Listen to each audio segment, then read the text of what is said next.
The Greatest Demon Lord is Reborn as a Typical Nobody Volume 6, Chapter 71, The Ex-Demon Lord and a Friend in Crisis. Nice. Leave it to you, Ard, to catch that huge boar with your bare hands. Ha ha. Look at yourself, hyena, carrying such a bounty of unusual mushrooms. It seems Lady Luck smiles upon you. On a mountain path that saw heavy foot traffic, I walked with hyena, shouldering my prey, as the dappled sunlight poured down on us. Summer vacation was upon the students of the Layville National Academy of Magic, a solid 20 days. So hyena and I had decided to return to the village where we were born and raised. I was long overdue for a bit of R&R as a typical nobody. It's been quite some time since we spent some time alone. Hyena. Summer break looked the same for all students. From nobility to commoners, they were all homebound. Our friend Ginny was no exception. With no place to call home, Sylphie had set off on a journey, saying that she had a bad feeling about this and that she was gonna use this time to level up. Hence, why hyena and I were spending some moments by ourselves, which didn't happen often. You know, it's a bit sad, not seeing the faces we see every day. Yeah. To be honest, I've been a little down, but... hyena said, but, if you're with me, Ard, it is nothing on me. I'd like to announce that our hyena had as brilliant a smile as ever. As we carried on our conversation, we arrived back at the village. Oh, welcome home, Ard. Glad to have you back, hyena. Looks like you got a bit burnt. You take care of that. You hear? A trail of villagers wishing warm welcomes followed us all the way back. There's truly nowhere like home. We returned to the meteor house. You're back, bellowed my father. Oh my. And you've brought another big catch with you. Hey hey, it seems the mountains have bestowed their blessings on us. My parents, Jack and Carla, and hyena's father, Vice, ushered us in. We were all going to stay here for the night. Our parents were friends, and the Allieds had made frequent visits to our home since hyena and I were kids, so we were basically like siblings. Tonight, I announced, we'll be preparing an exquisite course of boar and mushrooms, dressed up in a medley of herbs. I ask for your patience while I put together the dish. I'll help you. Hyena volunteered. What? Jack said. Hyena, stay here and, chat with us. That sounds great. Why not leave the cooking to Ard? Carla asked. Tell your old man how school is going, Vice coaxed. Sweat beaded on their foreheads, seeing that they were intimately familiar with hyena's skills in the kitchen. Her cheeks puffed up at the sight. Hey, I'll have you know that I've gotten better. Hyena's right. Do not fret. I imagine you will all see how much she's improved tonight. We got to work and butchered the boar. The dining table was soon lined with a whole course of dishes, from a simple steak to a refreshing cold stew. Dig in. They gingerly exchanged looks before venturing to take a timid bite. Jack said. Tastes like hyena wasn't even involved in making this. Incredible. I guess humans do have unlimited potential. I hate to doubt my own daughter, but did you really help make this, hyena? To think you could assist in the kitchen. I'm floored by this change in you. Showered with praise, hyena straightened up and snorted. The sorry cook I've been is long gone. In fact, I'm the best cook at the academy now. She wasn't wrong. As proof, she had gone up against a boy who came from a family of world-famous chefs and beat him in a non-campus cooking throwdown. So much had happened at that school. I looked back on all these memories fondly. Hey, Vice laughed. Seems like sending you to the academy was the right decision after all. Even Ard has some common sense now, Carla commented. And it seems like you've even made some mates, noted my father. You look happier, unlike your kid days. Yes, I agreed. The academy is full of great people. We could talk forever about what was happening at school. Vice looked like he remembered something. By the way, how is Lady Olivia?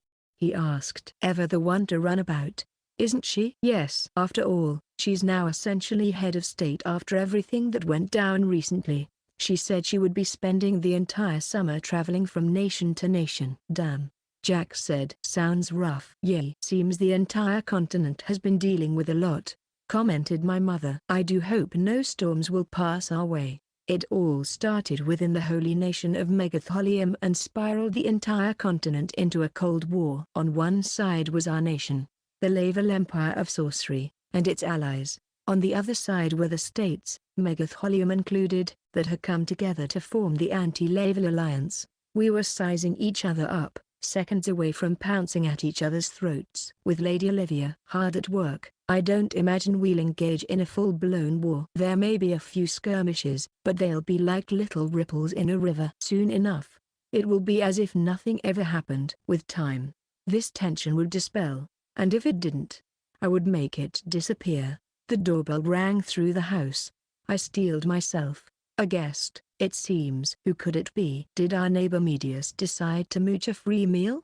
I swiftly stood and headed to the entrance to greet the newcomer. Aina followed behind me as if that was her role. As soon as I opened the door, we looked alarmed. I can't say I expected this visitor. Standing at the door was a girl, lovely like Aina, but without the oomph. We had met this girl, beautiful in a plain way, back in Megatholium, one of the Queen's Shadows, our nation's secret organization of specialized forces. I'm sorry, what was your name? Kamiya, said the girl, expressionless and monotone. And what might I help you with today? She must have come all this way for a good reason. I mentally prepared myself. When we heard the response from those tiny lips.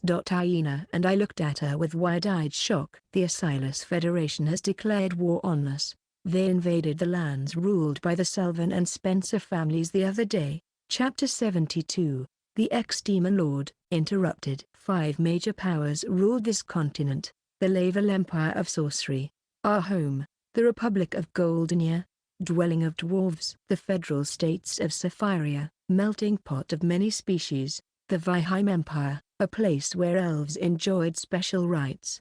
And the Assailants Federation, state of savages. These 5 powers had played a large part in the mess in Megatholium that had roped in me and Aina to fight back against Lars Al Ghul, a demon-run crime organization that was growing stronger by the day. Megatholium had been trying to mediate and bring the nations together by gathering their leaders. But the 5-way alliance fell apart.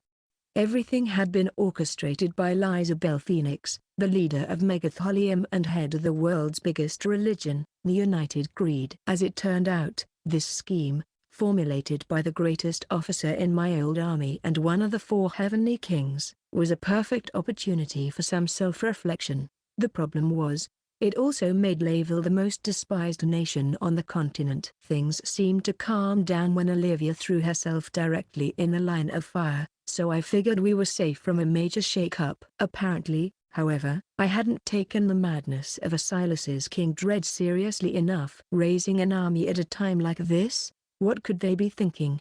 I wondered aloud, frowning in the doorway. I agree, it seems like tyranny to me. Kamiya must have had some thoughts about this, as a hint of disgust had surfaced on her mask-like face.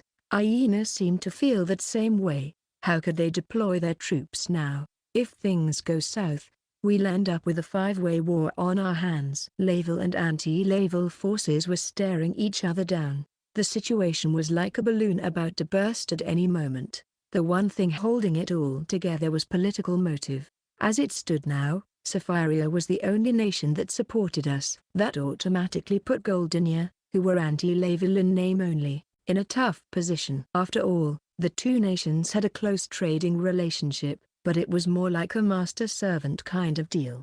No other nation had any need for exports from the Republic of Goldenia. The Federal States of Saphiria, on the other hand, had a booming industry centered on food, and their water was in high demand year-round. Meanwhile, Goldenia was dotted with deserts, and their water supply was constantly low. For Goldenia, water from Saphiria was more crucial than life itself. No other country had water resources that afforded them enough of it to export. If some nation picked a fight with Laval, Saphiria would naturally join the empire in a united front. I could see Saphiria threatening Goldenia to team up with us, leveraging their water resources, but who could say what Goldenia would do in response? Either way, there was no question that political egos and obligations would intensify the madness once the battle began. That was why those against Laval had, thus far, done no more than weekly protest. The Assailants Federation, however, apparently had trouble picking up on that vibe. and had decided to wage war. I imagined the other leaders of the 5 powers were losing their damn minds. And what would Her Majesty have us do? First, you will go to the territories ruled by the Salvans and the Spencers. Then, we'll go save Ginny and the others. Aina said. Carmia nodded. The Salvans were Ginny's family. The Spencers were Elrido's. The 2 houses had maintained a master-servant relationship for generations and had protected their swath of land since the founding of Layville. The town under attack was positioned along the border, and I'd heard it was awash in a sea of blood. I imagined Ginny and Elrido, as the eldest of their noble families, would be preparing to head into battle themselves. Even though they weren't adults yet, in times of crisis, it wasn't unheard of for such offspring to be entrusted with the entire army. Ginny will be perfectly fine. It's Elrido we should be concerned about. When we traveled to the past at the hands of a mysterious young man, I had created and armed Aina and Ginny with magic equipment. Since they could summon these protections at will, there was no danger of the enemy seizing them, as long as nothing crazy happened and her armor and weapons remained in good condition. I imagined Ginny would be just fine. Elrido, on the other hand, was a wild card. Though we had our differences when we started school at the academy, I said, I believe we're almost friends. I refused to let him die. Elrido was among my classmates who came rushing to my aid during the incident in Megatholium. I didn't want him to die. I understand the mission. We'll make haste to our destination. I apologize for the trouble, Carmia, but I ask that you fill in our parents. Understood. There was no time to inform them. In fact, we would forego standard modes of transportation. Like carriages, we have to teleport. Are you ready, Aina? You betcha. She nodded in my direction. I prepared the spell that would bring us to our destination. It only worked on places that a caster previously visited, but I'd been all over the country since entering the academy. Since I was always finding myself in some trouble, I'd even visited this border town on a prior occasion. Obviously, we would be able to teleport there. There was no way the spell wouldn't work. After I cast the magic and our consciousness became hazy. Aina and I opened our eyes in an unfamiliar place. Do you think the enemy's assault turned the town into a forest? Aina asked, glancing around and blinking in confusion. A forest? We were standing in the middle of overgrown foliage. No, Aina, we're most certainly in a forest. It was never a town. Oh, but that means yes, the teleportation spell has failed, it would seem. No way. But you never mess up. Aina looked at me in disbelief. I shook my head. I made no such mistake. We've fallen right into the enemy's hands. The enemy's hands? Yes. They must have anticipated we would teleport and tampered with the spell, so we would be sent to this forest. An obstruction of sorts. Such techniques were popular back in the olden days when teleportation magic was used for just about everything. But very few people in the modern era could pull it off. I imagined it had to be the scheme of that man. Aina, do not let your guard down, I warned. I imagine this is a plot far beyond anything we could have expected. Nothing is off limits from here on out. Think of it as uncharted territory. Remain alert. All right, Aina replied, nodding. I returned an affirmative nod of my own. For now, we must do something about whatever is hindering us from saving Ginny and Elrido. I looked around at the trees. It was night, so I could hardly see anything, though I could hear birds, bugs, and beasts. It didn't take long for me to detect a trace of the enemy's spell around us.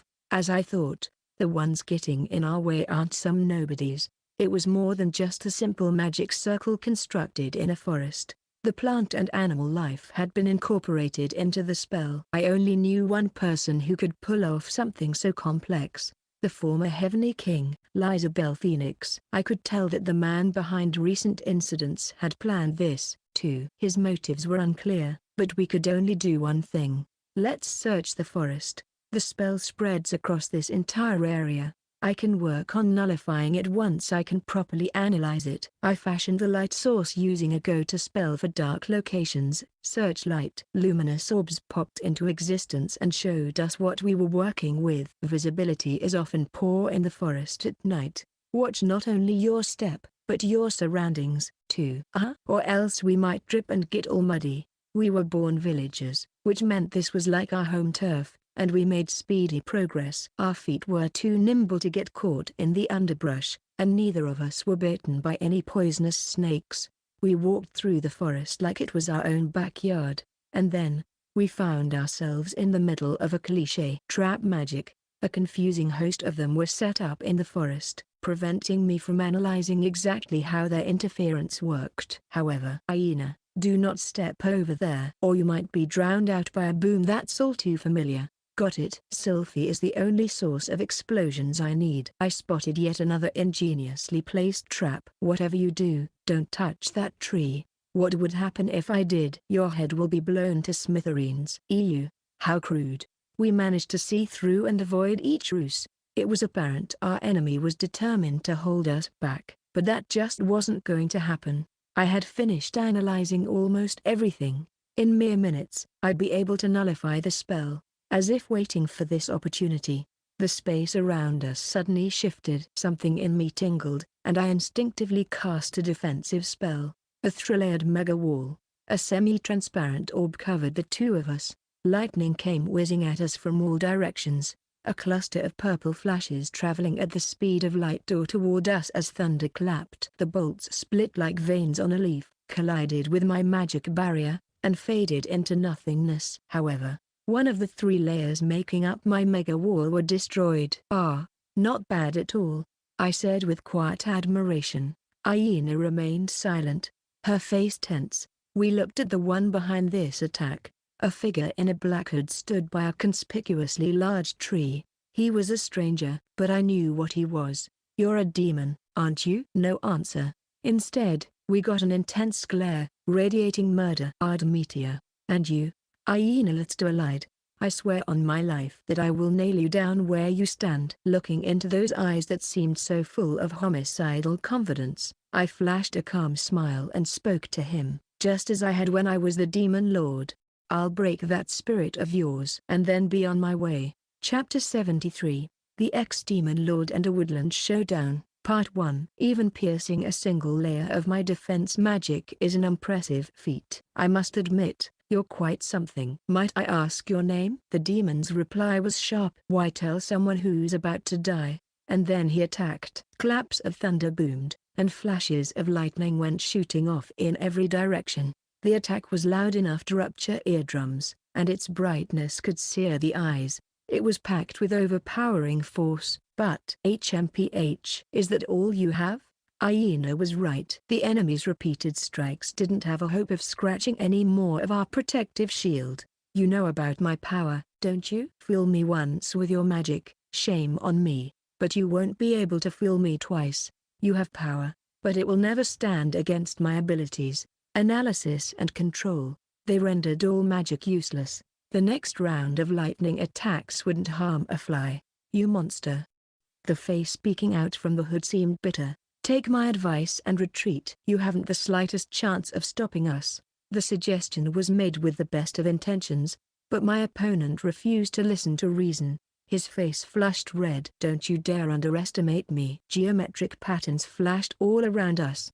So he could summon 7 different types of magic at once. Unlike this guy, modern men couldn't even handle a double cast these days, much less a 7 cast. I see. No wonder they dispatched him to keep us busy. That said, it wouldn't be enough. Eat this, screeched the demon, launching enough elemental magic from his magic circles to take down an entire army of mages. Magic thundered in our ears, and the surrounding trees were blasted away. Apparently, he could transform the ecosystem all by himself, but he would be no match for me, no matter what sort of trick he had up his sleeve. His attacks all faded away without leaving a single scratch on my defensive wall. Yet the demon continued in his endeavor. I might have called him reckless. But apparently, I was mistaken about one thing. Those flashy attacks turned out to be decoys. Open my domain. That 2-line chant was another spell and must have been his trump card. As soon as he cast it, the space around us warped and our surroundings completely transformed. The nighttime forest we had teleported into was suddenly a desert at high noon. What is this? An eigenspace. An eigenspace, the highest form of space magic. more powerful than some of the weaker originals. I thought it was lost to this era, but this really is something. I gave the demon before us a round of applause, but this seemed to rub him the wrong way. "I'll beat that attitude right out of you," he howled, summoning a sea of swords from the sky. They instantly dropped down on us. I tried to cast defensive magic against the swords that were slicing through the air toward us, but Hyena, try not to scream, huh? I tried to form a barrier around us, but this wasn't going to happen in the Eigen space. What could be blamed was a little something called jamming. My power had reduced to 1,000th of its normal strength, meaning I could do nothing more than elementary magic. I had to protect Hyena with a wall that could just barely hold out against the incoming attack. I understood then that we didn't stand a chance against the onslaught. And suddenly realized that I'd been torn to shreds. I knew I looked like a mess. It was so bad that Hyena's face paled at my grisly condition. The demon, on the other hand, cackled triumphantly. Fwahahahaha. I, Gulliman, am basically a god in this Eigen space. Anyone who gets caught in it, even a child prodigy, will.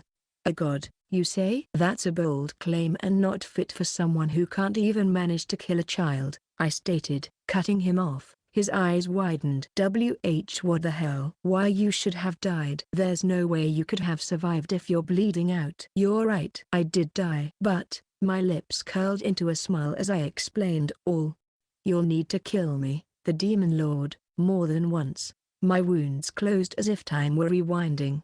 I looked no different than usual, even though I had just been on the brink of death. Why, you've gotta be kidding. No one should be able to hyperspeed recovery magic in here. His shock came as no surprise. In the Eigen space, whoever cast the spell assumed the role of god, so the demon had been right about that. The caster dictated the rules of the space, which could not be bent for any reason. Even I had to follow them. Basically, the phenomenon he just witnessed was not high-speed recovery magic. This fact brought a bigger smile to my face. But I used no magic. You might say there s. Something unique about my astral body. I possessed an almost infinite number of astral bodies, which meant I'd keep living as long as they weren't all destroyed at the same time. This curse was practically unrecognizable in this original form. That's impossible. There's no way you could pull that off. Yeah?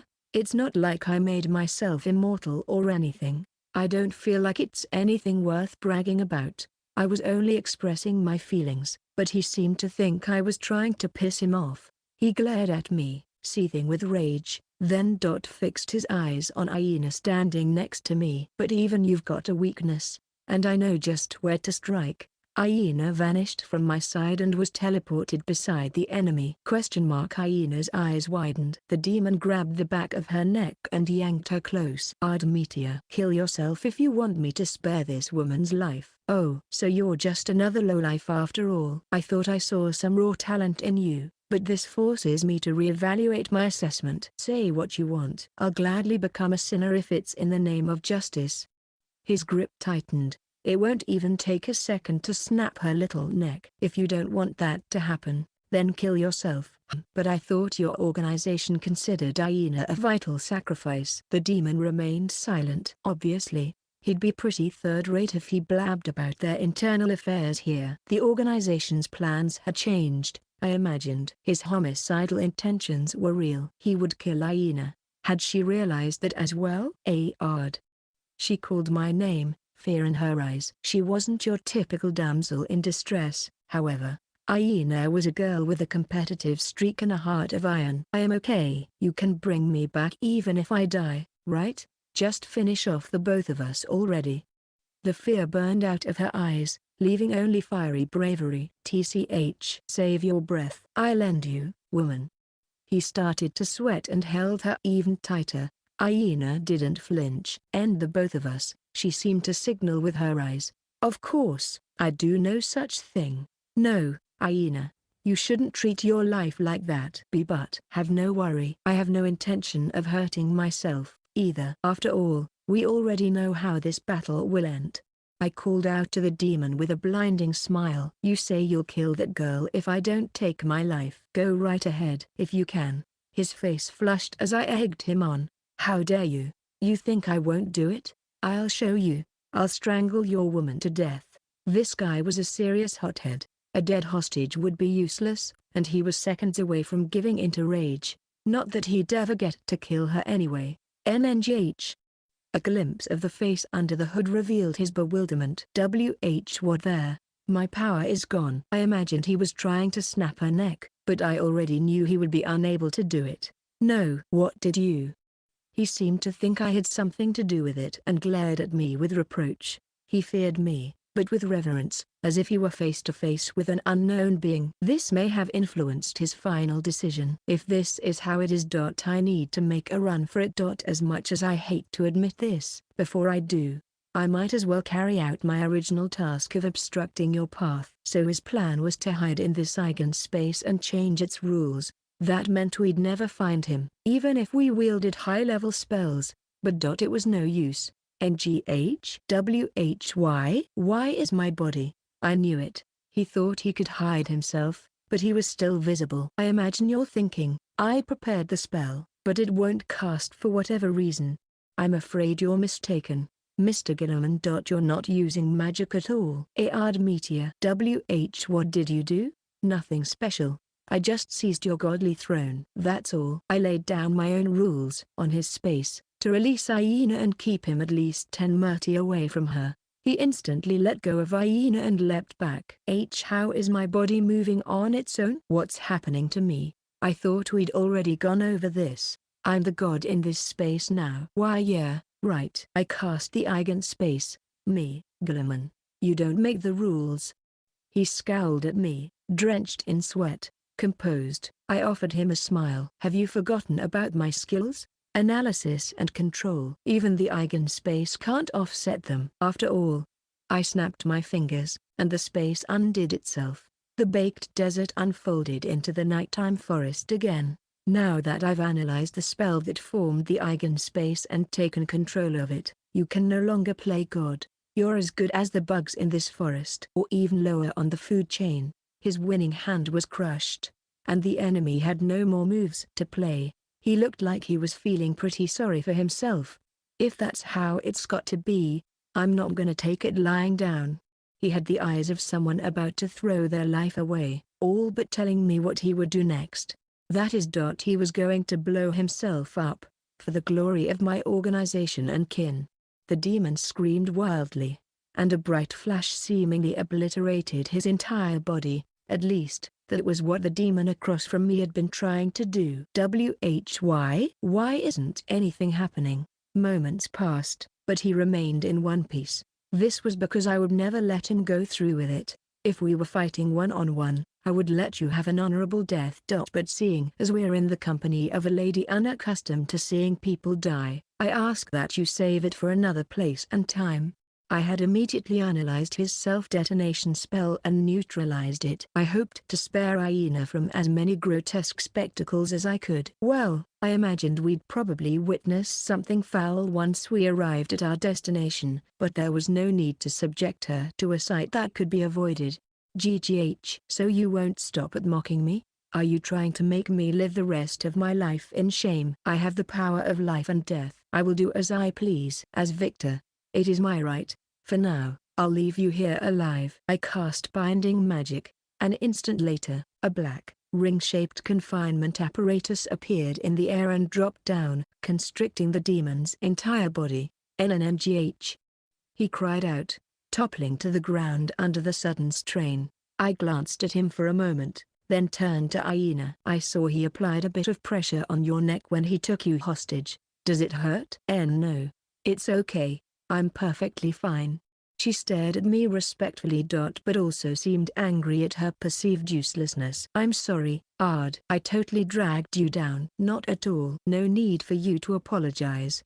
I offered a gentle smile, but Aina's expression remained clouded.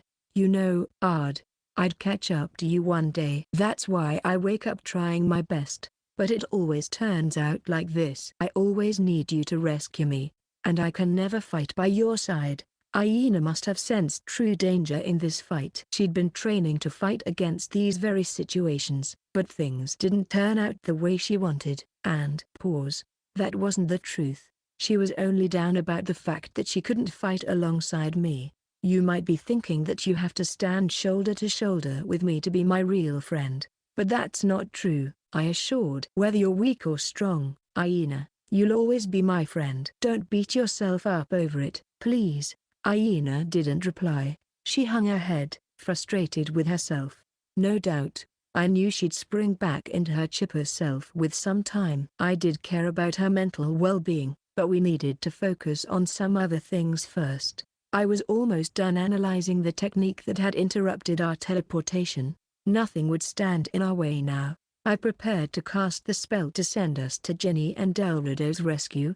But just before I finished, our eardrums were assaulted by a furious roar. My body moved reflexively as a presence drew near, vaulting to one side and casting defensive magic over Aina to protect her. When the barrier had covered her delicate body and I was certain of her safety, I glared at our surprise attacker. Oh? So the mastermind appears early. The assailant was a single wolf, but no ordinary wolf. Its eyes glowed crimson, and a red seal had been etched into its chest. This was his doing. Liza Bell Phoenix, and his original spell. It was clear the wolf wasn't our only enemy. All creatures in this forest were against us, the troop of monkeys staring us down from the treetop canopy. Earthbound beasts sizing us up. Clusters of insects crawling along the bark and foliage. Their eyes shone red. Chapter 74, The Ex-Demon Lord and a Woodland Showdown, Part 2. Ard. Could this be? Sir Liza has boosted the strength of every feral beast in this forest. We were surrounded by too many creatures to count. I could tell as soon as we landed in this forest. Sir Liza is hell-bent on delaying our advance, I said. The forest was an arsenal of life, Liza's home turf.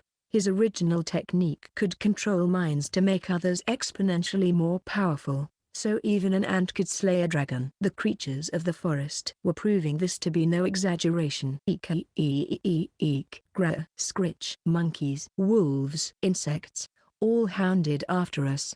The average person would never witness such a sight. Wolves wove their way through the trees, monkeys came soaring from branches, and swarms of insects cut through the night. It was, in a word, sublime. Does he honestly think this will be enough to break past my defenses? I bumped the barrier protecting Aina up to 6 layers and cast Mega Wall around myself. The wild armies went in for the kill. The wolves leapt at our shields, the monkeys pounded on them, and the insect threw their bodies against the barriers. If they had been normal creatures, this wouldn't have left a scratch. These animals, however, has been given a dose of Liza's power, and their focused attack possessed enough force to surpass most modern attack spells. Ard. The walls are cracking. As Aina said, the first of 6 layers was already failing. This charge of beasts was mightier than the demon's magic earlier. I didn't know whether to call out Liza for cheating or feel sorry for the demon's comparative lack of power. At this rate, they're gonna break through. We have to fight back, she cried, frantically. Fight back, huh? And give them a taste of their own medicine? There's no point in blindly trying to reduce their numbers. There will be instant backup to replace their fallen kin. I mean, we're in the middle of a forest. There will be no end to their reinforcements. If we prioritized that method, we'd get dripped up. Not that standing by and waiting was an option. In fact, that was exactly what the enemy wanted. Liza always said that war was about numbers, and he was right. When the difference between an opponent was overwhelming enough, anyone normally would be crushed. Notice how I said normally.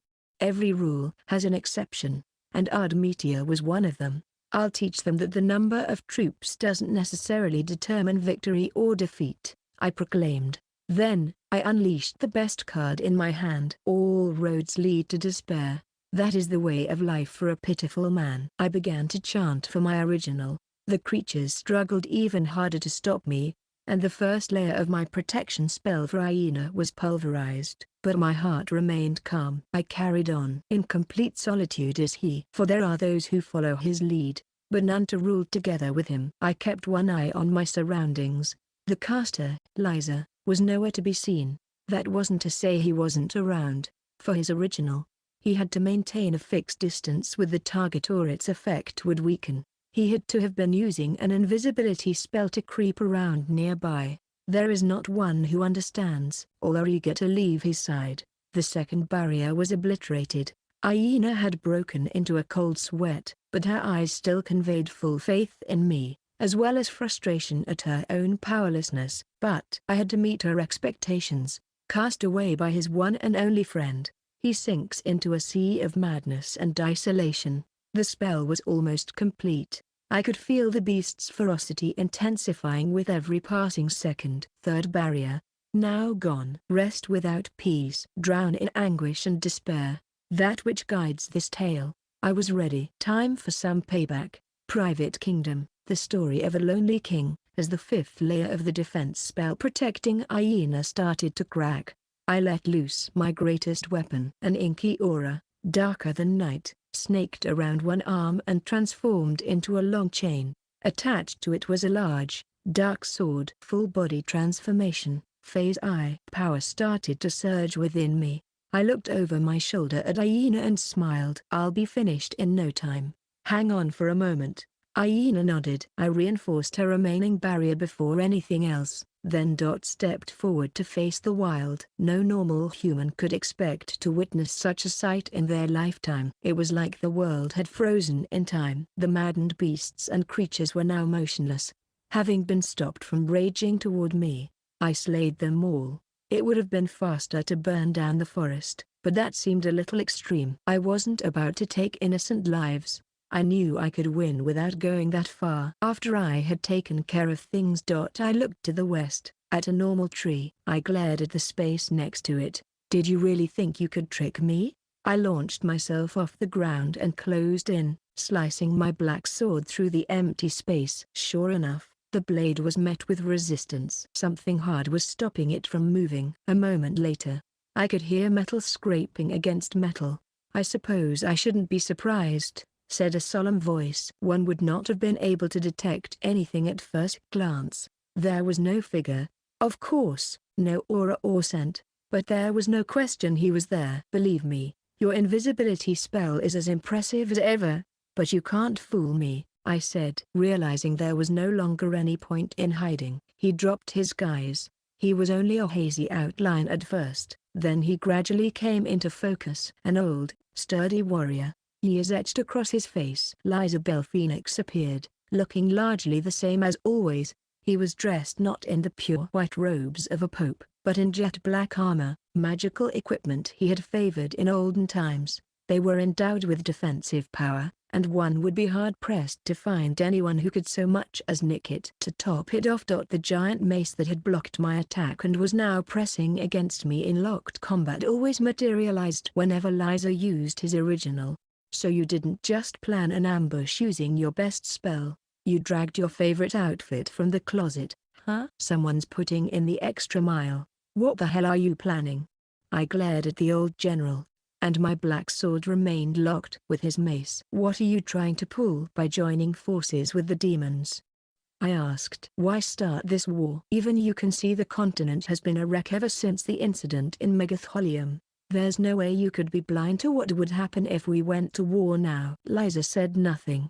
I continued my tirade. Because you encouraged the Assailants Federation into attacking Layville. I imagine war will break out among the five powers. Depending on how things play out, the entire continent may be subjected to a tragic outcome. Not just for adults, for the children you love so much, too. Don't you get it, Lizabel Phoenix? He finally spoke up. Are you that afraid to lose what you've gained in this era? I scowled when he asked me that. Obviously. Why wouldn't I be? That's why I hate you for starting this war. Including my past life, I'd been alive for an entire millennium. Most of my time had been polluted by memories of war, and I was sick of it. Fighting always seemed to take everything I loved most away from me. I lost my friends in ancient wars sparked by stupid feelings, like justice, like faith and stubbornness. You, of all people, should know that. And how I suffered for it. If I didn't do something about this current battle, I'd lose more friends, Ginny and Eldorado. obviously, and everyone else at the academy if they were enlisted to serve in the military. I reincarnated and finally made friends. I'm not about to let them end up as victims in your stupid games. Never. This desire let me channel more power into my sword. Our deadlock shifted in my favor, and Liza exhaled with narrowed eyes. It's a dog-eat-dog world out here. If you wish to see your dreams realized, you must steal the dreams, ideals, and hopes of someone else. The strength of Liza's mace intensified, and his aura became almost overbearing. I want to create a brighter future for all children. He continued. To do that, I must steal your hopes. I will pluck your dreams and longings, your desire for a joyous future with your friends. Liza unleashed a mass of power. Nra!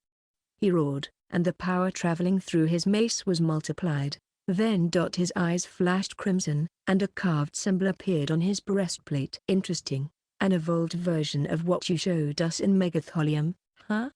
I asked. Seems like you have more where that came from. As far as I knew, Liza could manipulate those struck by his mace and enhance their power. Anyone attacked by those already under his influence would be subject to his control as well. Over the course of thousands of years, however, Liza's greatest weapon had apparently evolved to a point where it was unrecognizable. Nra!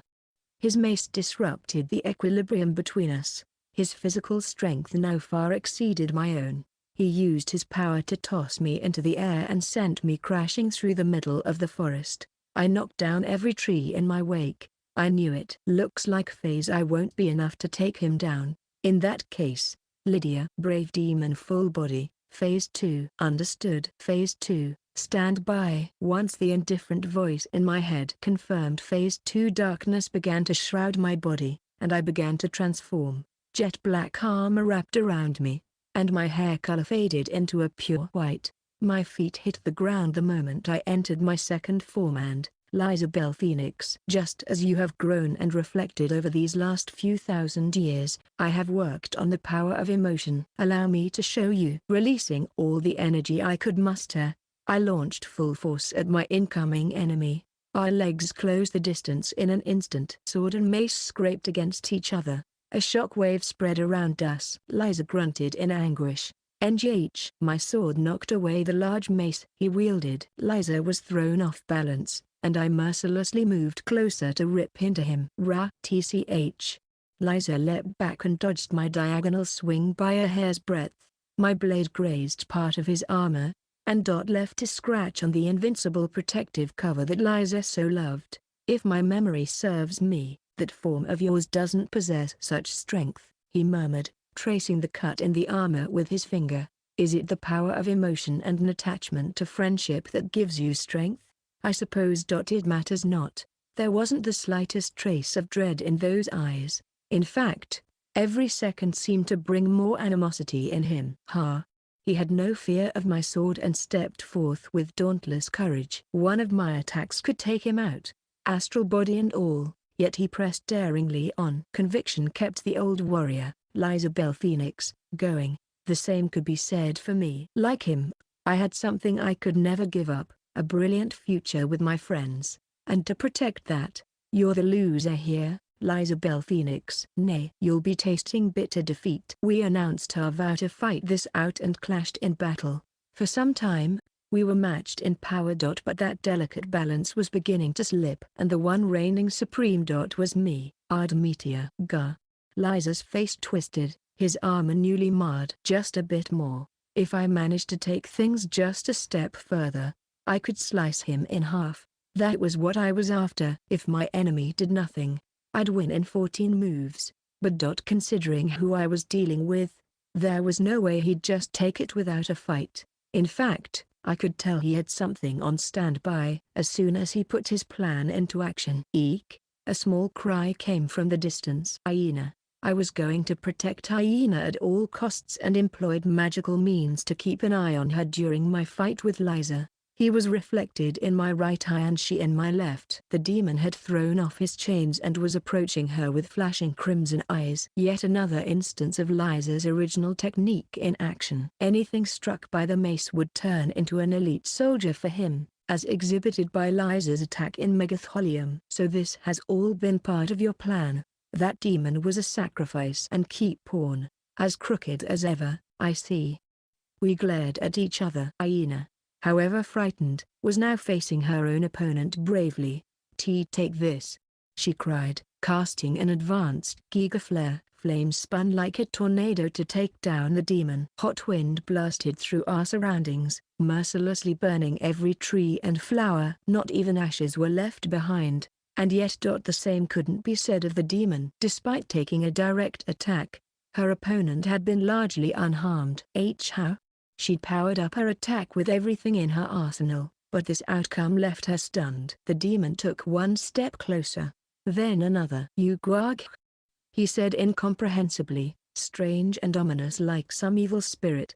It would have sent any woman or child screaming. But Aina asked no help of me. She was doing her best to overcome him by herself. I wanted to praise her spirit, but I couldn't just let her fend for herself. She didn't stand a chance of beating him, and I knew I had to step in. Injuring her pride was better than allowing her to fall victim to this demon. "Even a man like you can tell I'd rush to Aina's aid. You've no doubt worked it into your calculations." However, I stared at Liza. "No matter what tricks you try to pull, you won't land a single hit on me. I'll show you." Liza and I would act at the same time. The moment when Aina was in imminent danger, we must have been observing the same things, holding the enemy in the right eye and Aina in the left. Liza and I glared at one another, then stay away. Just as her life lay in jeopardy. There came the most shocking development. It was a familiar voice, a sweet one. Totally out of the blue, the girl appeared out of nowhere, flaming crimson hair whipping around, as she madly rushed forward. With the holy sword in her hand, she slayed the demon with a swing of her blade. No perverts are getting anywhere near my big sis. It came like a bolt from the blue. And its name was, Sylphie? It was my friend, Sylphie Marheven. It seemed even Liza hadn't predicted that she might intrude. "This one ruins everything." "As vexing as ever, I see," he grumbled. It was as if she had heard him, despite the distance. Using a farscape spell, I could see Sylphie yelling with my right eye. This sensation. "Liza, you're around here somewhere, right? Come out, so I can give you a proper whopping." Sylphie had considered Liza a friend, which was precisely why she couldn't forgive him for attacking us. And Liza seemed to understand, which was why he refused to show himself in front of her. "It appears my plans have been for naught. I suppose I have no choice but to trust their power."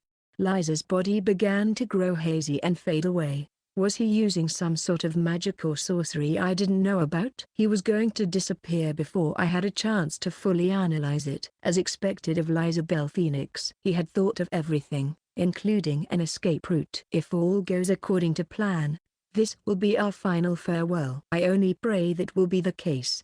With those sinister parting words, the old warrior winked out of sight. Sigh. I wanted to settle things here and now if I could. Nothing's ever easy. I cancelled my original and returned to my usual form before I made my way back to Aina and Sylphie.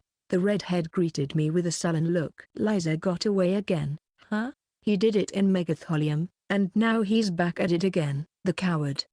She huffed angrily, and I offered a wry smile before turning to Aina. "Are you all right, Aina?" "Yes." "Sylphie saved me." Aina seemed relieved to be safe, grateful to Sylphie, and discouraged by her own powerlessness. I could read this all in her expression. If I wasn't careful in my approach, I'd accidentally drive a knife into her heart. I looked away from her and asked a question of Sylphie instead. "And why are you here? Did you sense some sort of foul presence?" "Nope. Total coincidence. I'm only here because I was researching where the tastiest monsters lived. You know, I was just eating a weird-looking boar. You want some?" "Thank you, but I think I'll pass." "You're looking for monsters to eat? Weren't you traveling to drain?" Sheesh. I never knew what Sylphie, who was basically like my little sister, would do next. That said, her spontaneity had gotten us out of a tough spot. If what Liza had said was true, we had likely been in some level of danger. Sylphie had done us a solid back there. "What are you two doing here anyway? Weren't you home?" "Yes, we were going to enjoy some time in the village, but..." I launched into an explanation of the course of events thus far. When I finished, Sylphie's eyes were as round as saucers. Ginny's land was attacked by another country? This is bad. I knew now that she hadn't heard about this. We can't just stand here. We gotta go save Ginny. We're going to teleport to the besieged town now. Aina, are you ready? I am. I won't let you down anymore, she replied, nodding firmly, eyes earnest. In my opinion, she seemed too zealous. But if anything happened, I'd be there for her. We teleported to our destination, me and Aina, plus Sylphie, a friend we could trust. Chapter 75, The Ex-Demon Lord and a Captured Friend. The territory near the Lavilla-Silas border was also known as the Defender Line. This land was ruled by Duke Spencer and Viscount Salvan. The latter were a noble family that served the former. This territory acted as the nation's first line of defense. That meant there were fortresses stationed along the border, and the towns near them had become walled cities. Seizing it was no easy task. Or so one would think. The nearly impregnable wall that was the Defender Line had been conquered, though the government had put nearly all its resources into constructing it. Right now, even those fortress cities were looking like hellholes. The town of Samuel was home to underground dungeons and was known to be an adventurer's nest that brimmed over with enthusiasm and energy. Currently, however, fire, screams, and the sour stench of battlefields filled the air. What a ghastly thing to be greeted to, I said. It's like we've gone back in time. I was hoping I'd never go through this again. Sylphie and I were used to war, so we didn't think too much of this. It was a surreal sight, flames burning in the night, sporadically illuminating corpses on the roadside. Somewhere, an explosion went off, which seemed to invite the shouts of allies. It was nostalgic. I could feel the familiar air of battle. However, I had to remember it was Aina's first time in hell. The girl might have possessed nerves of steel, but even she couldn't hide her agitation. She hadn't been able to speak a word since we'd arrived. Let us know immediately if you're feeling unwell. I can cast a spell to provide you some momentary relief. Right. Thank you, Aina replied, staring at the bodies strewn about. She was sweating. Sylphie gravely looked over our surroundings. None of these are civilians. They're either military men or adventurers. Maybe? The civilians may have all evacuated or been taken hostage. The latter would be pretty hard to pull off, though. Her attention to this point was what marked her as a soldier. I voiced my own theory. So it's the former, then. I visited the border fortresses myself. On each trip, I outfitted them with some traps that are not easily overcome. I guess they were able to buy enough time to announce the evacuation to the civilians and actually get them moving. Though she was an idiot on most days, Sylphie was a seasoned soldier. Abandoned at an early age, she was rescued by Lydia and taught the way of the warrior, marching into her first battle and raising the decapitated heads of her enemies by age 7. A survivor of the battlefield, raised by war, she let her stupidity fade to reveal true wisdom. If there are no civilian hostages, the only ones fighting back are adventurers rising up in righteous indignation and the knights sent by the lords of the domain. I guess that means I can let loose.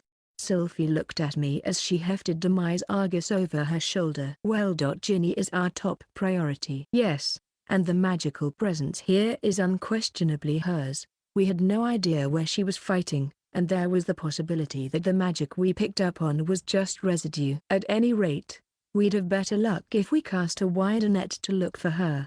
That said, I was still going to keep Aina close by me.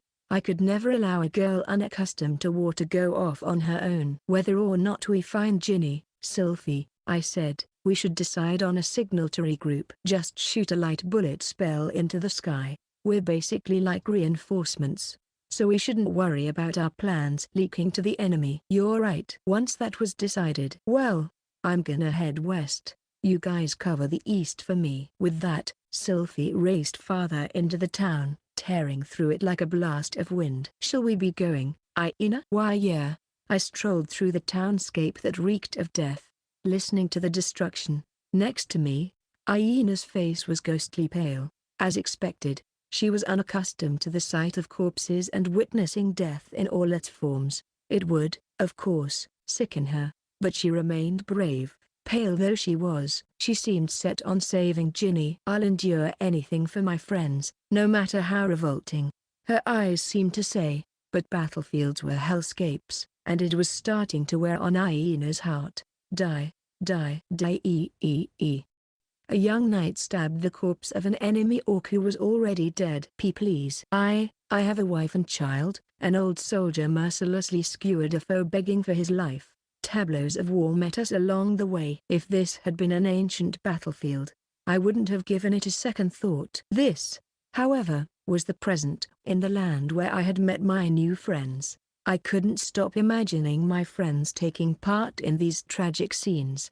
Aina seemed to be thinking the same thing. If the war continues, everyone at the academy will be enlisted to fight. Even child mages make valuable soldiers, I said. They'll mobilize the student body. If that happens, I wonder if we'll all have similar looks on our faces. She was talking about the terrified expression of the one about to be killed and the dark look of satisfaction that seemed to seep from the killers. If our friends were sent out into battle, part of them would go mad. Then there would be no bright future waiting for them. To prevent that, we must put a stop to this war, but rescuing Ginny and Elrido comes before all else. Let's complete our mission first. Aina nodded, silent now. With purpose, we pressed farther into the inferno, and then we heard a familiar voice. You think I'd die here? Try again. Echoed a frantic voice. Aina and I looked at each other. That voice just now. Let's go. He's in danger. We raced in the direction the shout had come from, and then we saw him. The eldest son of a duke, Elrido. His full body silver armor was partially destroyed and not serving its intended purpose. Slivers of exposed skin and his orange hair were red with blood. It hurt just looking at him. He was surrounded by enemy soldiers. The little shit keeps resisting death.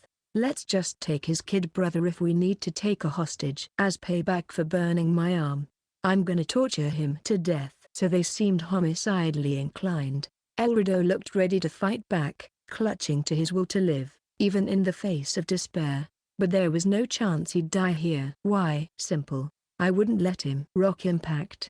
I cast the entry-level earth magic over each enemy. Clods of earth and stone rained down on them from magic circles sketched out in the sky. It was enough to knock out some of them and make the others fall to the ground with broken limbs. The enemy was done away within an instant, and Elrido stared at me with enormous eyes.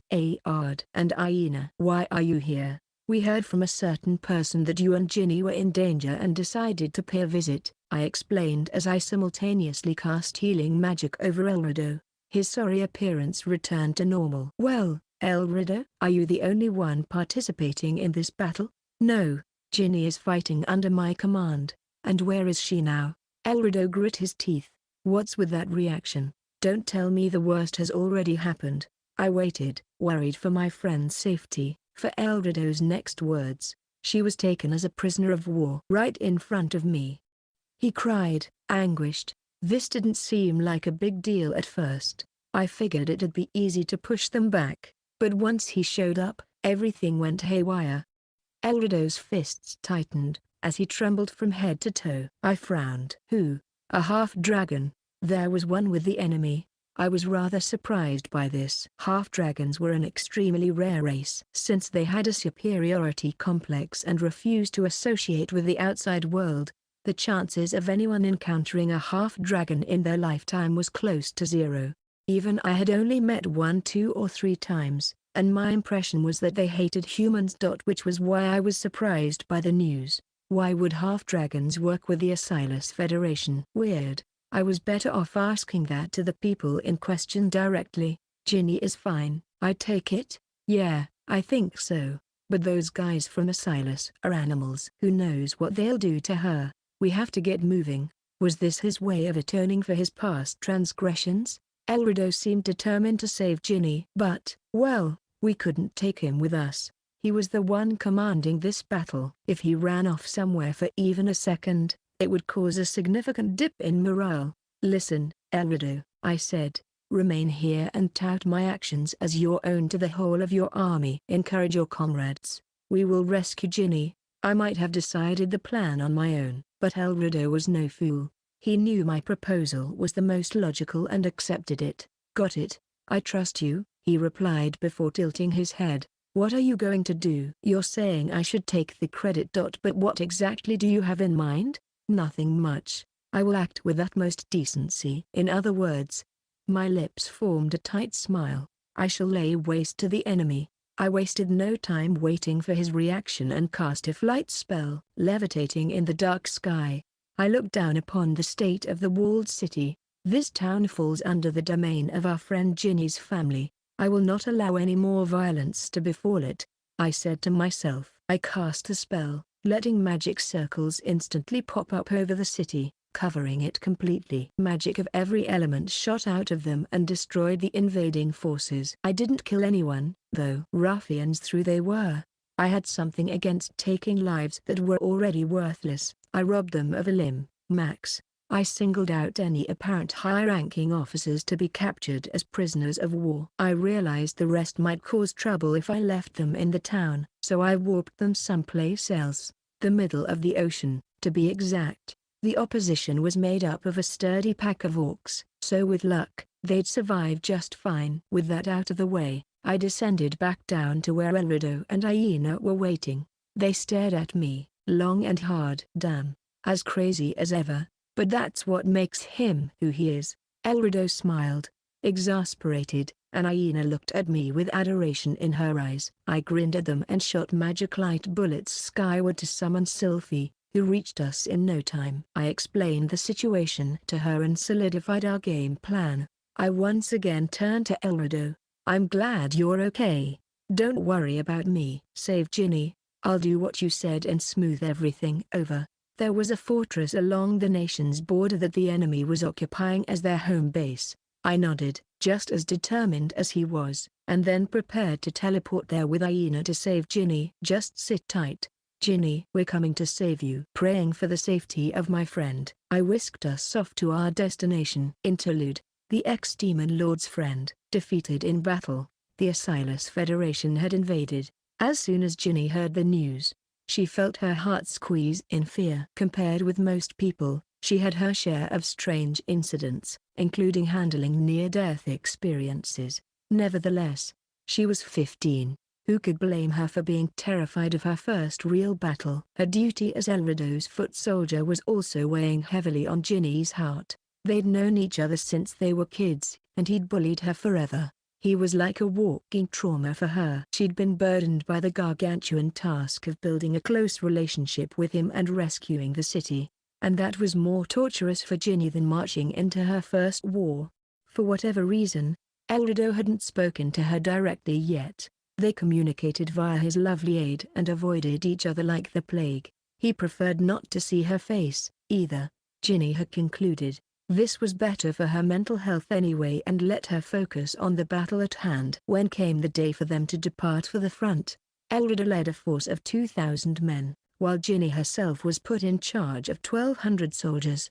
Since this campaign was their first for both, an experienced general would be close by to aid them. Ginny thought it would be better to leave everything up to the veterans. But that was impossible for a noble kid. To aristocrats, reputation was everything, especially for a family that had been protecting the border for generations. Whenever a war broke out, it was tradition for the eldest child to head out to the front lines before anyone else to declare their greatness. Doing so not only protected the family's reputation, but demonstrated to others that the area was safely under their control. For the adults to save face, a 15-year-old girl had been sent off headlong into danger. The carnage made her want to throw up. She'd been told that all citizens had been evacuated and an army of volunteer adventurers were fighting the enemy. But Ginny couldn't wrap her head around what that would look like. This battlefield, swamped in madness, was far more horrifying than anything she'd ever witnessed. There was nothing more she wanted to do than turn tail. At that moment, the image of Ardmetia flashed in her mind. What would his sidekick do at a time like this? Run away in shame? No way. They would press forward and save people. Any real friends of Ard's would. When she thought of him, Ginny's heart beat with renewed courage. She moved to take control of the eastern sector. Elrido's assigned territory was to the west. While he was subduing the enemy over that way, she'd handle things in her area. Everything was going according to plan. The veteran general who accompanied her had shouldered the responsibility of controlling their army, which gave Ginny some room to breathe. She was relieved that she only had to serve the role of a single soldier. Ginny was a rare race known as a succubus. Major disadvantages included giving birth to only women, which meant they had to depend on men to keep their bloodline alive. That said, they were very magical beings. Ardmetia had awakened Ginny's natural magic talent. Now, even the best mages didn't stand a chance against her. Plus, she possessed enchanted equipment, bestowed upon her by Ard, leg armor that boosted her speed to an impossible pace, and a crimson spear that increased her physical abilities and produced lightning bolts at will. With these, she'd become a goddess of war. This is our next leader. The Salvan family is saved. We must inform her father of her valor. The elderly generals were thrilled by her feats, which were seemingly impossible to pull off. As this was happening, Ginny was adjusting to the battlefield and had stopped to catch her breath for a minute. She'd begun to yearn for Ard, perhaps because they were close to winning. I wonder how I should tell Ard about this. Maybe I should say I fought valiantly. No, that's not very cute. I shouldn't brag about saving people either. That's a given, as his sidekick. But I wish he'd applaud me at least a little. It's always been considered a jinx to think of one's lover on the battlefield, and it was widely believed that those who did would suffer an unfortunate end. Ginny, however, didn't believe in these superstitions. In fact, she believed thinking about your sweetheart made you stronger, and she proved it by defending the eastern sector. All because of her love for Ard. Defeat was the furthest thing from her mind. In fact, she knew they would be victorious. Except nothing about the future was ever guaranteed. As if to prove this point, a man came down from the heavens to stand before Ginny and her army. He was young, maybe in his early 20s, and attractive. Platinum hair flowed down his back, and his androgynous features seemed to elevate his beauty. The tall, slender man in the dark coat looked at her. "Ginny Finder Salvan, I presume?" he asked, calmly. It was then that she felt like she'd be crushed by an invisible force. "Who are you?" shouted one of her bodyguards. "A soldier from Assailants." He was cut off mid-sentence. He would probably never speak again. After all, his head had been blown to bits. Panic began to spread. Even Ginny was not immune to it. Ginny glared at her enemy, forehead beading with sweat. Upon closer inspection, she could see something strange attached to his white skin. Scales? Reptilian scales on human skin. The condition reminded her of another traumatic incident. A creature who had brought them to the point of death. A mythical monster defeated by Ardmetia. Elzad, the frenzied king of dragons. The man before her gave off the same kind of vibe. "I'm taking you hostage," the man flatly proclaimed, as if she was just going to have to go along with it. He casually approached her. "Protect Lady Ginny. We'll teach you how foolish it is to go up against all of us alone." Starting with her bodyguards, Ginny's 1,200 soldiers gathered to take him down. They failed, however. His power was like nothing they'd seen before. Her soldiers were slain in the blink of an eye, as well as their experienced generals. Ginny was effortlessly defeated, and, as soon as she was caught off guard, he got behind her, and she felt a dull pain in the back of her head. She was going to lose consciousness in seconds. "Is this the end for me? Let her go, you cretin," she heard a voice. A boy apostrophe s. But not Ard's. This one was rough and wild and belonged to Elrido. "Take me instead. I'm supposed to protect her." She thought she'd heard something to that effect, but it couldn't possibly be true. Maybe it was a delusion produced by her waning consciousness. Elrido wouldn't have come to save her. They didn't have that sort of relationship. And they never, ever would. Her consciousness drifted away. Ginny woke up, head pounding in pain. She seemed to be lying on a hard floor. Blinking, she noticed how her body ached and head throbbed. "Ah," said a voice that could either belong to a man or woman. She craned her sore head toward the source, and found an elf with lovely feminine features and orange hair sitting on the floor, looking back at her. Master Michel, Elrido's younger brother. He had joined this mission under their father's orders. Though he was only 12, he had a kind heart, unlike his older brother. "Thank heavens you're awake," he cried. Ginny considered her next words carefully. "Master Michel, where are we?" She cradled her hurting head. The boy looked down. "In one of the fortresses along the border. It used to be ours, but now, it's an enemy base. That was enough for her to piece together what was going on. Ginny and Michelle had been captured as prisoners of war. Her surroundings made it all the more real. The cramped room held nothing more than a simple bed and toilet, one of the isolation cells in the fortress. So she was a damsel in distress, to put it nicely. A burden, to be exact. Ginny had seen this scenario play out in her novels, but she'd never imagined she'd be in this position. Don't worry, I'll protect you," Michelle proclaimed, picking up on her fear. She thanked him, but she knew she couldn't rely on him. Ginny was familiar with Michelle's personality, almost too kind, radiating affection, but also cowardly. The next moment only served to confirm this. The door burst open and a single soldier entered, a brawn York, clad in oddly sheer clothing, as if to accentuate his green skin and muscular physique. He looked at Ginny and smirked. His lewd gaze was repulsive. He looked her up and down like he was trying to savor every inch. She was only in her underwear. Her armor had been stripped off, and the chain mail that had been underneath was gone as well. The orc blatantly ogled her breasts and smooth pale thighs. "Come on out, girl." The captain's calling. Ginny comprehended what sort of future he was suggesting awaited her. Even Michelle could guess at the horrors she'd endure. His earlier bravado was nowhere to be seen. He trembled in fear, wordlessly. That was understandable. Ginny didn't think for a second that a 12-year-old child would take her place. But neither did she believe herself to be a tragic heroine. Even though she was led into a room packed with orcs that leered at her. Even though their eyes were filled with the most vulgar, carnal passion. Ginny remained graceful. "You're a brave one." "Or maybe you don't realize what's about to happen," noted a noticeably strong orc that she took to be the leader. "No, I'm aware, but I'll have you know that I won't let you lay a single finger on me."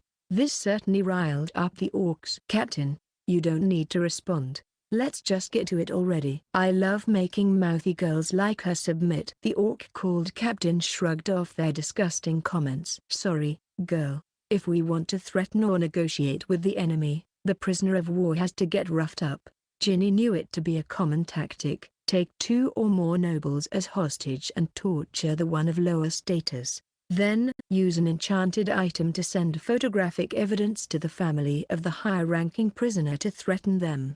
This message basically implied, "We'll do this to your family, too, if you don't do exactly as we say." The perfect way to get your foe to submit without shedding unnecessary blood. "But I guess our enemy isn't really the type to fall for threats. I've been thinking that my underlings could use a break." "You'll be a fun toy for them. Don't blame me. Blame the fact that you were ever born." And with that, he gave the signal for the orcs to begin. They slowly sidled up to Ginny. Any normal maiden would wet herself with fear. But Ginny was smiling. "I will say it one more time. You won't ever lay a finger on me." "That's because..." She stopped there, and a second later, they all heard the sounds of destruction. The orcs stopped with their leering looks, appearing nervous now. Facing all of them, Ginny puffed up her chest, assured of herself. "I have a knight in shining armor, you see." Chapter 76. The ex-demon lord against a rare breed. We'd teleported into the bowels of hell. Originally a fortress designed to protect us from foreign invaders, it was now usurped by the enemy to serve as their headquarters. It was built like a small walled city and surrounded by barricades. Soldier lodgings and watchtowers were tightly crammed together within its borders. In the center. We had the full attention of the enemy forces, comprised mainly of orcs. "Huh? Who are they? They just appeared out of nowhere," they were shouting, their torches weaving around us. Safe to say they were stunned. Everyone knew teleportation wasn't possible in modern times. Not for a second did they imagine we'd suddenly invade their camp. I only looked at them briefly before issuing instructions to Aina and Sylphie. "Let's split up again. It will be more efficient that way." Sylphie didn't voice any objections. Aina had something to say. I'll go look for Ginny on my own." "Like Sylphie," she said, looking at me intensely. Must have been because she felt so helpless in the forest. I suppose this was fine. It was dangerous, but I was confident I could come to her rescue if anything happened. I'd let her do as she pleased. "Understood." "I hope you find success," I replied. Aina nodded firmly. I smiled at the soldiers around me. I suppose none of you will tell us where the prisoners are. So I'll follow your lead and use more barbaric methods to conduct my search. Sylphie vaulted off the ground. With Demise Argus, she ripped through her nearby enemies. No time to talk. She was tearing through the enemy like it was second nature. The savage way. Ginny, where are you? Sylphie called, continuously axing down foes. Inspired by her valor, Aina's eyes flashed with bravery. Flare wall. She cast a mid-level fire attack, shooting flames that took down more enemies. Aina followed Sylphie's lead and raced farther into the fortress, calling out for Ginny. I guess it's time for me to get to business. Keeping a constant eye on the two using magic, I exerted a modest level of magic to make my way through. Walking at a brisk pace, I cast spells to take down any enemy who spotted me. I worked so fast that they failed to defend themselves, and they collapsed wordlessly. Aina and Sylphie rampaged through the area, and the enemy voiced their outrage. We might be able to rescue Ginny and wipe out the enemy at the same time, as planned. If rescuing Ginny had been our only objective, it would have been a simple matter of teleporting directly to her and calling it a day. But this was war. We had to serve our cause. Thus, I had planned on rescuing Ginny and taking back the fortress at the same time. It was also why I let Aina and Sylphie run wild. I think I'll go rescue Ginny and leave the enemy to those two. I used a detection spell to search for traces of her power. It seemed she was currently surrounded by soldiers. I really hoped I made it in time. Praying for her safety, I headed toward one of the lodging houses, then punched through the wall, pulverizing it. I stepped through the crumbling hole and entered the room. Inside, I found a host of orc soldiers encroaching on Ginny. She was in nothing but her underwear. If I'd been just a bit too late, I would have walked into a disturbing scene. I was seething in rage by the thought of my friend seconds away from being violated. Who the hell are, silence, swine? I didn't want to hear anything this rabble had to say and knocked down every orc in the room with a spell. Their bodies combusted into flames, and magic teleported them to a distant forest crawling with disgusting monsters. Any cretin who would do such a thing to women and children was no soldier. Even pigs were better than them. They deserved to be monster food. I'm so sorry, Ginny. If I had arrived sooner, you would not have gone through such a terrifying ordeal. I cast a spell to clothe her in our school uniform. Ginny looked at me and shook her head. I wasn't frightened. After all, I knew you would come. She offered a cheery smile. I was relieved I hadn't let her down. By the way, Ard, is anyone else with you? Yes. Sylphie and Aina are fighting to rescue you. Oh, I must be sure to thank them later, she murmured, appearing a bit apologetic, before looking over at the door. Master Michel was captured, too. Master Elrido's younger brother. I ask that you take him with us. Of course. I nodded and went to see Michel. He was trembling in a corner of the cramped room, terrified, it seemed, of the war raging outside. The moment the young boy looked at us, his eyes widened. Ginny, I'm so glad you're okay. All thanks to Ard. Ard, are you the Ard Meteor? That's right. Michel stared at me with a degree of fear. He probably saw me as the terrifying man who had beaten the crap out of his big brother. Either that or he considered me his family's sworn enemy, in which case, he was sorely mistaken. I attempted to explain. Your older brother and I did cause a scene in the past. But I'm not a threat to your family. So relax. I'll risk my life to protect you and promise to safely return you to your father. Oh, okay. Why yes, please do, he said, quivering like a little animal. It was kind of cute. Mission accomplished. I led Ginny and Michel outside. Aina and Sylphie must have finished up their investigation because we ran right into them. Sylphie, what happened to the enemies over that way? Annihilated, pretty much. And, sweet, you found Ginny, annihilated, huh? Now that she mentioned it, I didn't hear anything from the enemy's side. Safe to say we'd taken back the fortress, too. Miss Aina, Ginny, next to me and Sylphie. They stared at one another, fidgeting for a second before they began their usual squabbling. HMPH. Pretty careless of you to get caught. Aina scoffed. You totally ruined our break. Oh, you're here, Miss Aina? I would have managed just fine with Ard. A prickly exchange on the surface, but I imagined they were dealing with their own emotions. Aina was relieved that Ginny was safe. Ginny was happy to know that her friend had come running to her aid. At least, that was how it looked to me. By the way, Ard, who's the little guy there? Ah, this is. As I was explaining, thunder clapped, and a rush of purple lightning rained down on us. I instantly cast the wall. A ball of film covered all of us, saving us from harm. Stand back. As I stared down this random enemy, I realized something. So this is the half-dragon I heard about. Long platinum hair reached his back, swaying in the night wind.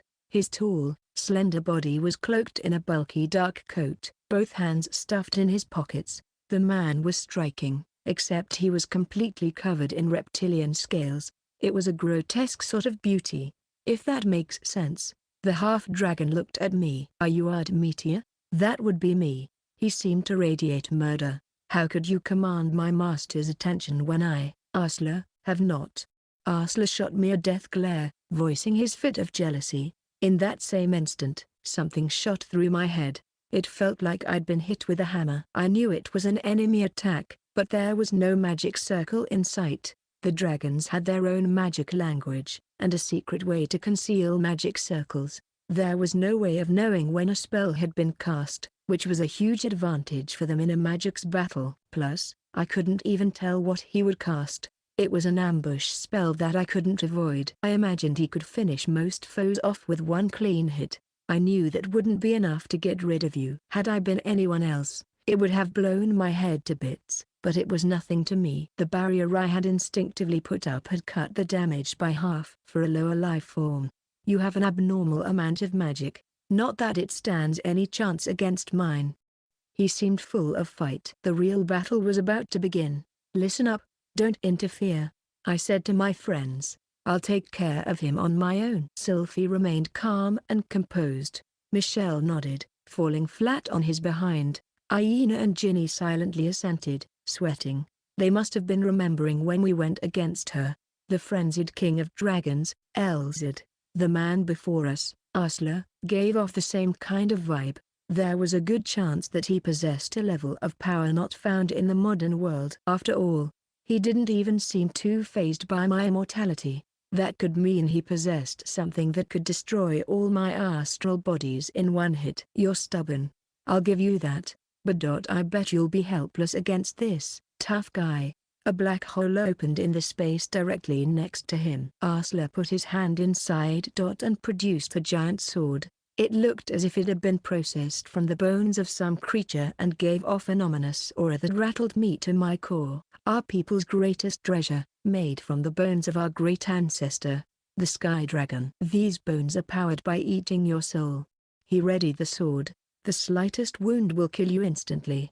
He stepped forward. His speed was godlike. He was immediately upon me and within range of delivering a death blow. Ha! He swung the dragon bone sword with a shout. Vaulting to the side to avoid the reverse shoulder slash, I put distance between myself and the others. Arslan kicked off the ground, closing in on me in a heartbeat. Ha! He unleashed his attacks at dizzying speed. I heard his sword whipping through the air after it already passed. If sound couldn't keep up with Arslan's pace, he was an outlier. He would have been right at home in the ancient world. What there?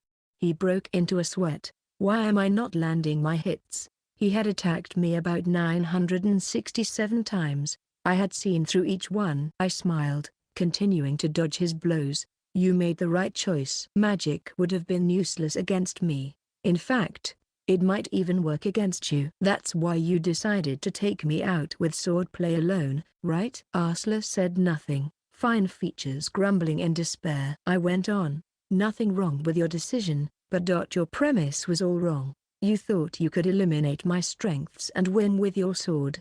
That was a grave error. I flashed a blinding smile. Why believe I'm not versed in the ways of the sword? I find your line of thinking hard to follow. Magic might be my forte, but I wasn't a bad swordsman. Back in the old days, I could stand toe-to-toe with even Olivia. There was no doubt Arslan's skills were impressive, but compared with Olivia in her heyday, he was as good as a baby chick. I've already seen all you've got. Why don't we end this battle already? TCH, don't underestimate me.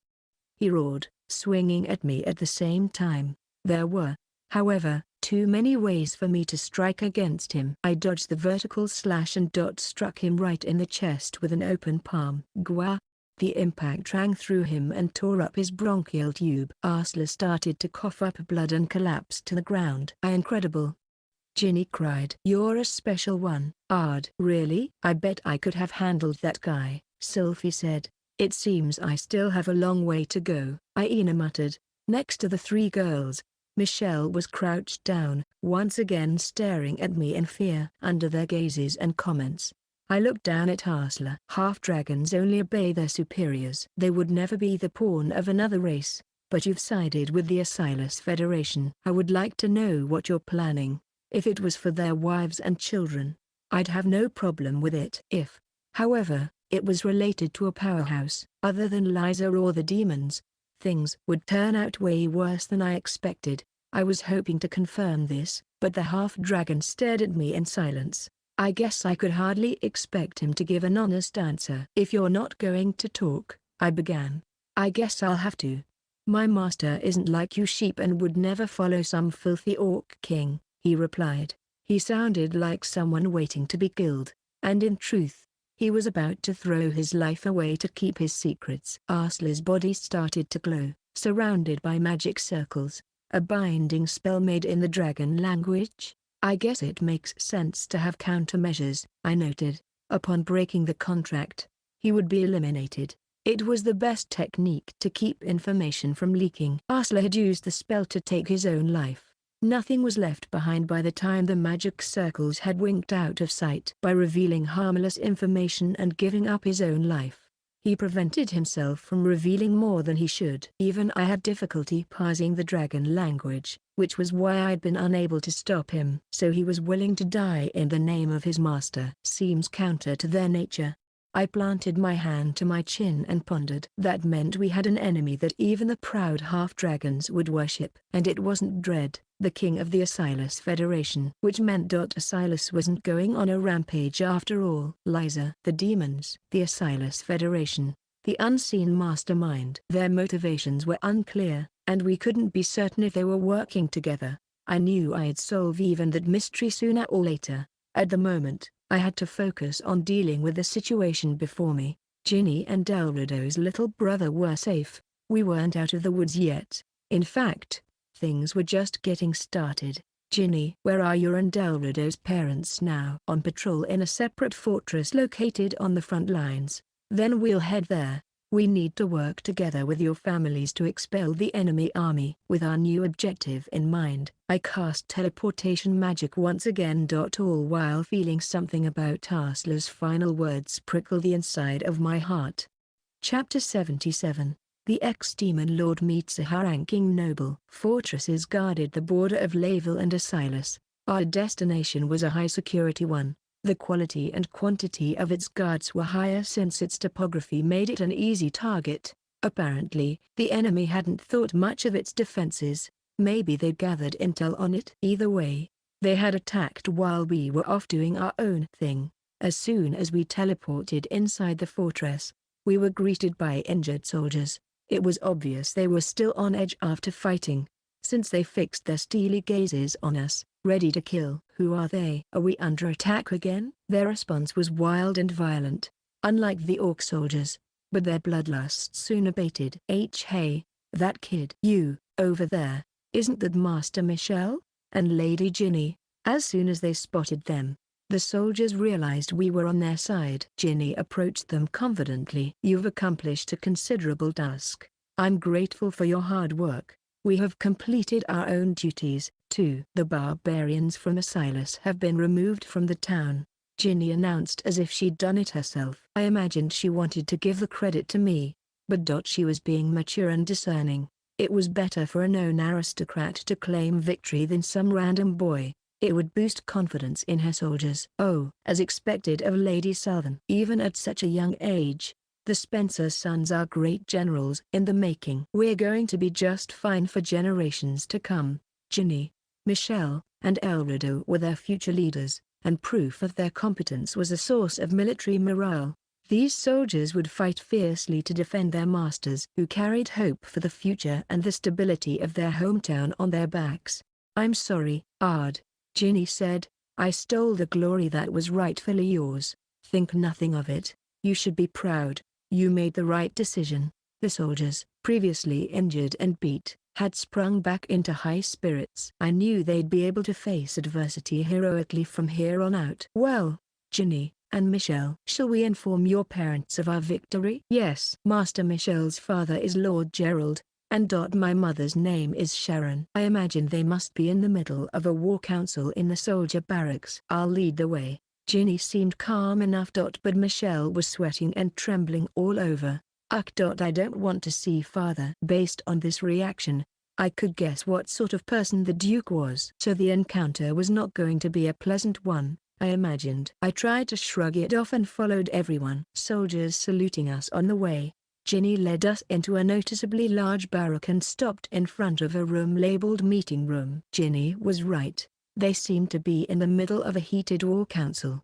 Listening to the voices coming from the other side of the door, she looked at Michelle. "Master Michelle, please knock." "Huh?" "No, but I'm a servant to the Spencer family. I cannot enter first." "Go on and make it fast. LNGH. All right." Michelle was the type who hated attention. I could relate. Trembling like a frightened puppy, he knocked before calling out, "Michelle, second son of Duke Gerald." "I have come to deliver a report." The voices behind the door immediately stopped, letting way for a dignified voice. "Enter." I imagined the deep voice that rumbled in our guts belonged to Elrido and Michelle's father, Gerald. Michelle opened the door and entered the room, cowering in fear. We followed after him. The space was devoid of frivolous decoration. Men and women sat around a circular table set in the center. A peculiar formality seemed to be in the air. It wasn't just because they were making decisions that would steer the course of their future. The root cause was a man radiating intensity. "Report," he ordered brusquely. So this was Duke Gerald. I could see he was the perfect soldier. Elrido's and Michelle's family had a long military history. Gerald's features seemed to personify these feats. His hardened face was marked with scars, and his demeanor seemed soldierly. Even crying children would fall silent if they looked at him. Although timid, Michelle addressed the man.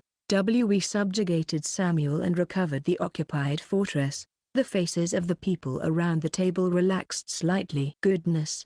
It hasn't even been 10 days since we set out." "A model son of the Spencers. It seems the young lady of the Selvin family is quite capable as well." One of the old generals glanced over at a certain woman, an enchanting succubus sitting next to Gerald. She had peach hair, downcast eyes, a quiet beauty that reminded me of Ginny. This woman had to be her mother.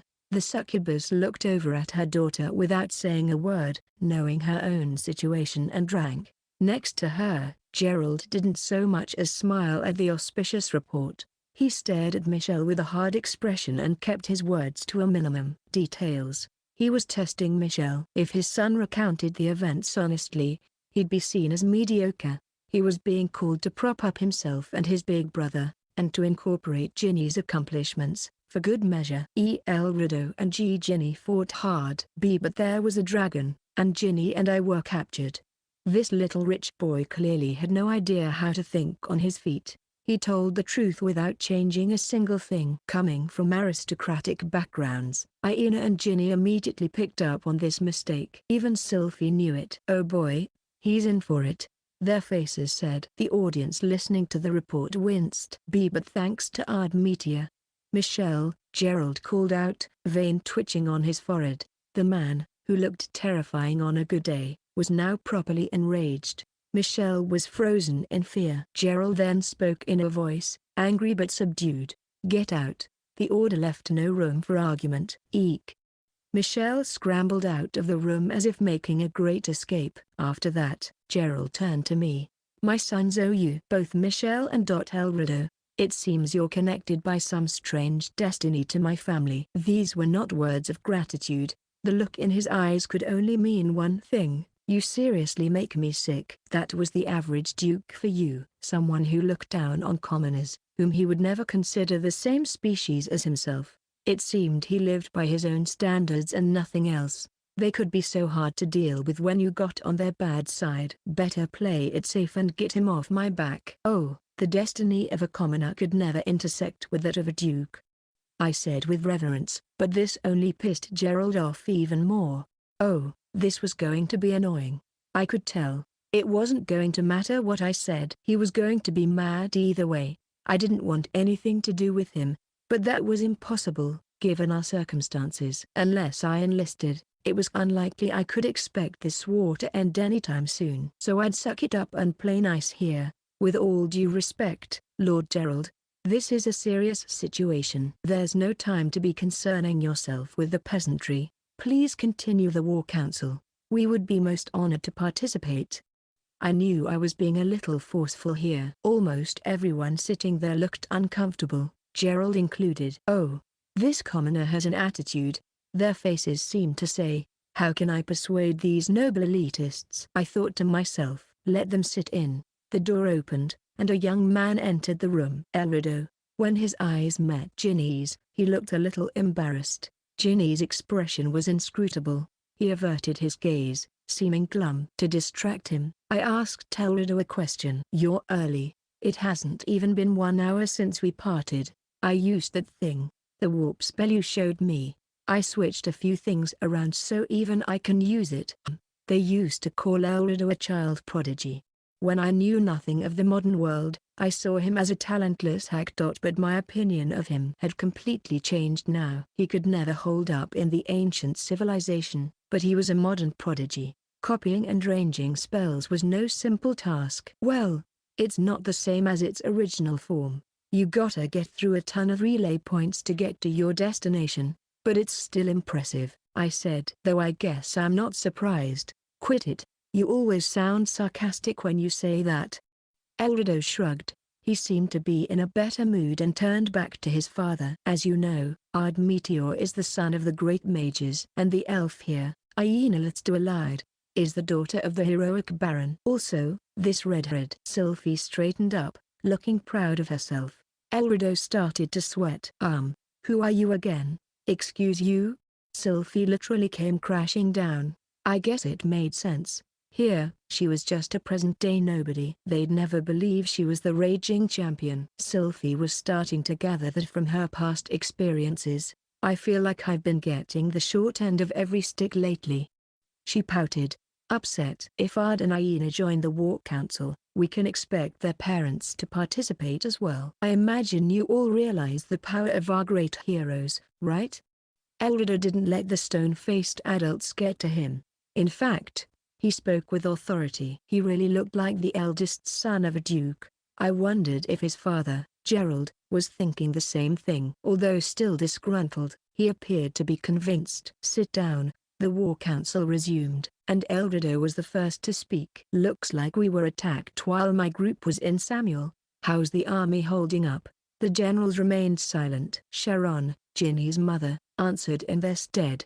We were able to push them back this time, but we lost many soldiers. The generals survived, but a lot of our foot soldiers were taken down. TCH, things are not looking good. The current situation had left the fortress understaffed. We needed to protect this territory, which was in the greatest possible danger. I immediately thought of something we should do. Shouldn't we round up people from other fortresses? Aina asked, vocalizing my idea. Scraping up more men would be the fastest method, but it was easier said than done. I hear our enemy has more numbers and is very strong. They could attack all the fortresses at once in a wave. If that happens, I commented. You're right, Aina said. I guess we can't pool everyone together. Even if this place is safe, the others will be taken by the enemy. If we gathered everyone together here, it would leave people in other key positions vulnerable. This wasn't the only fortress we had to protect. Our main mission was to stop them from invading the country. So we couldn't put all our eggs in one basket. We should ask the nearby aristocrats for help, Sylphie suggested. It was in the right direction, but we'd all determined it was impossible. Elrido sighed. They're all a bunch of morons. They've got a jealous streak and refuse to let go of their pride. This combo has kinda gotten my family in hot water. Elrido's family had lived in this country since its founding and were dukes. At that, They'd been here for generations, proud of their influence over the nation. Because of that, the Spencers had been lording over other families for decades. Like I said, they've got massive egos. You'll never catch them openly admiring someone above them. You can bet your ass that they'll be green with envy of their higher-ups and want to beat them at their own game. A clever family would weaponize that to trick people and use them for their own ends. The Spencers, however, were a proud military family, a bunch of meatheads, who thought doing so was beneath them. Instead, they had been ruling with an iron fist without considering crafty schemes. Eldrado's cheek twitched before he let out a sigh. We've sucked at negotiating for generations. The neighboring aristocrats consider us as an enemy. Even if we ask for backup, they'll come up with some random reason to decline. Sigh. We're in this mess cause we've got no friends and no connections. This is your fault and mine, Father. Shouldn't we make more of an effort to be nicer and get to know people? Gerald shrugged off his son's critical stare. There's no need for cleverness. We've paved the way through military power, and we're not going to change that now. But we might not have a second chance. Lady Sharon, do you know when the next wave of enemy attacks will reach us? Sharon nodded, wincing. Going by the information from our spies. They'll try to take down this fortress in about 10 days. It was just a rumor, but the Selvans came from a long line of skilled intelligence operatives. Succubi had a unique skill called charm that could bend any target to their will and draw out information. Even the most hardened soldier who could endure any form of torture became a slave in their hands. So this information seemed credible. I see. So basically, the enemy's army will attack in 10 days. We don't even have what we need to fight back. So we must face the formidable forces from Assailants with next to nothing. Dire circumstances. We were almost guaranteed to lose, hence why the adults had been stealing glances at us for a while now.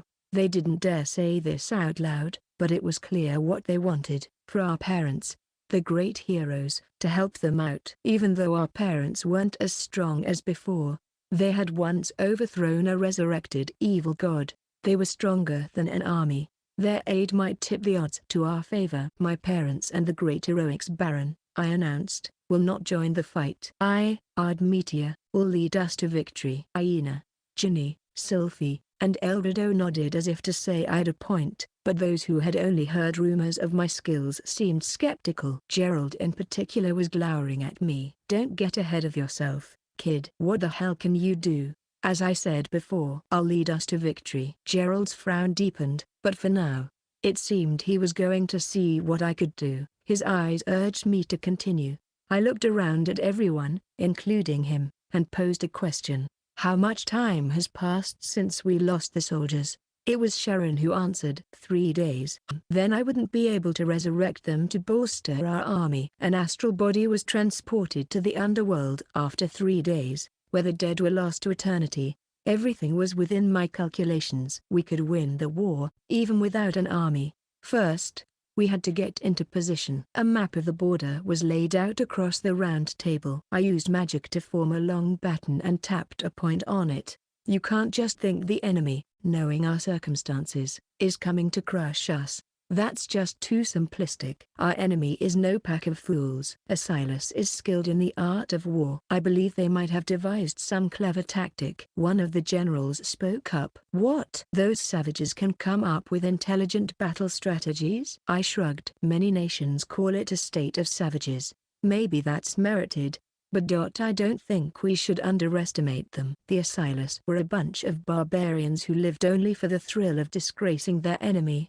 There was no doubt about that, but when you looked into their history, it was clear as day that they weren't just dumb brutes. Until the current king, Dread Ben-Hur, united the nation a few years ago, Assailants had been in a state of constant civil war. Assailants' past is a bloody one, which is why they have more experience in war than us, I explained. There is ahead. We can start by accepting that we're in this dilemma because we failed to recognize this fact in the first place. The generals said nothing, so I got back to the subject at hand. This is where we are now, and the enemy has set up camp. Here, correct? Sharon nodded, and I went on. As I suspected, They chose this location as their base to control how we think about this situation. This camp is supposed to make us think they have nothing up their sleeves and plan on ending this game by ramming into us from the front. Between us was a flat plain. Common sense would tell you there was only this route to this fortress. The enemy's position seemed to announce they were going to charge in from the front. How should we take action? This is the important part. I believe we should intentionally slip up. No one was following. Even Aina looked confused. I tapped a place with my baton. First, we'll rush to this area and set up camp. Their army is guaranteed to pass through here, and it will be quite easy for us to attack them. The terrain in front of the fortress was hilly. It had steep undulations, which gave us key positions. On the battlefield, that meant high elevation. Annihilating the enemy with weapons and magic was easy from that vantage point. By setting up camp there, we'd be able to see all our opponents' movements. Securing these key positions will give us a geographic advantage. Based on the last attack, this would increase our chances of winning compared with holding ourselves up in here. One of the generals tilted their head. Where's the mistake? I think it makes perfect sense. I shook my head. It's a fine plan. To win, we'd need to make camp at a high altitude and secure all critical locations. Of course. The enemy has figured this out, Ginny commented. So that's what you have in mind. Eldredo and Sylphie seemed to piece it together, soon followed by Gerald and the generals. Aina, ignorant of the finer points of war, didn't seem to understand yet. I tried to enlighten her. Let me explain the enemy's strategy. Assailants has laid the groundwork to cull our creativity. They want us to realize we'll never win the war if they take these hills. I indicated another area on the map. Assailants will send a number of forces into the hilly region, but they'll all be decoys. The main unit will detour through these mountains to fight and capture the unmanned fortress. This seemed to clear up her questions. Aina nodded. The others, however, harbored new doubts. Those mountains are steep. Could an army really get through them? It's an impossible route, but our enemies are exceptions. An army of tough orcs might be able to get through it. Their race could cross the jagged mountains. Easy. I really didn't think I had to explain this. Gerald's next question got right to the heart of things. Well then, Ardemetia, if what you say turns out to be correct, what are we supposed to do? We have almost no soldiers ready for battle. If they're coming from the hills and the mountains, we'll lose on both fronts. It always seemed to come down to numbers, didn't it?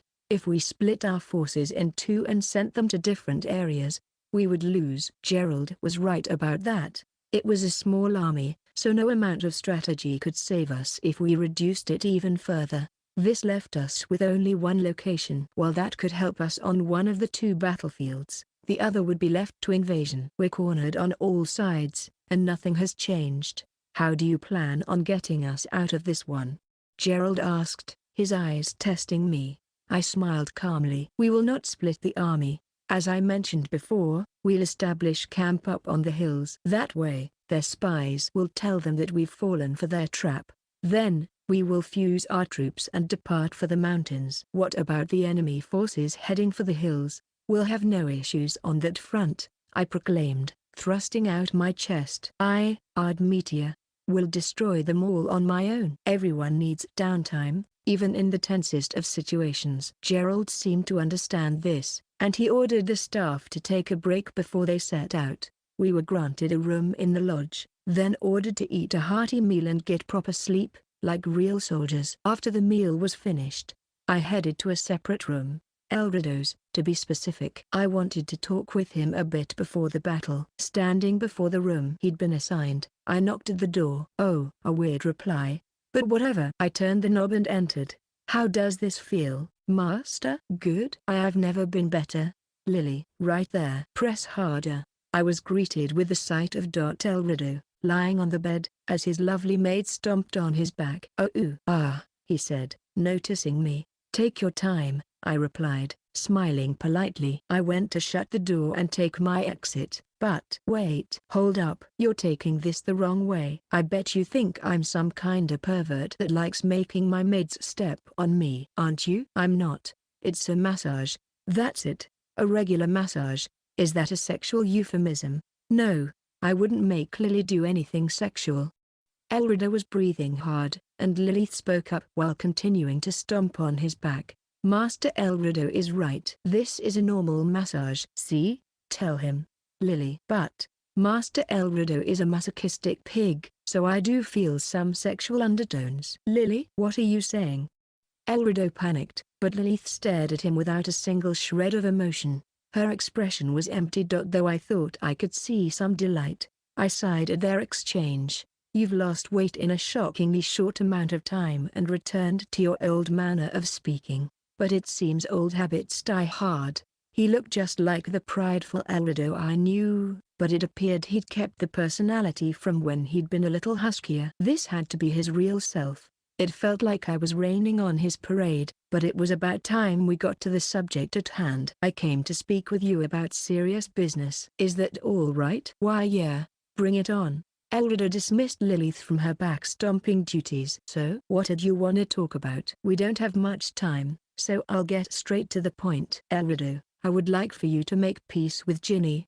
Elrido's face froze. Well, you know, bad timing and all that, so, it isn't a matter of timing. It's a matter of whether or not you're willing to face her. I thought back on when we reunited at the school festival. At the time, Elrido told me he wanted to apologize to her someday, though he was terrified. He was under a lot of pressure from his family, most of it coming from his terrifying father. That triggered Elrido to torment Ginny, who was essentially his servant. Our initial meeting, however, had allowed him to see the error of his ways and fix his attitude. That was why the guilt of everything he'd done to her weighed on him. After that battle, you began skipping school. At first, I thought it was because you were scared of me. But I was wrong. Elrido, you stopped coming out of consideration for Ginny, didn't you? He nodded nervously, offering no objection. Yeah, because we're all in the same class. If I kept attending school, we'd run into each other every day. I knew she didn't want to see my face, so I thought I'd flunk out and repeat a year. I shook my head. You shouldn't do that. I won't allow it, Elrido. In the very near future, I'd like you to. No, let me be more specific. By the time we resolve this, I would like for you to make peace with Ginny, and please, come back to the academy. Elrido stared at me, confused. Why are you peer pressuring me? Things are fine the way they are. Ginny looks happy. No need to worry about someone like me. Don't say that. I see you as my only guy friend.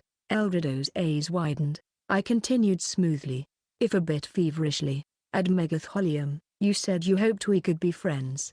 That was my saving grace. I was more shocked than when I first met Hyena. We were all scared of things we didn't understand, especially things more powerful than us. Any chance of friendship was lost if there was fear between the two of you, I had thought. But Elrido proved me wrong. He accepted my power even while fearing it. He even said we were similar in some ways and maybe we could be friends. He might not have thought too much about it, but these words changed my life. Elrido, I want to be friends with you.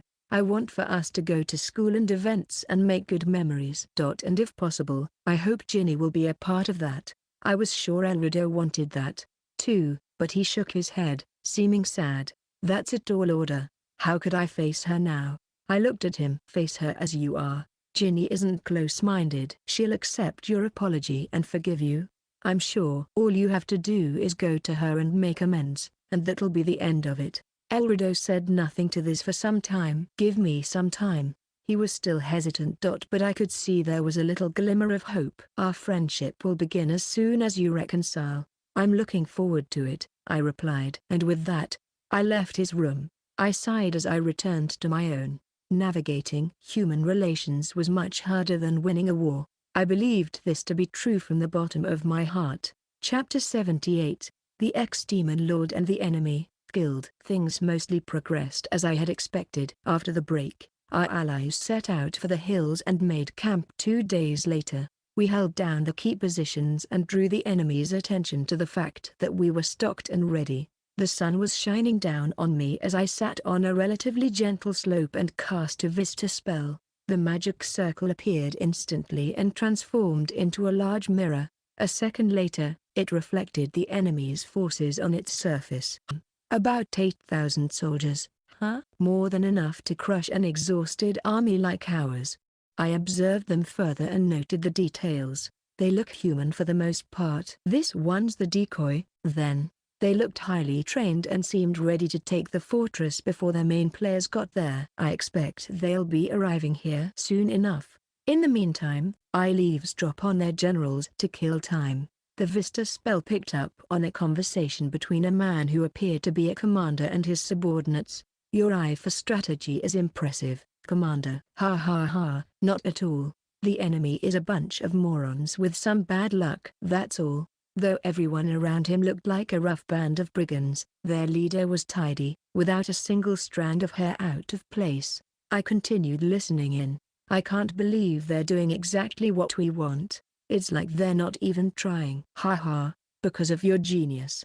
Right, Commander? Yeah. But I'm surprised they didn't call on the great heroes. My parents and Aina's father weren't participating in the battle. He seemed unsatisfied. Sigh. I thought we'd finally get some action around here. We could take the heads of the great heroes in no time flat. Oh? That's unexpected. I knew the enemy had assumed our parents would be fighting in this war, but I hadn't expected them to think they could win against them. I'd been so sure that these guys were nothing more than decoys, that they were supposed to wear down the great heroes so all three would perish in the battle at the fortress, that they accepted their role as sacrificial pawns. This leader, however, seemed intent on beating the great heroes who'd slain an evil god. With the armor Our Excellency gave us, nothing can stand in our way. The proof was the equipment they were wearing. Powerful magic armor. It was apparently sealed with teleportation magic, as if they knew what we were plotting. Now I couldn't pretend to insta-kill the enemy by warping them someplace else. Plus, their armor seemed to have magical defenses. Even swords, spears, or arrows had tricks that could boost the bearer's power. Since I was familiar with ancient equipment, it wasn't all that impressive. But there was something odd about it. Though it paled in comparison to anything from the old days, it was better than anything from the modern era. Who had produced it? Their commander had said Our Excellency. But Dread Ben-Hur couldn't possibly be behind it. He just didn't have the knack for it.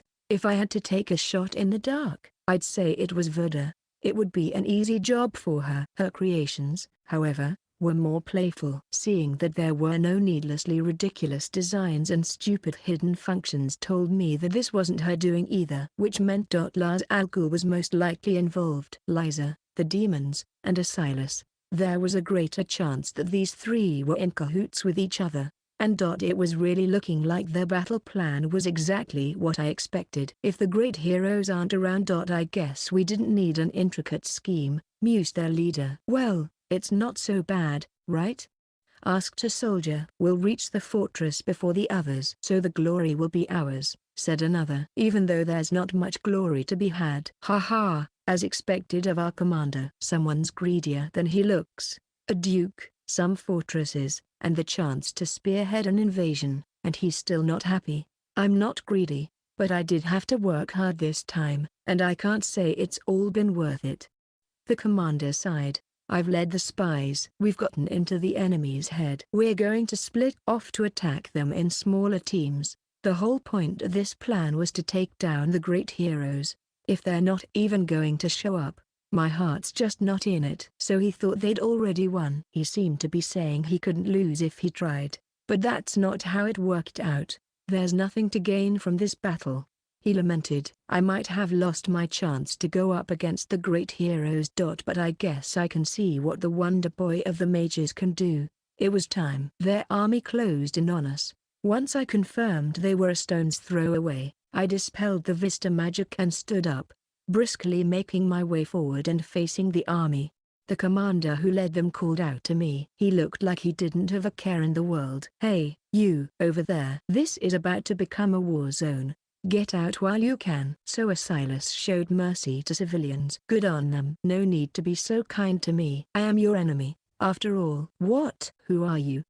The commander cocked his head. Ooh, I know what's going on. I bet he's trying to negotiate a ceasefire, guessed one of his juniors. The leader looked like he understood. You're wrong. I said. That's not what I'm after. I mean, we're going to win this battle. There's no reason why we would negotiate an armistice with the losing side. HMPH. He's a cocky one. Guess I should have expected that from the Spencers. He appraised me. Tell your master this, your undeserved confidence will only be your undoing. I smirked. Duly noted, but you'll have to wait until the war's over. After all, there's no one to tell. No one to tell? What's that supposed to mean? You heard me. I'm the only one here. Huh?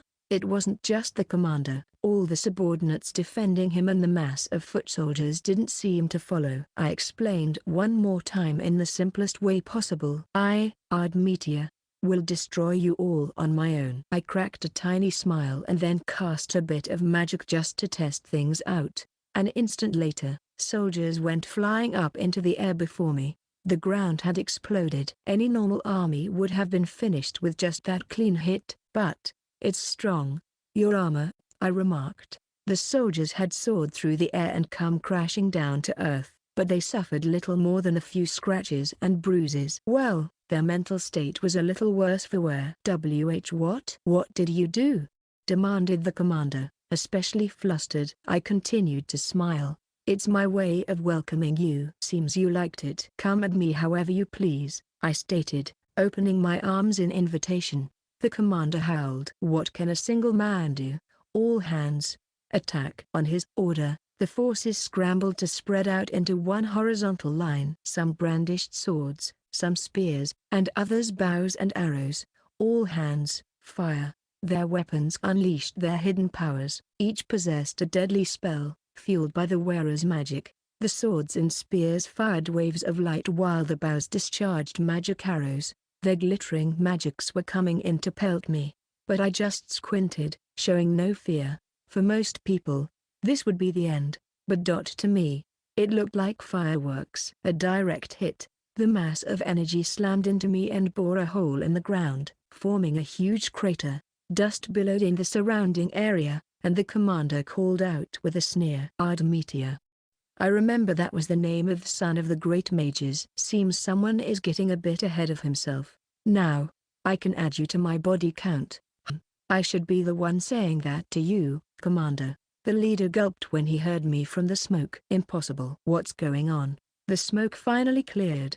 Upon seeing me in perfect health, he began to sweat. How could you come out of that alive? There has to be some trick. I smiled. Wise men will always come up with their own explanation for things when up against something that seems incomprehensible, but often, they stray further from the truth.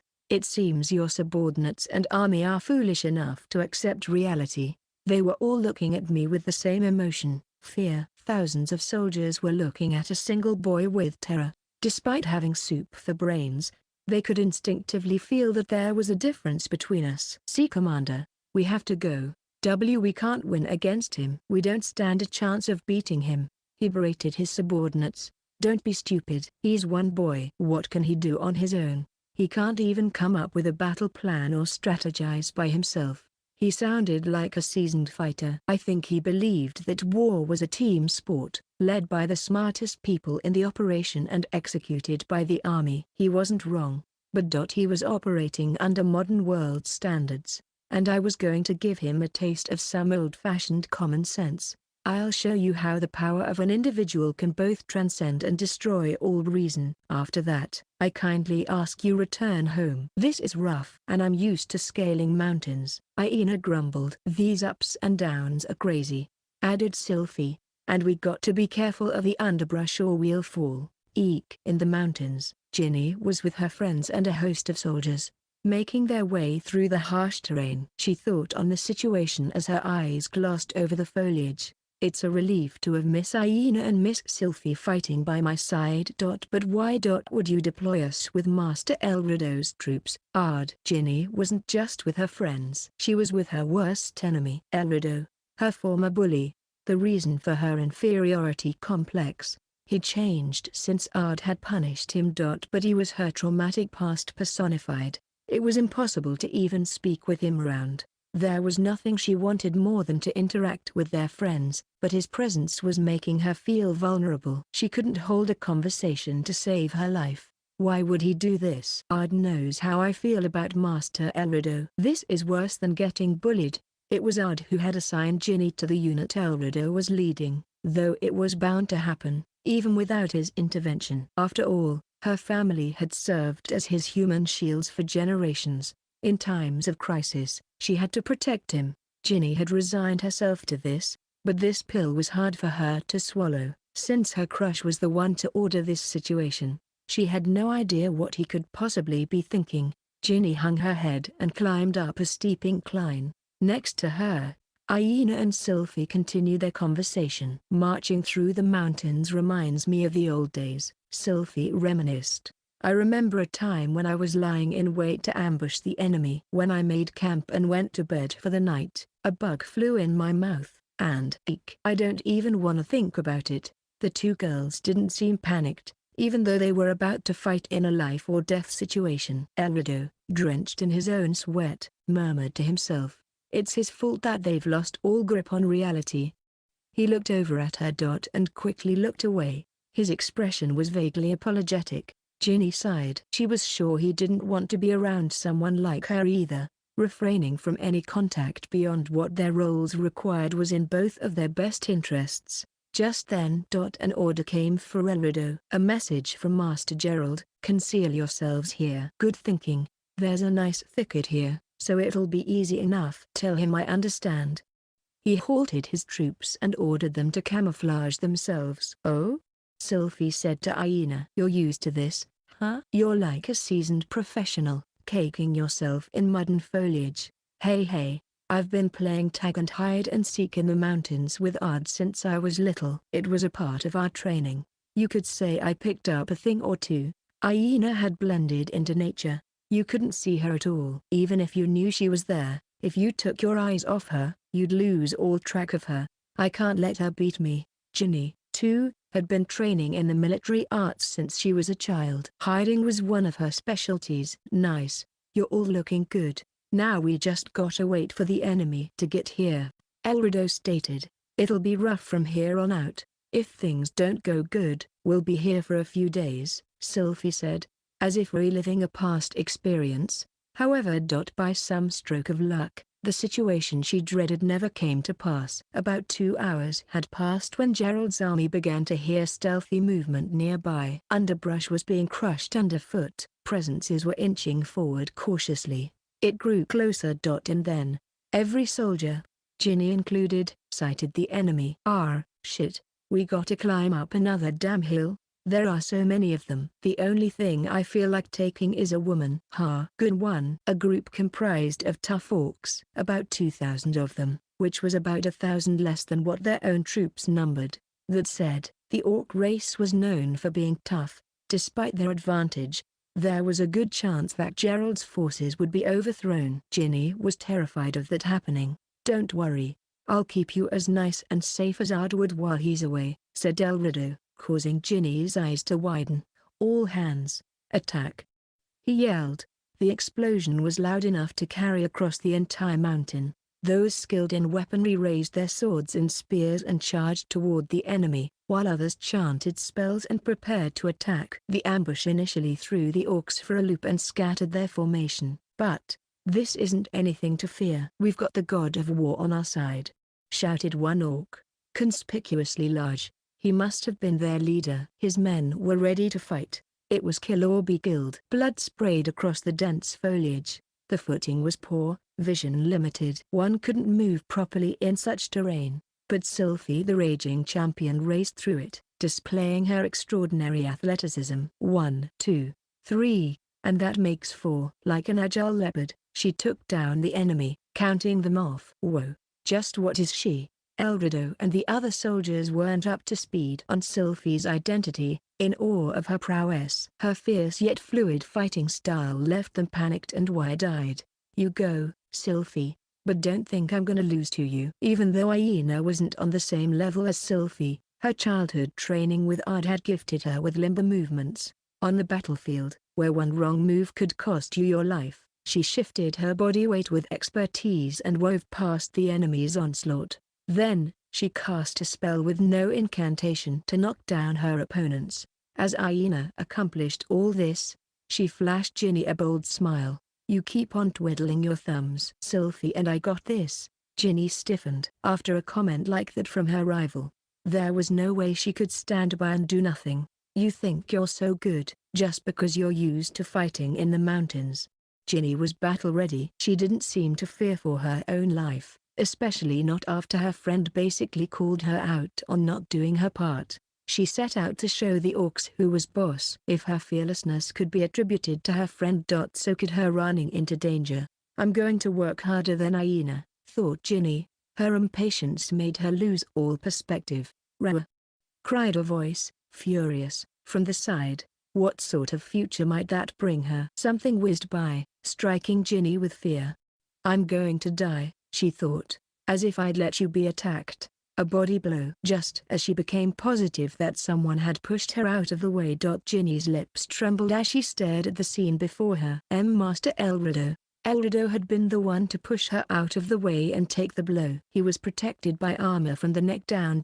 But he'd removed his helmet to improve his vision while in the mountains. This, unfortunately, meant the enemy's battle axe had cut into Elrido's neck. Blood gushed from the wound, but he didn't falter and returned a blow of his own. Arcar. He cast Mega Flare at point-blank range, blasting the orcs away and leaving them beyond all recovery. Elrido pressed his hand against his neck and fell to one knee. "TCH, is this it for me?" He had used a physical strengthening spell to fortify himself, so he wouldn't die just yet, but he seemed to realize it was only a matter of time until he met his fate. Why would you do that? Wait, you need first aid, stat B. But what should I? Ginny was in full-on panic mode. It was all too much to process. She had escaped death. That alone was enough to handle, even without factoring in the complicated relationship she had with her savior. She didn't know what to make of it all. Did Elrido feel the same way? His ashen face made him look like he was on the verge of death. "Don't sweat it," he assured. "I only did what I wanted to do." His calm expression told her that he didn't regret his actions in the least. Then, accepting his fate, he closed his eyes, and in that very moment a magic circle appeared beneath his feet. As if to mock fate, an emerald shimmer encased Elrido's body. And the cut on his neck was healed. This is...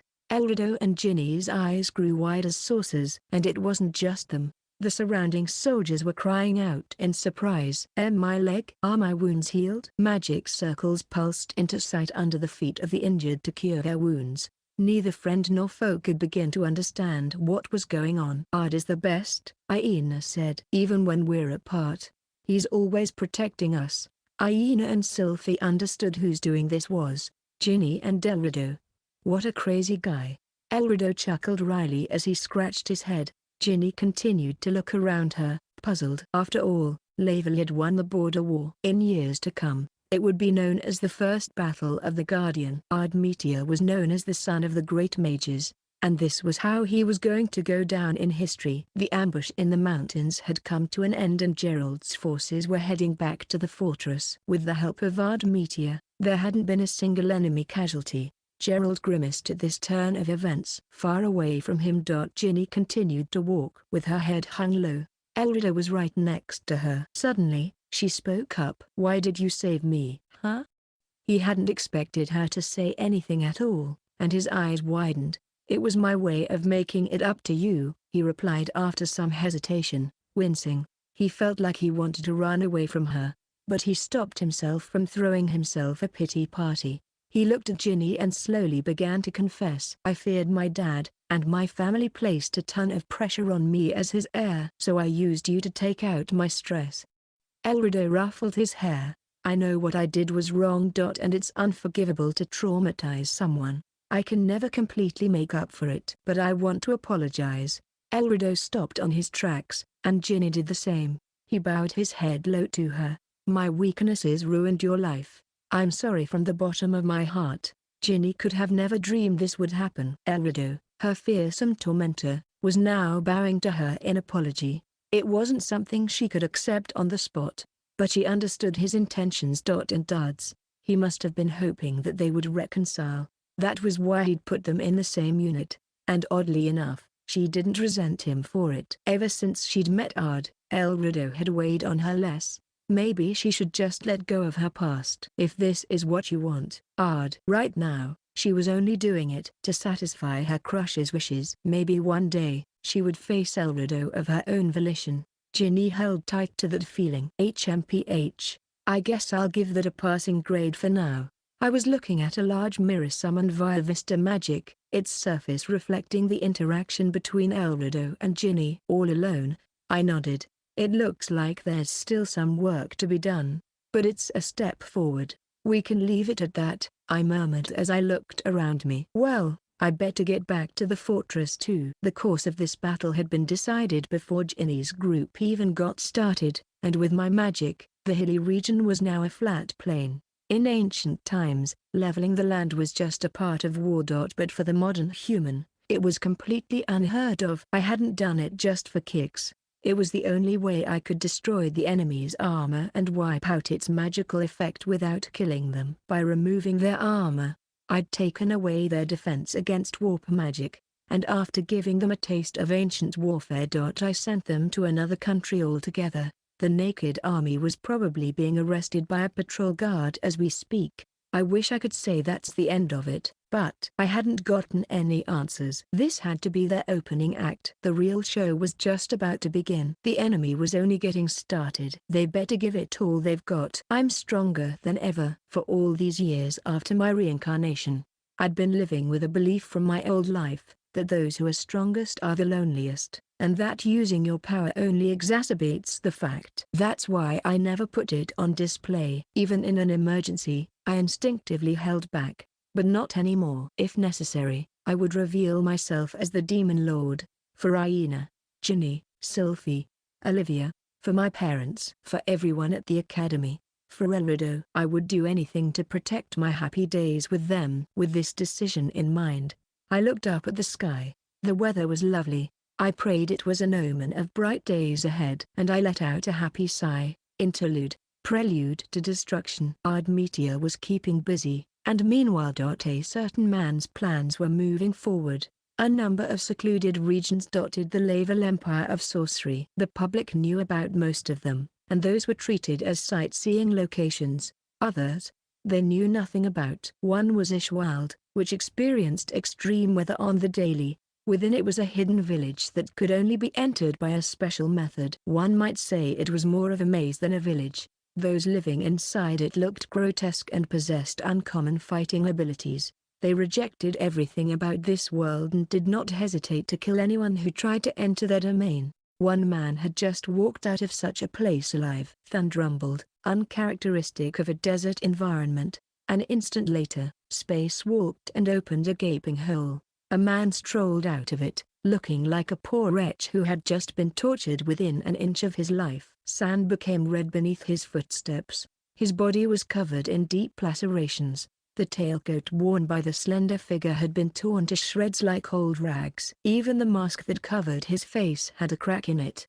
but that didn't stop him from laughing happily. Strangely, even as he experienced pain that any normal person would go mad from. Hey, hey, hey, hey, hey, hey, hey, hey, as I'd expect of my former master. It's been thousands of years since the Demon Lord got rid of my leader. To think there would come a day when I'd experience his wickedness again. The creator of the hidden village was what modern men called an evil god. In ancient times, they were transcendental beings known as the Outer Ones who ruled over everything. And he was the father of champion Lydia, Aina's ancestor, and Ard's sworn enemy back when the boy had been Varvatos. To collect a certain thing left by an evil god, he'd sustained serious damage on his mask. Despite bearing fatal injuries that would kill a man, modern or ancient, he was never going to die. It was like time was being rewound. His wounds were healing up. Oh, my former master. I knew it wasn't you. Even you couldn't rob me of my immortality and finish me off. It must have been him, our beloved Demon Lord, who can destroy me once and for all. He looked up at the thunderous sky and chuckled. He pressed what he had recovered from the evil god over his head, half a broken cube. It looked like a worthless piece of garbage, but this dingy box held a dreadful amount of power. The rest is up to my partner.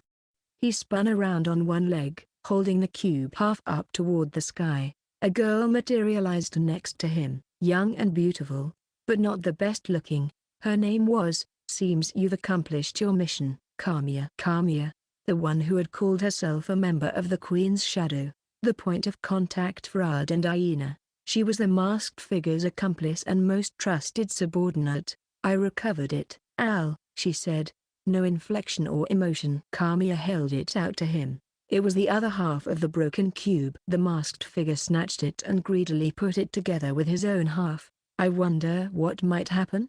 he asked, sounding as elated as a child standing before the unknown. The combined cube started to glow white dot and returned to its original form. The dirty gray surface peeled away like rust to reveal an ivory box. Gold lines flickered across it, a sight captivating and somehow unsettling. "Kekeke. So this is what it's like to be a child again. You seem to be having fun, Al." "Oh, because I am." "You seem happy." "Oh, because I am." The masked figure spun around with the white box in his hand and began to speak in a sing-song voice. 3,704 years, 2 months, 3 days. That's how long I've waited, impatiently. Now, I can finally move on." "Ah, it doesn't get any better than this." His spellbound voice had an undeniable madness to it. One other person showed up and called out to him. "Is that the holy votive known as the Strange Cube?" The former Heavenly King and Pope, Liza Bell Phoenix, had warped before them.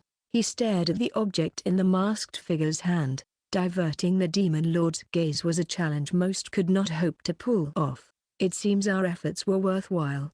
The first step has been cleared." "Right, you are, these days." He goes by Ard Meteor and is surrounded by friends. He's happier than he's ever been, but it's made him blind to everything else. If he had been the lonely monster he once was, he would have seen through our plans with godlike acumen. This Ard Meteor only thought about protecting his friends, which was why he couldn't pull himself away from the lands ruled by the Spencers and Salvans. They were right about him. "I know I proposed we should push Assailants to attack the homes of his friends and keep him rooted there to let us to get what we need. But I never imagined it would work like a charm," remarked Liza. That had been why Assailants had declared war, to keep Ard Meteor occupied at the border so they could obtain the box. "So what's next?" "We'll have her." I guess I should say he now, or it for simplicity's sake. Either way, it's ready. "Looks like we're in for a real treat, so I figured we'd lend a hand." Liza seemed dissatisfied. The masked figure chuckled. "Of course, this is a part of our plan. I thought I'd explained right off the bat. Obtaining the strange cube means nothing if we stop there." He stared at the box. "We can't do anything unless we've got the right person with the proper qualifications. Like Aina, for example." The masked figure nodded and broke into a smile. Hey, our Demon Lord hasn't even noticed that in the innumerable tales about him, there's exactly one where he isn't the main character. But that girl is." He spread his arms out as he looked at the dark clouds above. Liza stared at the man. "You mean to use that being and awaken the girl?" "Is that right?" "Correct. She's a chrysalis on the verge of emerging. One more push, and she'll show us her beauty. And when the time comes, we'll achieve our wish." The old general's wrinkled face seemed eager. "We'll discuss the particulars later. I have urgent matters to attend to." "Good luck, Your Eminence," the masked figure replied mockingly. A magic circle manifested beneath Liza's feet. Just as he was about to warp, he glared at the figure. "I will not forgive you if you betray me. I suggest you keep this in mind." And with that, he disappeared. Keke. So he doesn't trust me. I have to say, that hurts. "But you are going to betray him, aren't you?" Kamiya questioned, tilting her head. The masked figure shrugged. "Can't say for sure yet. Depending on how things go, we might be accomplices till the end. But it's all up in the air. The forces might very well work together to destroy me. And the truth is, that's exactly what I want." "I knew it." "You're planning to betray him." Kamiya looked at him with cold eyes. After he stroked her head, the masked figure took her small hand and began to dance with her. Their steps were light, and he spun her around and around. He thought of his beloved archenemy. "I'm going to give you the most riotous prelude. Prepare yourself, my Demon Lord." Chapter 79. The ex-demon lord launches forward. After the attack on the border, Aina and I decided to return to the village for the time being. A few days later, Olivia decided to drop in and visit us during our summer vacation. There at my doorstep, she had on her usual sour expression. First things first, Elrido showed up to summer school. Oh, no way. That makes me happy to hear. Summer school was for students who had to take a leave of absence during the school year, and it allowed them to make up for missed credits. Elrido must have decided he wasn't going to flunk out. Now I was looking forward to the new school year even more than before. Good tidings weren't the only thing Olivia brought with her, however. The Queen has summoned you to discuss the battle from the other day. To confer another medal upon me? No, it is a feat worthy of national recognition. But we're still in the thick of it. We can't even afford a second to commend you. She shrugged. The Queen and I are going to hold a meeting with the other influential aristocrats. Join us. Okay. Can Aina attend as well? I didn't have the heart to leave her back in the village. Olivia nodded silently, and the three of us were in her carriage in no time, heading to the royal capital. Upon arrival, we made a beeline for the castle. Beside Olivia and Aina, I walked down its vast corridors and stepped into the meeting room. Oh, thou hast come. You were most splendid in this last battle. Ard. Queen Rosa lavished praise on me from her seat of honor at the round table. Settled in next to her was Prime Minister Vold, who glared at me in silence. This was usually when he'd make a scathing remark or tell me off in some way. But the incident at Megatholium must have changed his opinion of me. He eventually turned away and focused on the two across from him, Duke Gerald and his son, Elrido. I would expect no less of the Spencers, Vold said. Any other family would have failed miserably, but you've led us to victory. It's a feat worthy of the highest honor. He was trying to stress to the other aristocrats that the Duke was to thank for all this. It seemed like he was brushing my contributions under the rug. But that wasn't exactly accurate. This was Vold's way of helping me out. If a commoner stood out, they'd end up on the watch list of the aristocrats. They felt the need to hammer anything that sticks out back in its place. Vold must have been trying to save me from that. Present at the meeting, Elrido, Ginny, and Sharon said nothing, apparently all on the same page. Aina, Olivia, and I joined in as the meeting began to decide our next steps. Queen Rosa got the ball rolling. Even the enemy understands how this battle came to pass. Though they have been defeated. Assailants refuses to negotiate or retract their declaration of war. Our foe intends to fight until the very end.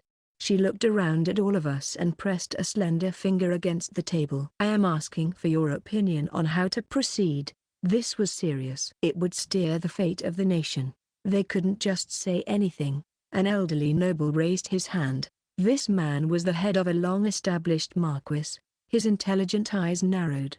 A non-aggression pact may be wise. Oh? What makes you think that? I don't think this is a case of assailants being reckless. Even their savage king would not act so foolishly. Rosa nodded. But Vold looked conflicted as he fiddled with his beard. He spoke up. I have some doubts on the matter. HMPH. Do you mean to say you believe Assailants has gone wild? Yes. I shared your sentiment until only recently. But after witnessing their behavior at the meeting of the Five Powers. My opinion has changed. Vold frowned. I cannot help but think his recent actions have been spurred on by some sort of madness. It would not be strange if he went crazy. I could work with that information. I had come face to face with Dread Ben-Hur during the summit, but he seemed like a crazed king to me. And what if his madness wasn't innate but something he had acquired over time? It was looking like we were better off assuming there was a mysterious puppet master pulling his strings. The Marquis cleared his throat. Even if Assailants has acted in an irresponsible way, my opinion still stands. I want a non-aggression pact, he replied. Whether or not the main perpetrator of this incident was the anti-Laval faction spearheaded by Megatholium, it would be unwise for us to act with violence. We've already established that Assailants is battle-ready. And if we fight on their home turf, I must say it'll be quite sobering. Thou means to say that violence would only result in more casualties? Yes, Your Majesty. So while it might place Duke Gerald and the other families under more strain to defend our borders, we must not fight back. "And we have a legendary apostle on our side," replied the Marquis, turning his gaze toward Olivia. "My guess was that she was relieved there was no one from the Black Wolf Order around. They would be totally against their living god being dispatched to the battlefield to protect her country." Seeing that the participants here were either non-religious or followers of Verda, however, they all looked at her with hope. Olivia crossed her arms and sighed. "I'm basically one of the nation's rulers by this point, so I guess I've got a duty to meet your expectations. But I can't help you right this second. I've got other things to take care of." Heads tilted in the meeting room. I was no different. What could be so important that she'd put our current situation aside? I had to know the answer. "What sort of business might that be?" I asked. "Nothing potato related, I trust." "Obviously not. Prioritizing potatoes over a situation like this would be ridiculous." "Hey, why did you pause? And why are you sweating?" "Don't tell me this is actually about potatoes." "At a time like this?" I said. "It's not." "I got a call from Verda. Wants me to help out with some magic device she's working on or something." "Verda called her?" "Well, this was a surprise. I never imagined Olivia would prioritize a request from Verda in these circumstances." "I know what you're thinking. I know it's not like me. I should ignore her." "Then why are you going?" "My soldier senses are screaming danger. That's why I decided to go help her." "Huh.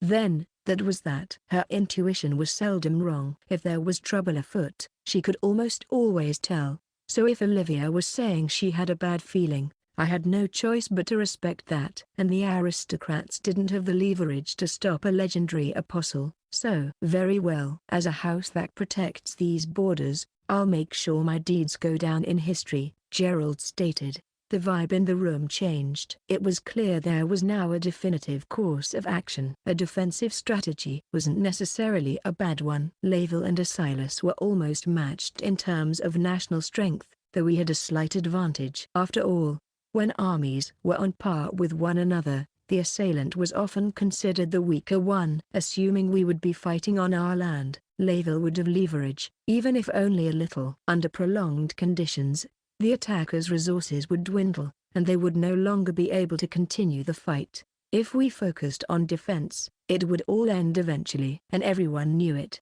There weren't any problems with this plan, but I'm against it. Everyone's attention turned to me as I quietly raised my hand. My friends, Aina, Rosa, Ginny, and Eldredo, looked upon me with goodwill. But most others scowled, as if warning the commoner to stay quiet. Even so, I would say my piece. Waiting them out is one plan of action, but it will take too much time. More time means more victims, and I cannot stand for that.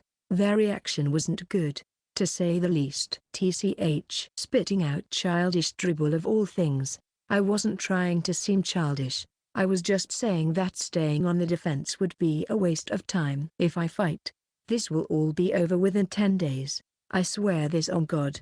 I promise to end this war in that span. They sneered at me. "Huh? You think you can do that in 10 days? A son of the great heroes, huh? I guess he doesn't think the same as we unenlightened mortals." "And how exactly do you intend to pull that off? Are you saying you'll march into the enemy nation and speak with them directly?" I grinned at the man who uttered this last statement. Bingo. They looked at me, skeptical, but the participants familiar with me started to warm up to the idea. Starting with Aina, the others glared at me with scrutiny, thinking the same thing. Now's not the time to be joking around. Don't be ridiculous. I looked around at each of them. I, Ardmetia, will walk into Assailants and end this war. To drive my point home, I made a bold declaration. This isn't just some far-fetched dream or delusion. I know it can happen, and I won't be deterred by anyone. Chapter 80, The Ex-Demon Lord on a Foreign Rampage. Anyone who hadn't seen my powers firsthand thought I was running my mouth, but what I said had been completely feasible. To prove this, I got to work as soon as the meeting adjourned. "You will be taking us with you, right?" Ginny asked. "We're coming whether you like it or not," Aina said. They needed the experience, so I let them tag along. I didn't forget Sylphie. Of course, she would make the perfect backup if anything went awry. It might seem like there was nothing going on upstairs, but she was excellent in battle. We met up, interrupting her journey once again, and headed straight for the Assailants Federation. We passed through the fortress belonging to the Spencers and entered the land between the two nations. On an open field flooding with sunshine, I said to myself, it seems the entire enemy region has anti-magic techniques in place. So does that mean we can't use magic like in Megatholium? Not quite. It's not nearly as strong here. From what I can tell, the only spells sealed are flight and teleportation. It must be Liza's doing. Only he could pull off something that spanned the entire country in this era. Apparently, however, even he hadn't been immune to weakening over the years. Back in ancient times, he had done the same thing to ban all magic from a mass of land. Now, it seemed that he could only seal specific spells, so we're forced to waste time traveling to the royal capital and their stronghold. Posed Ginny. We need to find out their objective, Sylphie said. What are they buying time for? She was right. This was likely meant to buy time, but we couldn't figure out what they had in mind. Let's keep moving. That's our only option at this point, I urged. Everyone nodded, and we continued on our way. As I tried to analyze and control these barriers, I doubted my analysis would be complete by the time we reached the capital. It was easier when many spells had been sealed. This present situation was harder. Plus, Liza was the one behind it. Not to say analysis was impossible, but I knew it'd take a lot of time. About 10 days, to be more specific, and I expected us to arrive at the capital in 9 days, which meant it didn't mean much. Even if I could analyze it, I was going to keep at it. Anyway, I assumed they were trying to get me to give up. There was a reason why 2 spells, flight and teleportation, were blocked. It was better for us to have access to them, so I kept at analyzing and dissecting their methods to block these spells. After 9 full days, we arrived at the enemy fortress just as darkness was creeping into the sky. This area was outfitted with forts along the nation's border. As soon as we passed through the main defense line, we would be in Assailants proper. Of course, it wasn't like they were going to let us waltz in. An enormous fortress had been built out on the open plain. Like a small-scale castle town, a giant gate served as its entrance. Enemy soldiers patrolling the area spotted our presence in the night. Brats? What do we have here? Why would kids come? Hey, wait a second. Are we at the East Gate? Our citizens would be coming in from the West Gate. If they're coming from the East, that means they finally seemed to piece it together. They looked anxious and got into battle formation against me. However, their combativeness, resolve, and preparation meant nothing. I imagine your duties have been arduous. I'll relieve you from them.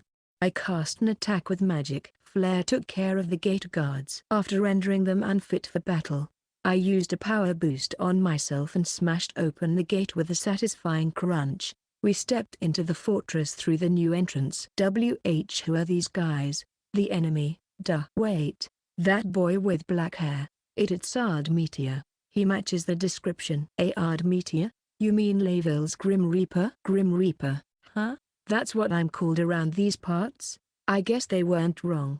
They assumed I was going to reap their lives. Stand back if you don't wish to be harmed. Resistance is futile. The soldiers understood my orders, but they had a job to do. Despite their visible dismay, they'd chosen to fulfill their duty and protect the nation. They're just a couple of kids. It'll be an easy win if we surround them. Taking the Grim Reaper's head will secure us promotions, for sure. The men roused themselves and prepared to attack, but we had our own countermeasures. To be specific, I wiped the floor with them. My friends didn't get to show off a single one of their moves. Several soldiers had cast flare, and I dealt with them in no time. Is he a monster?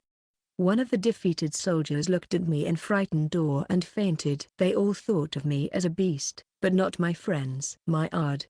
Ginny exclaimed. Another perfect victory. My Ard just can't be beat. Iena emphasized. Why do you get to have all the fun? I wanna go wild, too.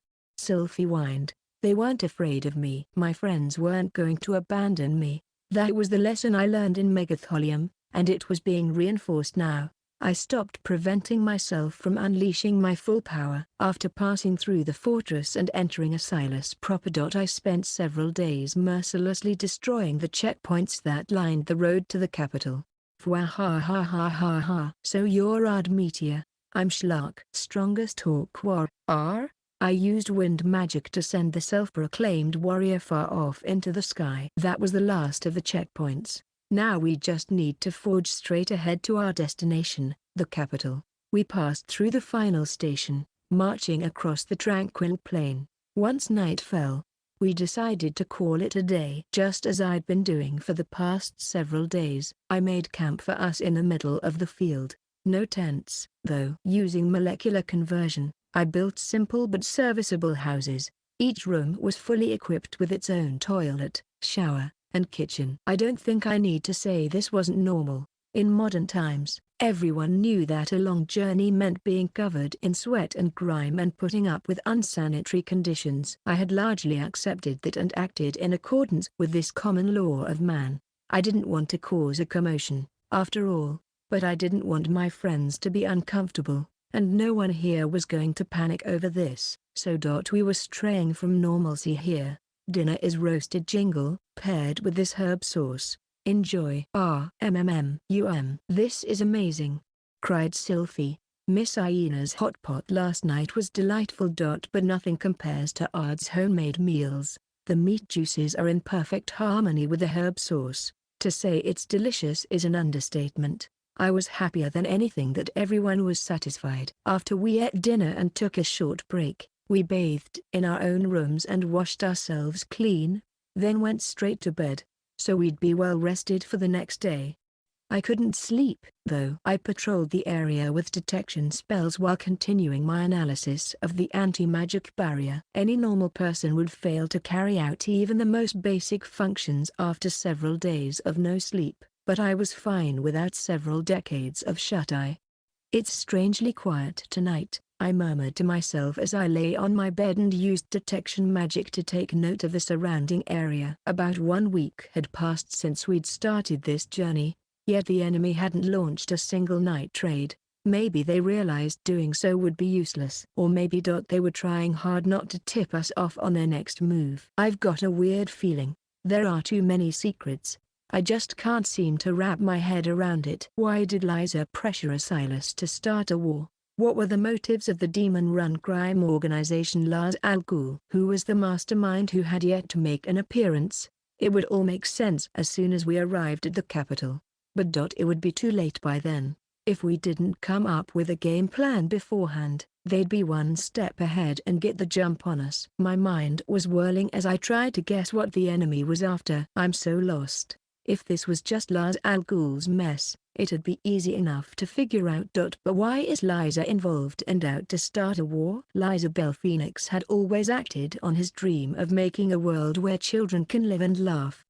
He'd stoop to any level to make it happen. He was just that brutal. But if there was even the slightest chance that his plan would endanger a child, he'd never go through with it. He always put children first. It was why the idea of him trying to start a war felt strange. In war, it's always the vulnerable population, like women and children, who have to pay the price. Liza knows that, so there's no way he would start one on a whim. But reality was different. He had teamed up with the demons and an unseen mastermind to manipulate Silas and declare war on Layville. I'm hoping to find an answer before we reach the capital. But it looks like I'll have to think on my feet. I didn't have much of a chance of discovering the truth on my own. My only option was to continue dealing with more immediate matters and focus on carrying out simple actions.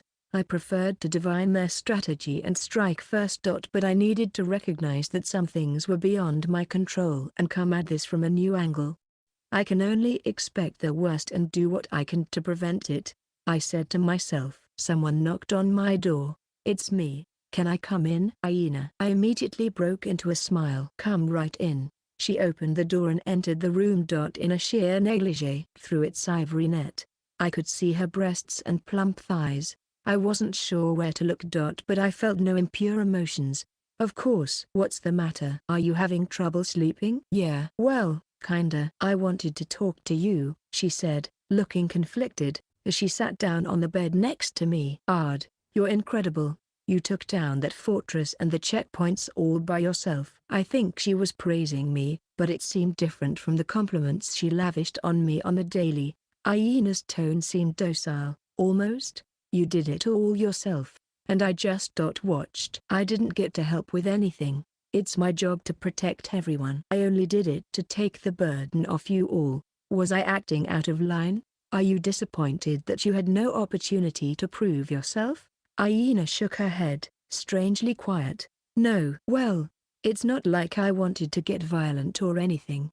She gazed downward, hesitating. When summer break started, it was the first time in a long while that we got time alone. At first, I was really happy, but it started to weigh on me. I realized I can't understand you at all. I didn't get what she was trying to say, but I wasn't going to force her to tell me. She wanted to go at her own pace, and I was going to respect that. When I was abducted by Elzad, you used your powers to save me. When I saw you, I thought you should have someone who can be your equal, but I know no one is as strong as you, so I had a feeling that you'll always be lonely. That's why I've been trying to become worthy of standing by your side. So that's what's been on her mind. She wasn't wrong. I didn't have a match even back in the ancient world, except maybe Lydia in my friend group. In a way, I felt like Lydia was the only one who could truly understand me. But I never thought the others weren't my true friends. Aina must have realized that during our break together, when we spent time in the village and climbed the mountains, you always looked like you were having a great time. Not just because I was with you. You were always looking forward to things, the future, life after summer vacation, seeing everyone at the academy. That's when I realized you considered those weaker than you as friends. I was the only one who mistakenly thought I had to be as strong as you. So she was concluding all her efforts had been for nothing. She clenched her fists against her knees. Ever since Megatholium, you've been smiling more. You show it to everyone now. When you used to show only me, it started bothering me. You might think I'm a terrible person, but... Aina's lips trembled as she looked away. I don't want to be another face in the crowd. I want to be special to you, and not just one of the many people you care about. I want to be the most important one in your life. That's what I was thinking when we were in the village together. I see. I understood what she was trying to say. Her recent behavior made sense now, like how she reacted when we fought the demon in the forest and when I beat that half-dragon. She'd praised me and blamed herself for her lack of power. At the time, I'd thought it wasn't like her at all, but I didn't think it was because she wanted to be my number one. I didn't think it was because she wanted to be special to me. Her strange behavior had all started in Megatholium. During that incident, Aina and I had been saved, metaphorically, but it seemed to spark a new type of insecurity in Aina. I want to be special to you, I want to be strong. I thought that if I was powerful enough to stand by your side, I'd become special to you. But when I see you in action, I can't help but think that there's no way I can measure up to you. Aina pursed her lips, shoulders dropping. I sensed something ominous in her tone and expression. I recalled a man I had befriended in the old days, a very honest sort with an agreeable personality, but a major overthinker. Once, while we were in combat together, he felt like he wasn't carrying his weight and feared our friendship would fall apart, and so he clung to power and ran wild, causing him to commit a sin and fall into madness. I had to end him myself. Right now, Aina was walking the same path as him. I could tell. It seemed that even she sensed she was losing her way. That was why she'd come to me. In that case, I had to shift her trajectory. Aina, you're walking down the wrong path. At this rate, you will be consumed by a desire for power and hurt everyone. She must have had a hunch about this already. Aina remained silent and hung her head, face clouding over. I placed a hand on my friend's shoulder and continued. Listen, Aina. The power you seek is nothing but a destructive force that hurts others. No matter how much of it you acquire, I won't see it as a good thing, and naturally, I won't consider it special. Right. I've always sought power to help me protect others, and I see it as a tool to that end. To me, it's nothing but a tool designed to protect. I have no interest in finding out how far you can take it. No matter how strong you become, if that's your motive, I'll see no value in it. You're right.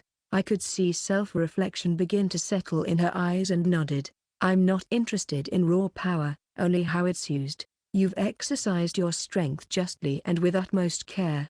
This includes when Sylphie went out of control, when we were transported into the past, during the school trip, and at Megatholium. That is why you are my dear friend, and I looked at her. And someone who is more special to me than anything else. Aina lifted her head. Her eyes were wide, lips quivering slightly. I'm special to you? Yes. Although I would never dream of ranking my friends. I would say you're my best friend, Aina. I moved my hand from her shoulder down to her clenched fist. I held it in my own. Back when I was a young village boy without a single friend in the world, you appeared before me. You asked to be my friend. Do you know that you saved me? Who I am today is all because of you. You were my first friend. And no one will ever compare to how important you are to me. I think this was what she wanted to hear. I wasn't just flattering her or trying to point her in the right direction. I'd spoken from the heart, and she seemed to have gotten the message, because she smiled in embarrassment. I'm special, I see. And I've always been special. Hey. Nothing was more adorable than her flushed cheeks, and it made me think that my Aina was just the cutest person alive. We talked a little more after that. Growing tired, Aina lay down on my bed and began snoring gently. She was so cherubic. I stroked her cheek and cracked a small smile. I can see you were suffering only because you wanted to be seen as a real friend. I was worried that led you down the wrong path. And happy at the same time, I murmured to her with gentle eyes. I'm so glad I met you. It was daybreak. It seemed the sun was shining in Aina's heart as well. She was her usual self when she woke up. We continued west. It was still eerily quiet, and we remained vigilant for the course of our journey. We finally arrived at our destination, the capital of the Assailants Federation, Heel-Sea Pearl, a giant city in the middle of the plain, surrounded by solid walls and gates and a battalion of sentries that protected it from invasion.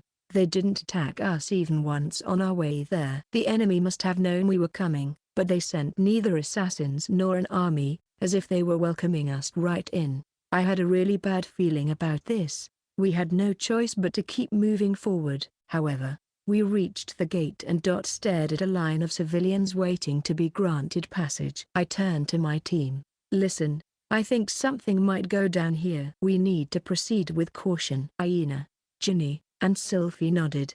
I returned the nod and then we passed the line of people and approached the tall gate. The sentries spotted us. Hey, they're here. It's the Grim Reaper and his party. I'd known this was going to happen. I'm sorry. I'm afraid I'll be forcing my way in. I did exactly what I'd planned out beforehand. First, I cast wall over the citizens to keep them out of harm's way. Then, I knocked out 60 guards with flare and got rid of anyone in my way. Let's go discuss what we need to. I entered Heel-Sea Pearl, the girls behind me. Because I'd made a huge commotion at the gate, the passers-by were frozen in fear. We passed through the streets with all eyes on us. This tiny party thinks they can attack in broad daylight. You're on enemy turf. Patrol soldiers continued to advance on us. They must have thought they could swarm together and crush us. Your numbers mean nothing to me. They were going to learn the hard way who was more powerful between us. I instantly took out each soldier who approached with an elementary spell. I guess we won't get our chance to shine anytime soon, Aina commented. Indeed, Ginny agreed. We never have to worry with him.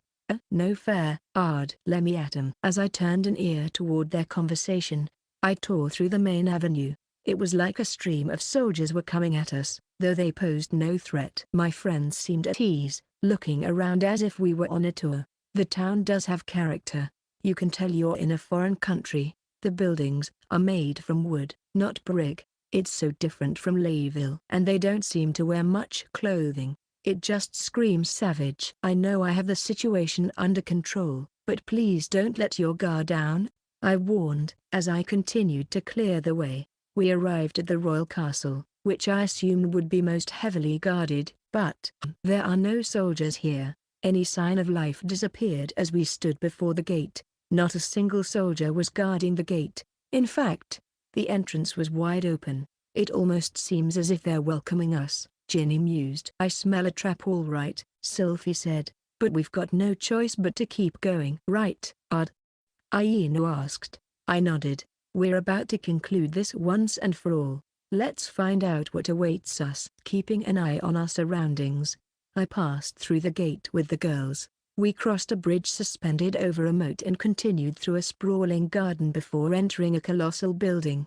It was too quiet, and there was no one around. "This is weird," said Aina. "I was expecting a more extravagant welcome." Ginny added, "I don't think we're alone, guys." Sylvie was right. I'd been patrolling the area with a detection spell for a while, and there were people in the castle, either civil or military officials. Either way, they were hiding away in the rooms, perfectly still. It was like they were making sure they didn't get in the way.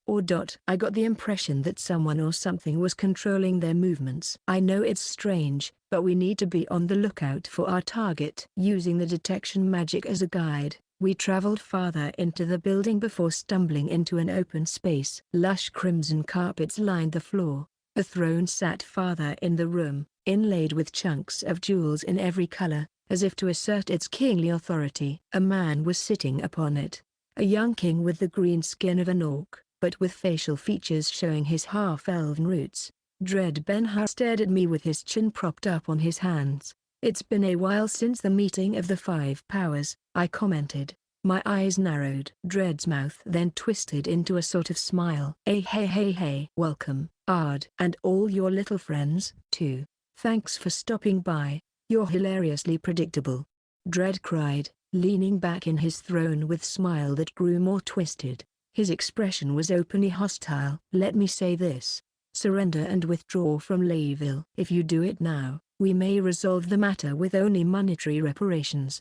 If not, what you gonna do?" "I'll behead all chief politicians, starting with you." It was unavoidable if they refused to surrender. I didn't like taking lives, but I could need the heads of my enemies if I was going to resolve the situation. I would do any dirty deed it took to end this war, and I was trying to make sure the enemy knew that. Dread's smile never left his face. It was one steeped in madness and loathing. "Drop the humble act.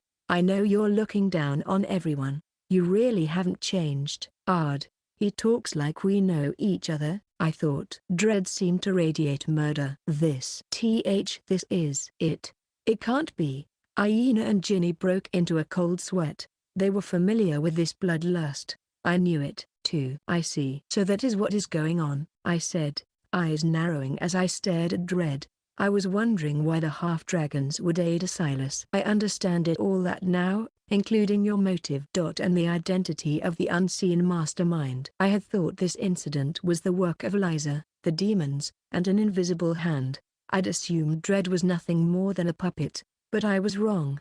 Dread was the mysterious mastermind. "It's been about 5 months. It seems your wounds have healed."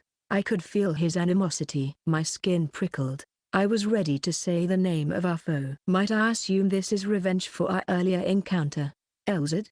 I asked. In that moment, golden geometric patterns crawled over Dread's body, and seconds later, the orc man had transformed into a beautiful woman. Long platinum hair swept the floor, and over her body draped a pure white dress. She was ethereal. Having revealed herself, she looked upon me and smiled. "I'm glad we could meet again, Ard." "You too, Aina." "Oh, that girl over there must be Ginny? And there's an unfamiliar face. But whatever." She had on a bright and friendly smile, but murder was written in her eyes. "Hey, Ard, who's this chick?" Sylvie asked. "The frenzied king of dragons, Elzad." "Evil reincarnate, who kidnapped Aina and put us through a great deal of trouble." 5 months had passed since that incident. At any rate, she had to be the reason why the half-dragons were helping Assailants. I considered all this. "When did you switch places with Dread?" I asked. "At the meeting of the five powers." "I see." At the time, I had thought Dread was acting overly vicious toward me, but now I could see why. "So where's the real King Dread?" "Same gimmick as before." "Like Jessica, he's no longer in this world." "Jessica, our teacher." Elzad had formally disguised herself as our instructors. If Dread had passed, that meant the one person who could stop this war was gone. "Oh dear," I said. "I suppose I must take back the severed heads of our enemies. I'd kill every conspirator who planned this war. If I didn't, this would never end. Let me tell you something. It's not too late," I continued. Surrender as King Dread. If you do, I'll spare your. Without warning. A blue magic circle unfolded beneath my feet. This was something created in the exclusive magic language of the demons. As soon as I recognized the technique for what it was, everything went dark. I had screwed up because we couldn't use teleportation or flight. I'd assumed the enemy wouldn't be able to use them either, and it had done me in. Through some unseen hand, I was teleported outside the castle and found myself on a plain, storm brewing overhead. There wasn't a single stalk of grass across the barren earth, devoid of all life since ancient times. This place was called the Land of Ruin, and it was where I had once battled with the evil gods. It was also where I had defeated my other self when we went back to the past. In this fated place stood that person. I knew it. You're involved in this all along. A slender body in a tailcoat and sleek black ponytail, an unknown identity, facial features hidden by a clown-like visage mask, a demon with an unknown name, gender, and history. Apparently one of Lars Al Ghul's top brass. Mask began to speak in their usual theatrics. We all have a place that suits us best. A dance hall, for a dancer. A stage, for a speaker. A crowded street, for a jester. This is the location for the two of us. The Land of Ruin represents our paths in life. Surely, you agree. In the middle of this monologue, I struck Mask with attack spells, fire, water, wind, lightning. Advanced spells from the 5 major elements belted down on us. The maelstrom formed a new crater in the Land of Ruin. But in the midst of it all, Mask continued to stay in place. Goodness, I would appreciate it if you listened to my opening remarks. I understand how you must be feeling, but it's been quite a long while since I continued to unleash elemental magic like there was no tomorrow, but it did nothing. Oh, this is annoying. I had to get back to Aina and the others. Do you love your friends that much? I'm jealous, really. Earning your favor is an incredible honor. That's why. I could sense a smile behind that mask. That's why I'm getting in your way, my demon lord. I had no doubt that smile was dripping with malice. This is so irritating. I cast even more spells with the intent of wiping that smirk off that face. But once the dust settled from my violent onslaught, I saw my enemy still standing, looking composed. You can't race back to your friends unless you defeat me. In other words, Mask seemed to be enjoying breaking the horrible news to me. You should assume you'll never see them again. Chapter 81. The ex-demon lord's friends, plunging to their demise. Live on any planet for a decade or two and just about anyone will have a worst nightmare. Aina's was right in front of her. Just so we're clear, I'm not here to capture you this time. I'm planning to kill you all. I wonder what Ard's face will look like when he finds your mutilated bodies. Can't wait, chirped the beautiful woman with a smile. Unlike her sweet exterior, her insides were rotten to the core. The frenzied king of dragons, Elzid, a mythical monster, and the legendary dragon who had once brought the world to the brink of destruction. Aina knew of her power with all her body and soul. Ginny, too. I remember our encounter several months ago. The circumstances were similar. Ginny had confronted Elzid just before Aina was kidnapped. She had cast her magic on the dragon, but it had all been for naught. She'd never felt so powerless before. For Aina and Ginny, Elzid was a formidable foe who had changed their lives for the worse. Sylphie alone managed to remain calm. She slung her golden holy sword over her shoulder. If you're called the frenzied king of dragons, I guess you must be a part of the dragons. You must have beat a lot of enemies in your day. This ought to be fun. Sylphie disappeared. That was how it appeared to Aina and Ginny anyway, her red hair whipping. She closed in on the enemy. Rah! And she cut diagonally across the shoulder, aiming for Elzid's vital organs with quiet ferocity. Her attack had been so fast, a normal person would have died on the spot. It was apparently harmless against Elzid. However, she raised her right hand to halt Sylphie's attack. There was a blast. A shockwave rippled through air, sending bits of the throne room's ornamentation flying into the walls. This isn't your average sword, Elzid remarked. A red droplet trickled down her right arm that had taken the blow. I think I remember hearing that Ard has soldiers from ancient times. I couldn't care less, so I almost forgot about that detail. I guess you're one of them, Huh? You betcha. I'm the raging champion, Sylphie Marheven. Remember that name when you go to hell. Sylphie unleashed a whirlwind of attacks. Elzad's eyes widened slightly in surprise as she took in this violent fury. I see. It seems you're more than just a kid calling yourself a champion. A distinct blade and skills to match. I guess you're the real Sylphie Marheven. I heard all sorts of anecdotes from the last 2 generations. You charged into our den of dragons all by yourself and slew over 1,000 of my kindred. To think I'd get to meet you in person. Sylphie continued her attacks, which were growing more powerful by the second. Dealing with a champion and her holy sword is going to be annoying. No wonder your name went down in the myths. Elzad's arms took the hit from Demise Argus, which tore through her skin. Her recovery spells couldn't keep up. Each time she healed her wounds, deeper lacerations took their place. Blood sprayed. From an outsider's perspective, there was no question that Elzad was on the defense. Aina and Ginny were sweating. She's always so stupid that I forget. But Miss Sylphie is extraordinary. Her sweet features and affable personality made it easy to overlook. But Sylphie Marheven was the legendary figure known as the Raging Champion. Like the Demon Lord and Heavenly Kings, she was deified and worshipped across the land. Even though she was an idiot who caused trouble wherever she went. It was easy to see why she was a legend now. Incredible strength, a larger-than-life personality, battle experienced from a young age. She was the wielder of the holy sword Demise Argus that once belonged to an evil god. You couldn't describe her as anything but a hero straight out of myth. The problem was her foe was a legend among legends. It was clear even Sylphie didn't have what it took to finish Elzad on her own. Aina and Ginny looked at one another. The least we can do is... Aina started. Support Miss Sylphie. Ginny finished. Suppressing their fear, the two nodded to each other and called for the magic equipment Ard has made and gifted to them. 2 sets of different items appeared from the other world. Each had a spear in hand.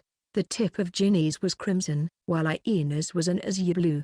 Matching leg armor snapped on their thighs. Their weapons allowed them to unleash specialized attacks, and their armor kept their physical abilities at a heightened level. With these, they'd be able to hold their own against ancient warriors. We're coming, Sylphie.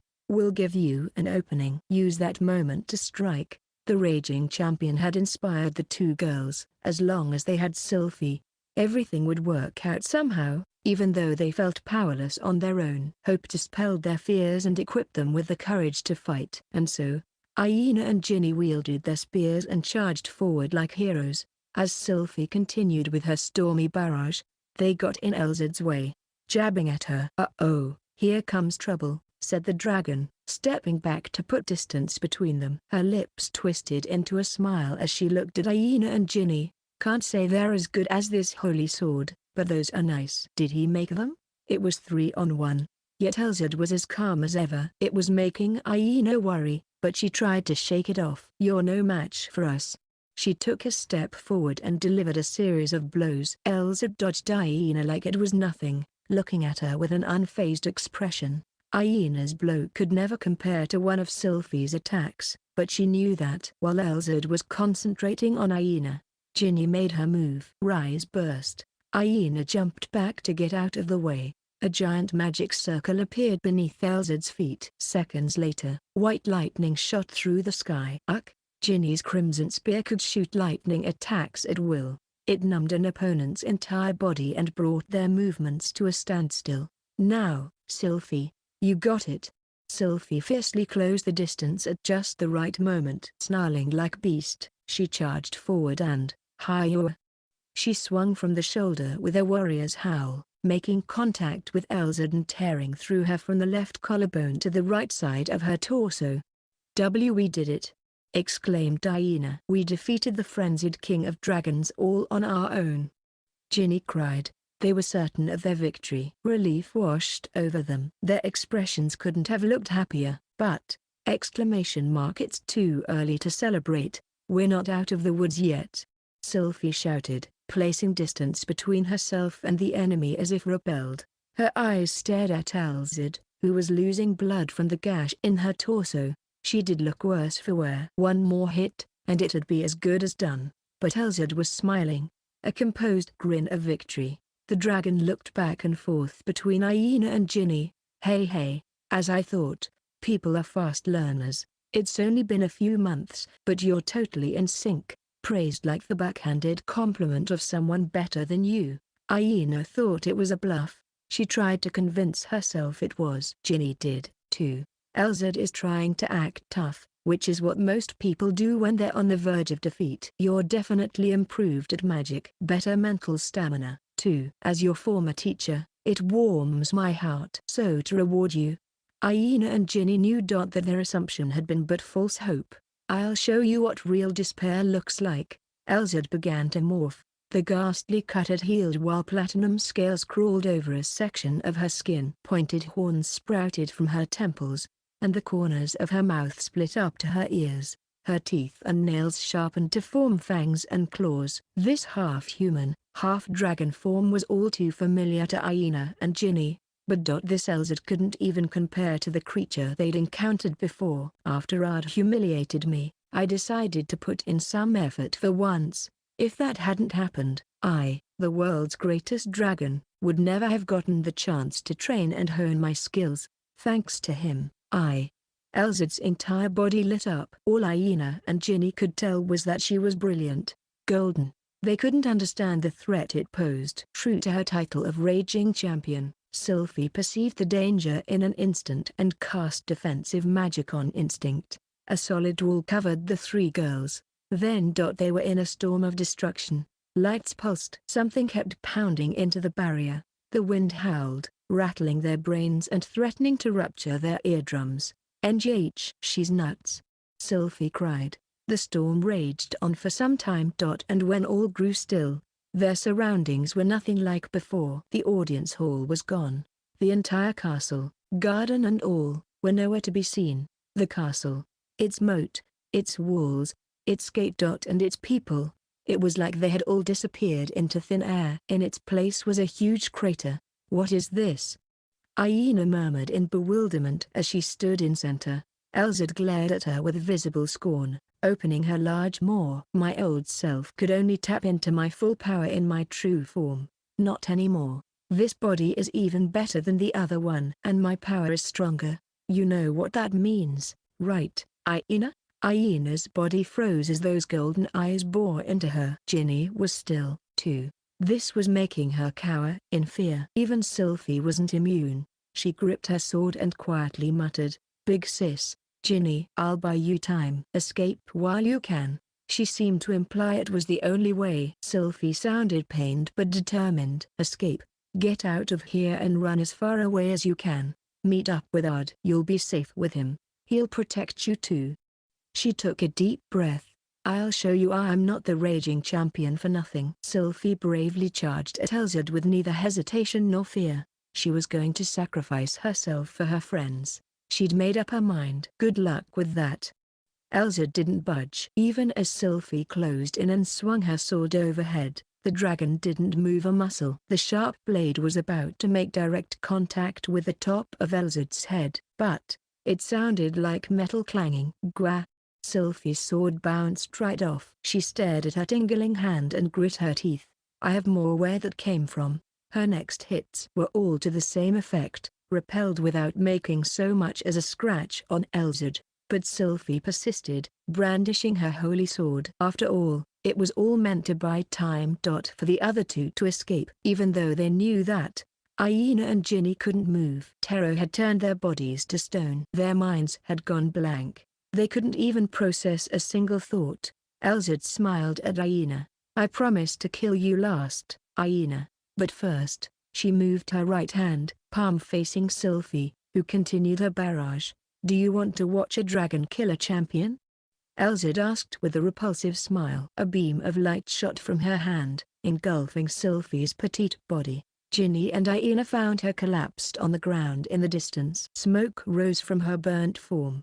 Aina was wrestling with two emotions, overwhelming fear and rage upon seeing her friend injured. Even though she was petrified of Elzad's powers, Aina was only thinking of one thing, revenge. Volcanic fury fired up her will to fight. Ginny placed a hand on her shoulder. "I feel terrible for Miss Sylphie, but I'm afraid we must ignore her orders." Ginny seemed to feel the same way. They knew running away would be their best option, but the monster before them wouldn't allow it. And so, they had no choice but to stand and fight. Girls have iron wills, too. Don't we, Miss Aina? Yeah, that's right. Point to one girl who wouldn't land a good punch on someone who hurt her friend. It would go against girl code.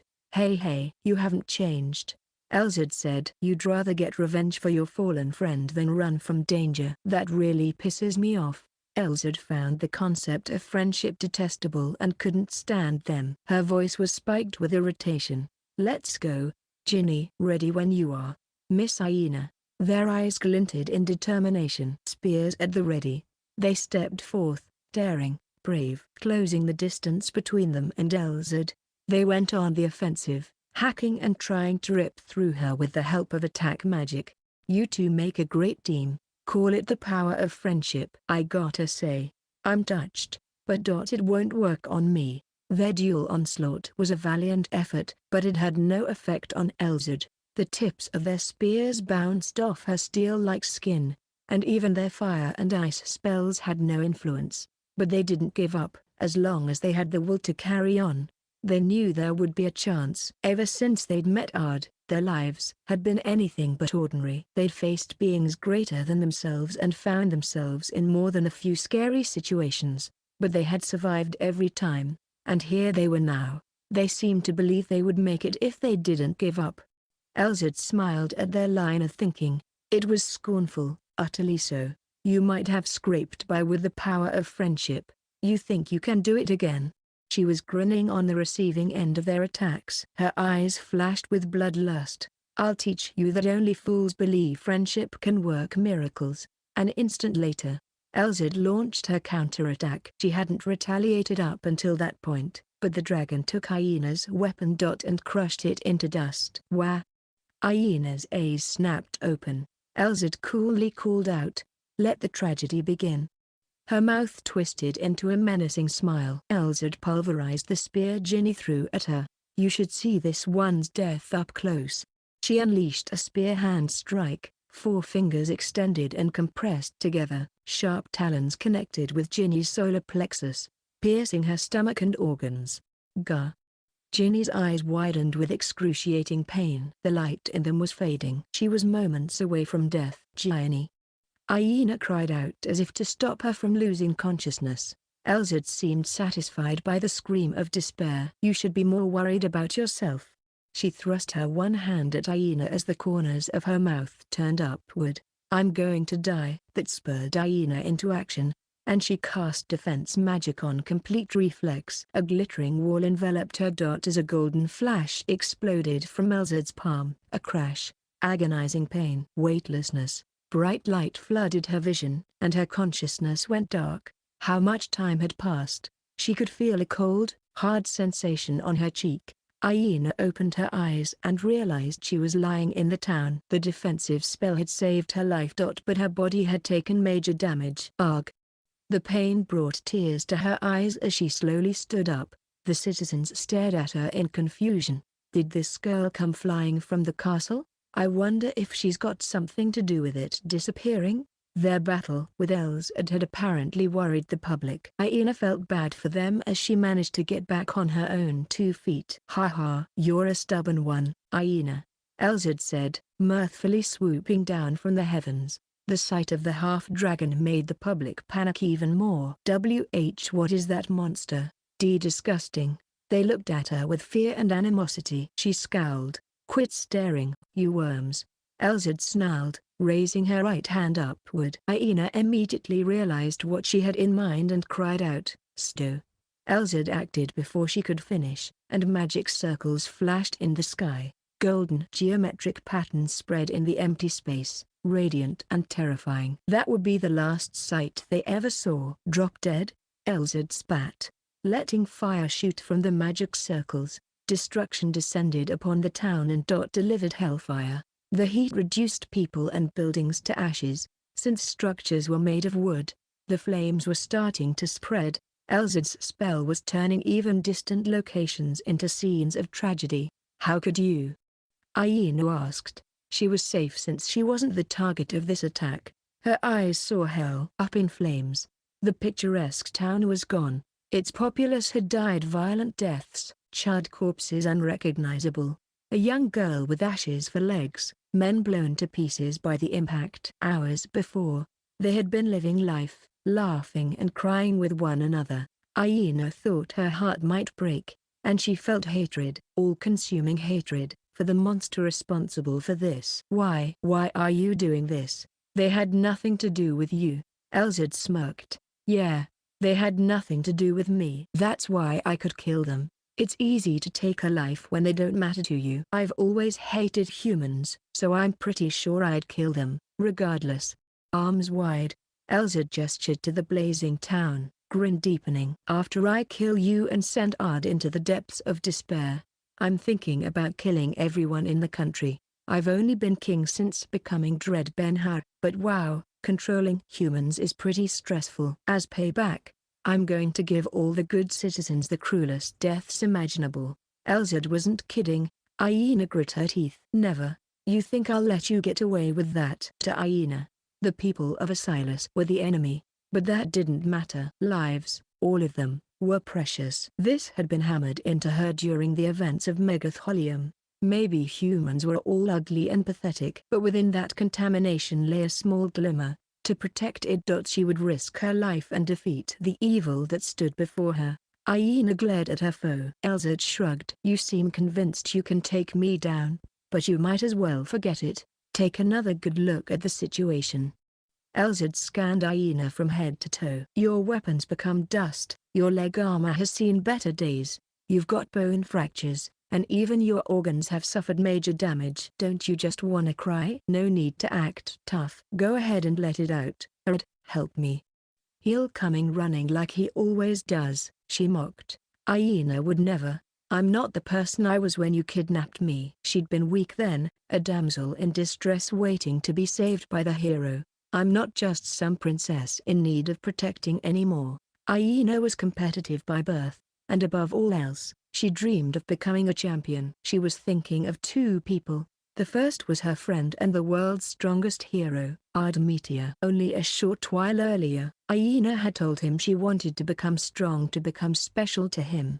But that wasn't the entire story. Before, she had wanted to be Ard. She wanted to be someone with absolute power who could protect everyone. She'd been influenced by Ard and the one who had been his equal. The legendary champion she'd met in the past, Lydia. She was Aina's ideal self.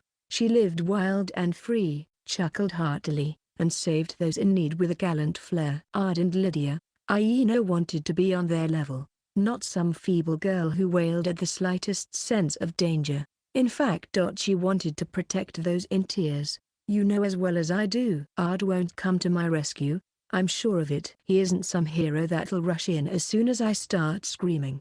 Aina had regained her purpose. She hammered it into her enemy. If a hero isn't going to rescue me, I'll be my own hero. She would turn her bravery into power. I'm gonna take you down. I won't let you hurt anyone else. At that very moment, she mustered up her strength to defeat evil for the sake of others. If he was right, that sword was going to accept her.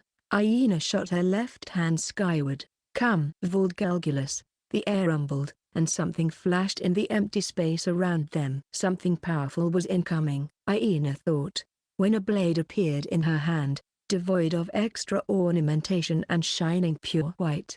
This silver blade was the beloved weapon of the former champion Lydia and one of the three great holy swords. It could slay evil with the power of heart. Valdgalgulus. Oh? Is that your secret weapon? Aina gripped its hilt, assuming a battle stance. Elzad looked at her with a sneer. What do you think you can do with that crappy thing? She seemed to taunt. Staring down her enemy, Aina thought back to when Ard had entrusted her with the sword. It was back during the school festival, right after they'd stopped Sylphie from going wild and wrested her from the enemy's control. Once Valdgalgulus was resealed into the large tree at the academy, and Ard and Aina were alone together. He had told her something. Someday, Aina, there will be difficult situations that require you to risk your life. To ensure you're ready when that time comes. I'll entrust you with a holy sword. When I resealed it within the tree, I added a condition that will allow you to summon it at any time. Aina was shocked. Do you think I'll be able to wield it? He nodded without hesitation. Yes, in fact, this sword is a good fit for you. Volgalgulus eats at the heart of its wielder. It's a dangerous weapon. Even the most holy of saints have ended up following the path of evil. It's a wicked sword that is holy only in name.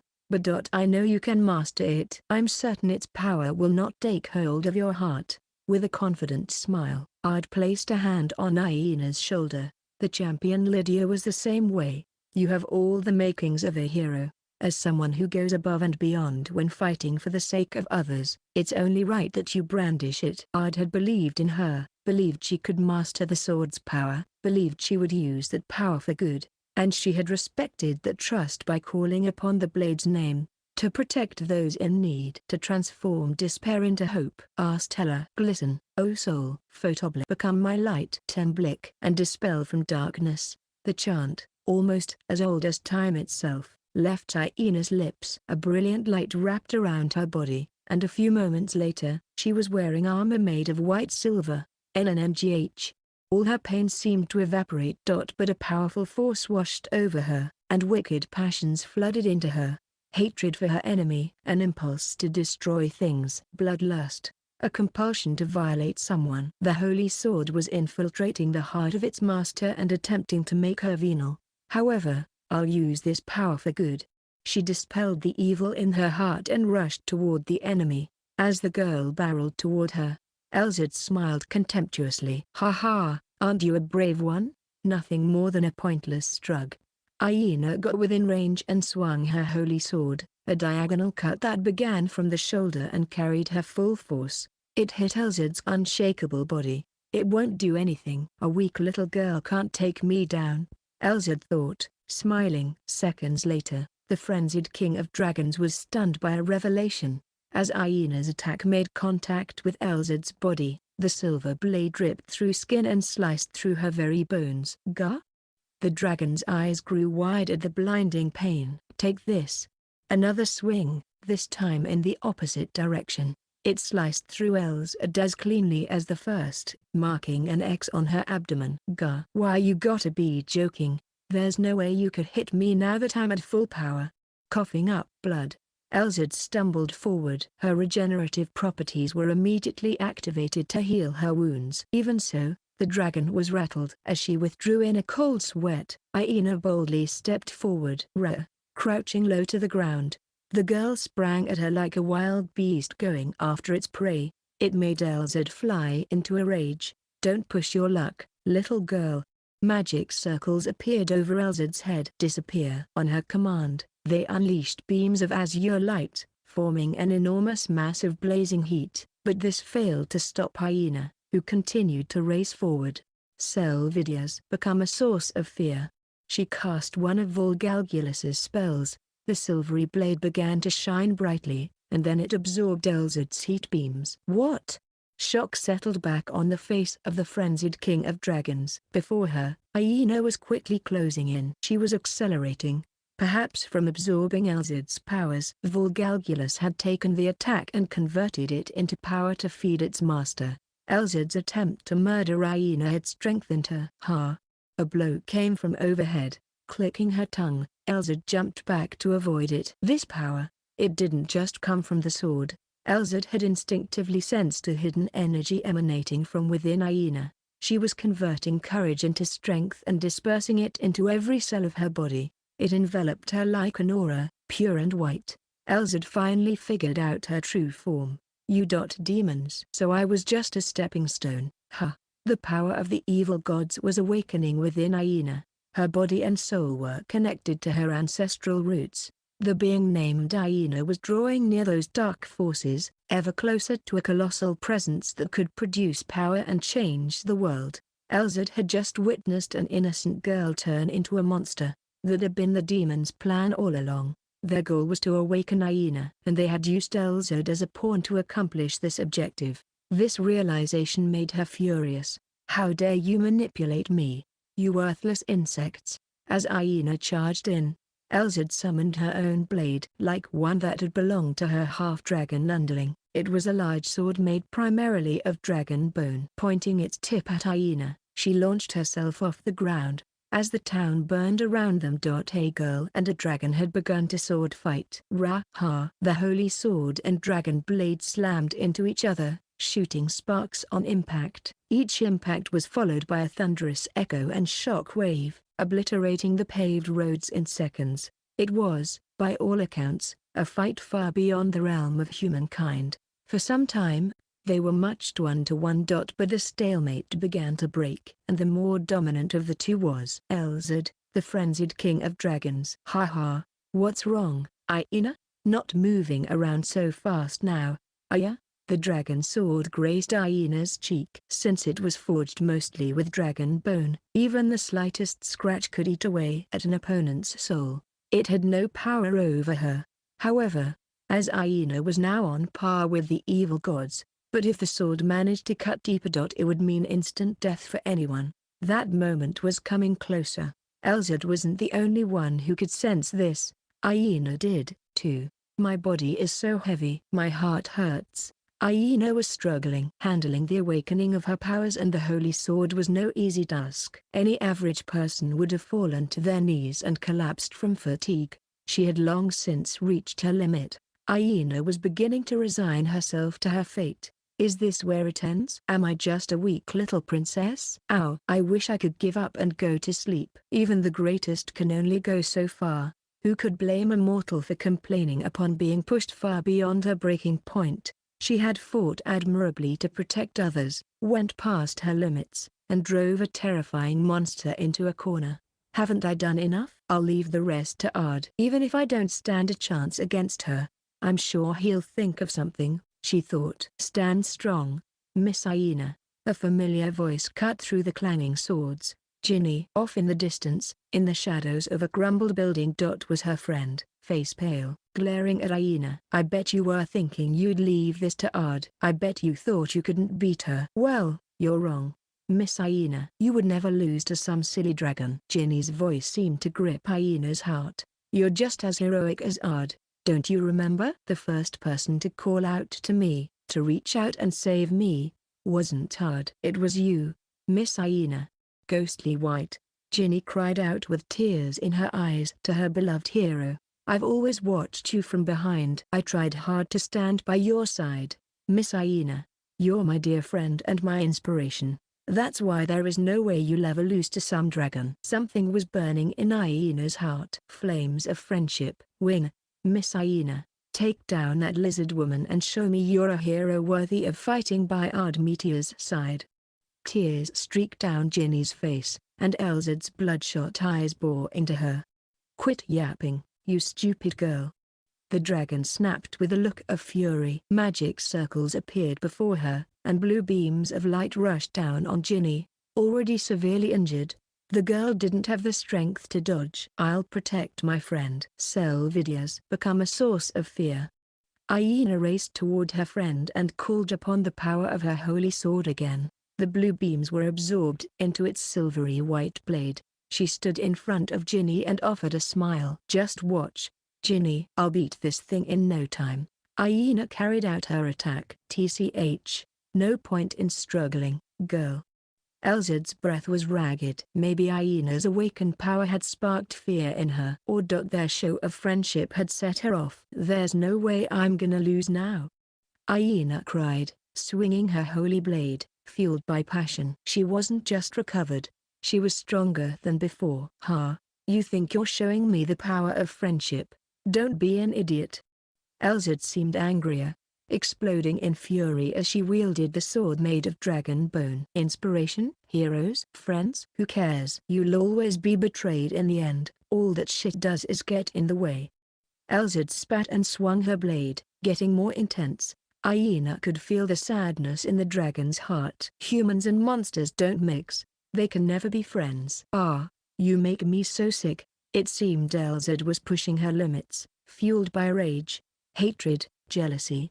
Aina was continuing to exceed her own physical boundaries.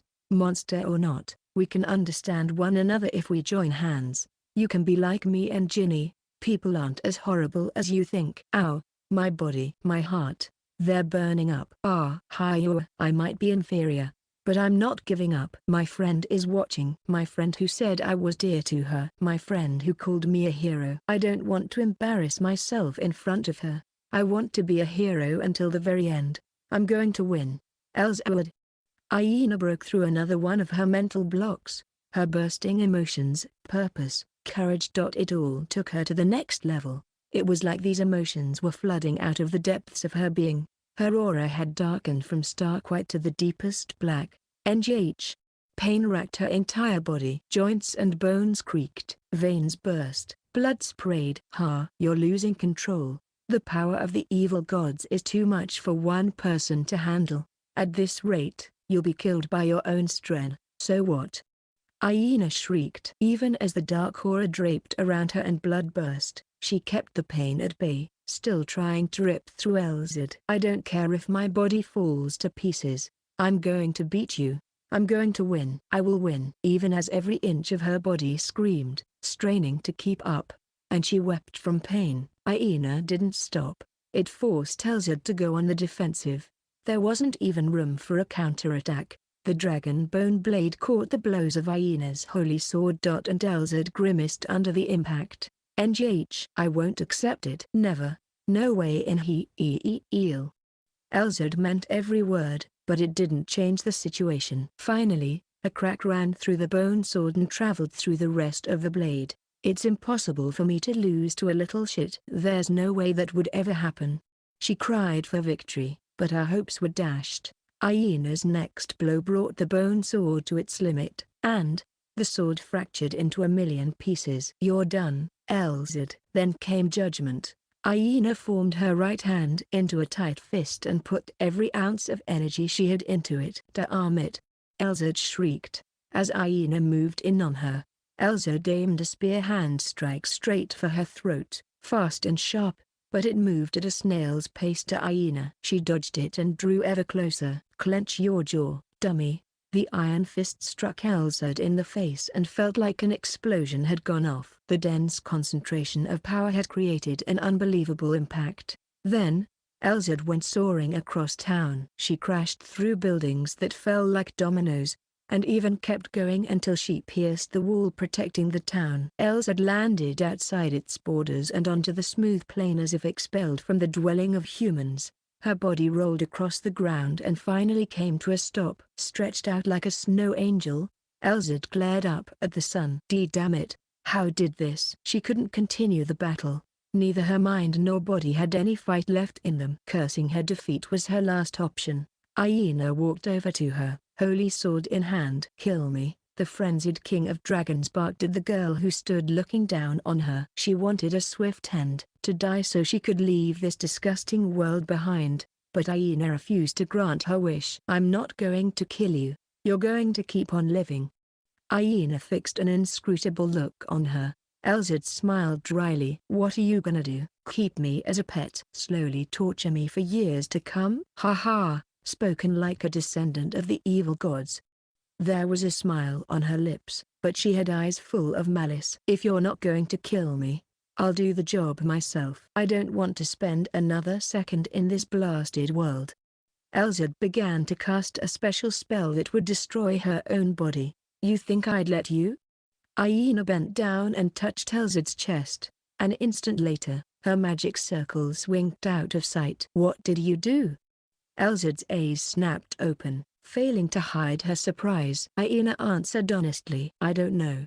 I just figured maybe I could do something and gave it a try. Aina couldn't possibly understand the extent of her powers. She only had a vague outline of her abilities. She'd awakened the blood of the evil gods that she had inherited, which meant she had gained the ability to change reality on a small scale, and she had just used it to block Elzid's actions. The girl seemed astonished by her own power. I'm really not a normal person anymore, am I? She was now on par with the outer ones. Known as the evil gods in modern times. Her eyes were empty when she realized this. On the other hand, Elzid was glaring at her with killer intent, gritting her teeth. Enough messing around. Kill me. Do it now, she screamed. Aina shook her head. I'm not going to kill you, and I won't let you die, but it's not what you think. I'm not trying to make you suffer. In fact, It's the exact opposite. Still crouched low, Aina peered into Elzad's eyes. When you kidnapped me a few months ago, I could do nothing except scream and cry. I didn't understand you at all, but now that we've fought, I've realized something. And I could have reached the same path in life as you. She continued to stare into the dragon's golden eyes. And I were able to make wonderful friends, but you're different. Elzad, you weren't lucky enough to meet people who could accept you're a monster. If everyone hadn't been there for me in Megatholium, I would have ended up the same way. At the climax of the latest incident, Aina had lost faith in humanity and thought she would never be happy. Liza had leaked the truth about Aina and the existence of the evil god's descendants to the entire continent. During her time in Megatholium, Aina had stared into the darkness of humanity. As a result, she had come to the conclusion that people and monsters could never understand one another. She'd thought her identity would cause all her relationships to come crashing down.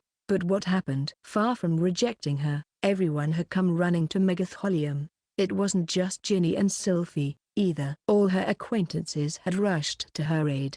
Aina was ashamed of how little faith she'd had in humanity, and she grew to love people more than ever before. However, you've been betrayed. That's all you've ever known. That's why you're acting this way. Elzad was a reflection of her and Ard. And so, she held out her hand. I don't think you're pure evil. That's why I'm not going to kill you. I don't hate you either. In fact, I think we can join hands.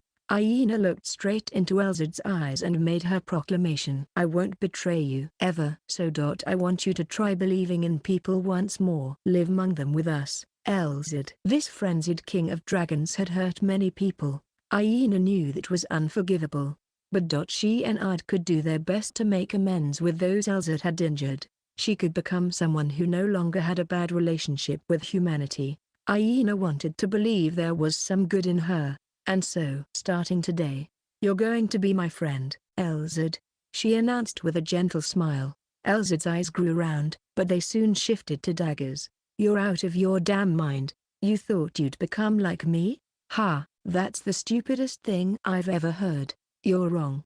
About everything. I've hated humans and every other race since I was born. No reason, really. That means I hate you. To be friends with you? I'd rather fight again and kill all your friends right before you, the dragon replied, letting out a long stream of cruel words. To Aina, Elzad looked like a child throwing a tantrum. Now that we're at the same level, I can understand you better. I used to think you were some monster, but it seems you were just an attention hog. Huh?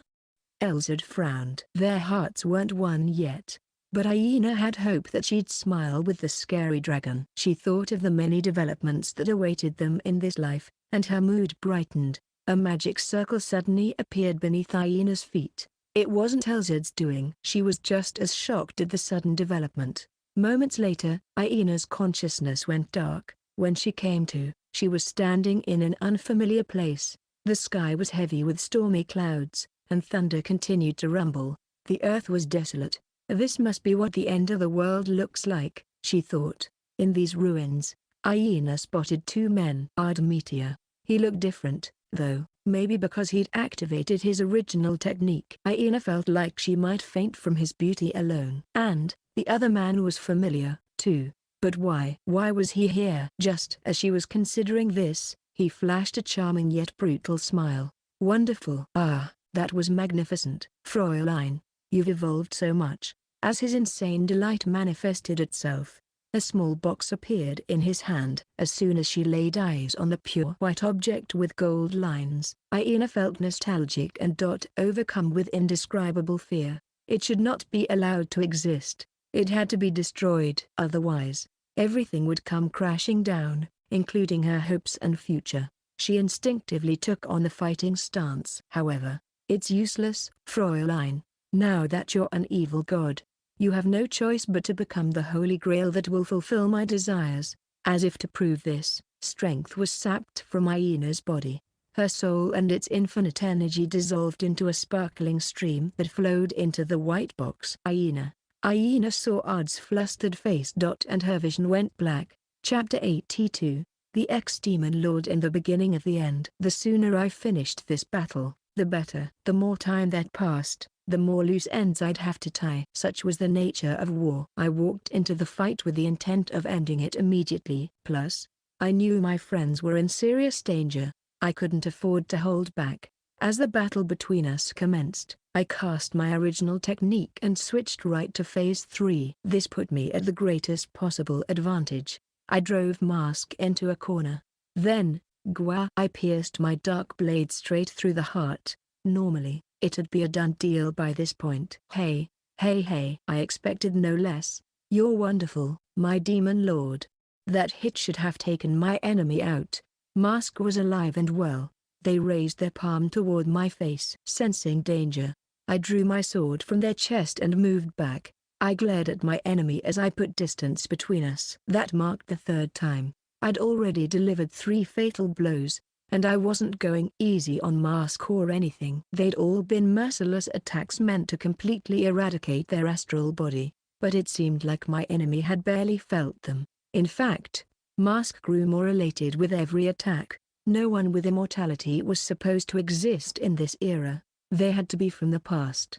Not only that, I was pretty sure this was someone close to me. I had a number of reasons for thinking this. At the top of the list was, Hell's Gate, open. Oh, that's not good. They knew my battle techniques. This served as my #1 clue. The basic technique in Magic Wars was to cast as many spells as possible to catch your opponent off guard and strike them when they least expect it. Like chess, Magic battles were all about predicting your opponent's moves. Those who possessed the most unknown spells had a powerful advantage. Put another way, knowing all your opponent's moves put you at a great advantage. The masked figure seemed to know pretty much everything I had up my sleeve. When I compiled that with his weird inability to die, I was able to narrow my options down to a few people. They would all be difficult to handle. I sighed when I thought of a particular man. You seem to be growing impatient, my demon lord. I am, too. Although I would enjoy facing each other full force,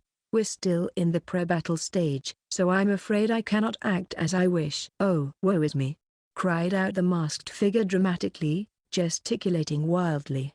That behavior, these speech patterns. I'd had a vague inkling the first time we met, but I knew it. It was him. If I was right, even phase 3 wouldn't be enough to finish him off. If I wanted to take him down, I'd have to switch to my 4th form. Final phase. Even if I could defeat him, I'd end up completely incapacitated afterward if I deployed it. Back when I was Varvatos, my body could handle it just fine, but on my average body, it would take too much of a toll. If I couldn't get back to my friends and defeat Telzid, what would be the point in taking out this enemy here? There was no need to beat him.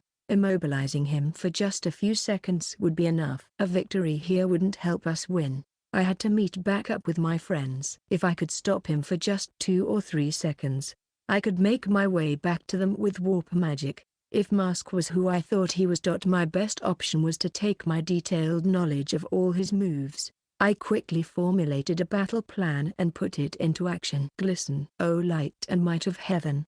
I chanted a 2-verse spell to throw him off. Beams of light raining down from the sky. Mask had no difficulty handling this spell from ancient times. I had made it to take down armies of men, but he didn't even try to block them. Taking direct hits, he charged right at me as his body was riddled with holes. He raced forward, even as the light rammed into him. Only his powers of immortality kept him alive. Even if his body was ripped apart or full of holes, he knew his wounds would be healed in an instant. This spell meant to take down entire enemy forces had no effect on him.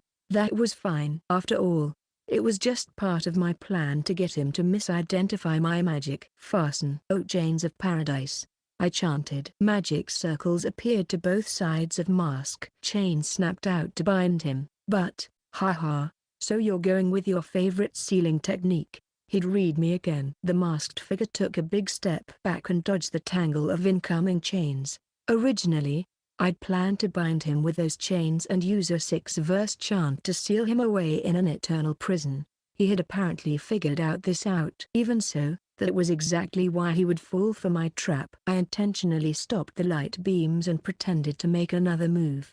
This seemed to send his mind in yet another direction. As the masked figure jumped backward through the air. Something was waiting for him. Consume. Eternity Snake. A short 2-verse incantation. Mask soared through the air, and as I chanted, he landed at the exact moment that I was waiting for. A small black dot rose before him. This is... He sounded shocked, but he never got to finish what he was saying. The black dot instantly inflated and swallowed up his entire body. The dark orb was a sort of gravity prison, so to speak, and the victim is locked away under its crushing weight. I'd only developed it after my reincarnation into modern times, so I figured even a foe like him couldn't possibly know how to deal with such a new spell. But it seemed it would only buy me the few seconds I'd been hoping for. I've got to use this chance to teleport back to Aina and the others. Doing so is futile. I heard the voice of a familiar girl. I felt a murderous aura behind me and jumped to the side. A second later. A beam of light blasted through the place I had just been standing. I took this sight in and glared at the new intruder. I had planned on finishing this up early to avoid any surprises, but I guess I was a bit too slow, I remarked. I looked at her and sighed. Kamiya, one of the Queen's shadows. Regardless of whether she was in league with Mask or not. Her intrusion had cost me my chance to walk away from this place. The black orb began to change. It released flashes of lightning, then vanished in some sort of explosion. Now free from his gravity prison, Mask was disheveled and more than a little worse for wear. His tailcoat was in tatters and his black ponytail had come undone. Loose strands of hair now cascaded down his back and fluttered in the wind. The mask hiding his features was sporting a new crack, and, hey, I'd expect no less of my demon lord. What a warm way to be welcomed. He laughed as if thoroughly enjoying the pain, and the mask crumbled with his mental state. Clink, clink. Piece by piece, it started to break away and fall to the ground. This didn't bother him at all, and he turned to Kamiya. Oh, my sidekick. If you are here, that must mean, yeah, all according to plan. Mask looked up at the dark sky overhead and laughed loudly. Ha ha ha ha ha ha ha ha ha ha ha ha ha ha ha ha ha ha ha. My time to shine has come. His disguise broke some more. The mask crumbled, letting the wearer's face slowly come to light. It seemed like a metaphor to the situation, that the reality I'd worked so hard to get was falling apart. And the worst was just getting started. This guy always managed to bring the worst out of everything. He had surrendered to my army, but continuously still brought calamity to all of us. I'd hoped to never lay eyes on him again. I knew it. The last vestiges of the mask hiding his face broke away, and his appearance completely transformed. The clown mask was completely stripped away as if revealing his true self. The black tailcoat transformed into a majestic crimson outfit, and the air grew heavy. Unbelievable force and siren-like beauty, paired with utter insanity in those eyes. There was no mistake. This was the most terrifying monster of all my subordinates. Alvato Exex, a former heavenly king and my army's greatest weapon. Smiling as if in a trance, he looked at me. How long I've been waiting to meet up with you. It has been 3,900 years, 2 months, and 3 days since you so cruelly broke our promise. For all that time, I continued to wait. It was like my personal hell to wait for you, my lord. A world without you is a living nightmare. Tears pooled in Alvato's eyes and fell to the ground. This was no act. He was that happy to see me again. Like the other heavenly kings, Alvato hadn't changed at all these past few thousand years. He was as bound by his twisted love for me as ever. Long ago, you defeated me and said this as you stared down in contempt. I'll kill you when my ideal future has been realized. I surrendered to your army because I, too, wanted you to be my death bringer. Yet this is the thanks I get. You have no idea how much it hurts to have suffered thousands of years in vain. His teary eyes now flashed with fury. I prepared while awaiting your reincarnation. I made great efforts in both mind and body to create a scenario that combined two things, a method of pestering you and a most supreme battle. Alvato looked up at the sky with distant eyes as if reminiscing over the last 1,000 years. My first thought was that I could need an army of laborers if I hoped to attain my most cherished desire. So I gathered my demons and established Laz al Ghul. By falsely telling them that we would revive the evil gods, I was able to make them obedient. I'd assumed that Mask Alvato was one of the important people in that organization, but to think he was actually their leader. So this guy was a pure-blooded demon and someone who held authority among the evil gods this entire time. Even after he betrayed them, there had to have been plenty of demons who still worshipped him. Establishing the organization must have an easy task. I feel sorry for those he tricked. After establishing the organization and watching it blossom in the blink of an eye, I started to mobilize my workers. They've been hard at work, collecting information for me since the old days. First, I had them investigate people who might be your reincarnated self. Second, I had them look for a prop that would make you suffer and call for a battle like no other. Those efforts have proved to be worthwhile, since I now have all the materials I need. Alvato looked at me once again. There were no longer tears in his eyes, now only delight and madness. A wicked smile appeared on his face, and he shouted the unforgivable. The appearance of my sidekick, Kamiya, can only mean one thing: the last and the most important ingredient, Fräulein Aina's transformation to become an evil god, is complete. Aina's transformation to become an evil god. My eyes grew wide, and Alvato's smile deepened. He cast a single spell, warp magic. A magic circle manifested right next to him and summoned a single girl. Someone more important to me than life itself. A friend in this era like no other. Aina. She must have just fought with Elzud. Volgalgulus was in her hand. She was covered in blood. Her clothes were little more than rags. Aina looked between me and Alvato. The sight of her unsettled me. By all appearances, she was no different than usual. She seemed mentally fit. However, her soul had transformed into something else entirely. Until just a short while before, her soul had been mortal, though it was unique in a way, because she was a descendant of the evil gods. But now, it was shifting into one of these dark forces. I finally understood. Since the day Aina and I first met, the enemy had been with us every step of the way. Everything we'd gone through had all been Alvato's doing. And his goal had been Aina activating her true powers. And why would he do that? Because by changing Aina into the equivalent of an evil god, he could drive me into a mental corner. Wonderful. Ah, that was magnificent. Fräulein, you've evolved so much. The corners of Alvato's mouth twisted upward as passion filled his eyes. An instant later, a small box appeared in his hand. Gold lines snaked across its pure white surface. Anyone would agree it was beautiful, but my eyes saw something ominous. Aina seemed to feel the same way. Her entire body jolted when she gazed upon it, and she stood on guard. At the same time, her eyes seemed steely, determined. Destroy the box, she seemed to say. I was of the same opinion. That thing can't exist. We both took on a defensive stance. It's useless, Fräulein. Now that you're fully an evil god, you have no choice but to become the holy grail that will fulfill my desires. Before I had a chance to make my move, Alvato had already accomplished what he needed. As Aina stared in wonder, beams burst from her body. The white box in Alvato's hand absorbed them. The light left Aina's eyes, and she began to fall to the ground. Aina. Before I could rush over and catch her in my arms, Alvato used warp magic to draw her to him. That won't do, my demon lord. This girl is a precious one. It would ruin things if you touched her now, Alvato said with a sweet smile. I directed my unbridled rage at him. You cretin. What did you do to my friend? My anger made the air vibrate and earth crack. Even as natural disasters erupted in tandem, Alvato never lost his grin.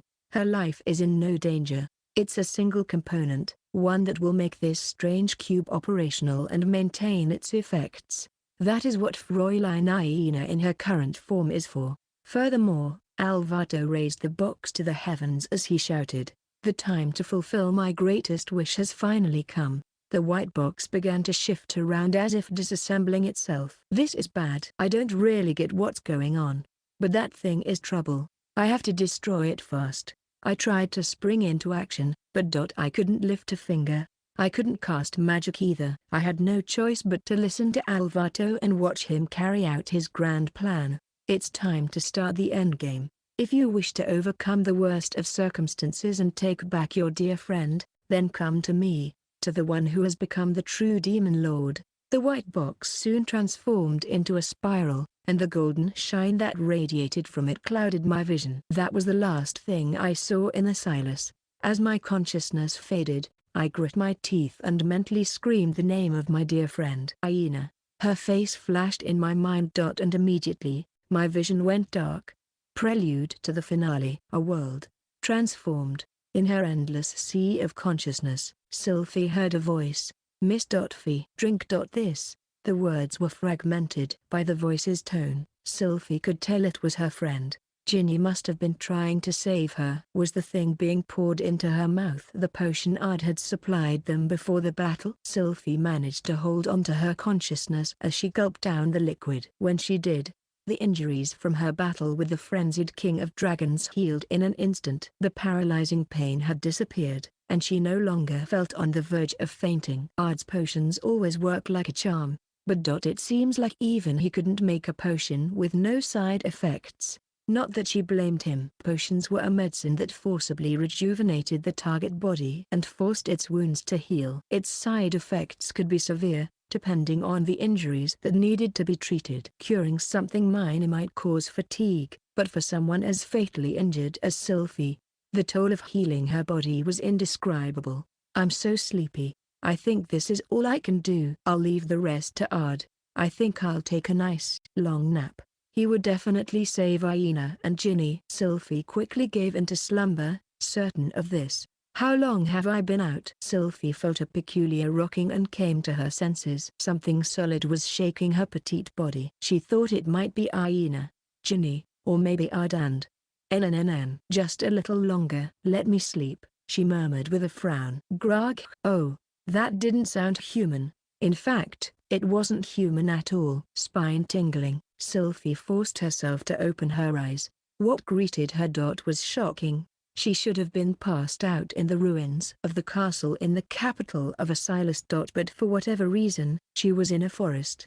Dense trees and foliage, the constant hum of bugs and beasts.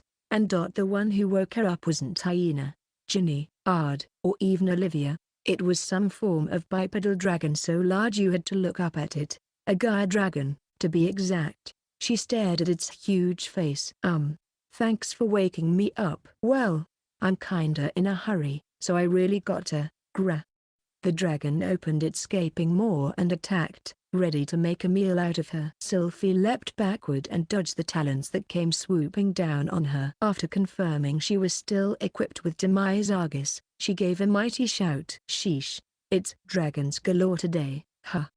Not showing her giant adversary a shred of fear, she readied her weapon. I've got no clue what's going on, but I might as well take you down. Take this, you giant lizard. Sylphie unleashed her holy blade on it and defeated her foe in one strike. Or she would have liked to, anyway. Huh?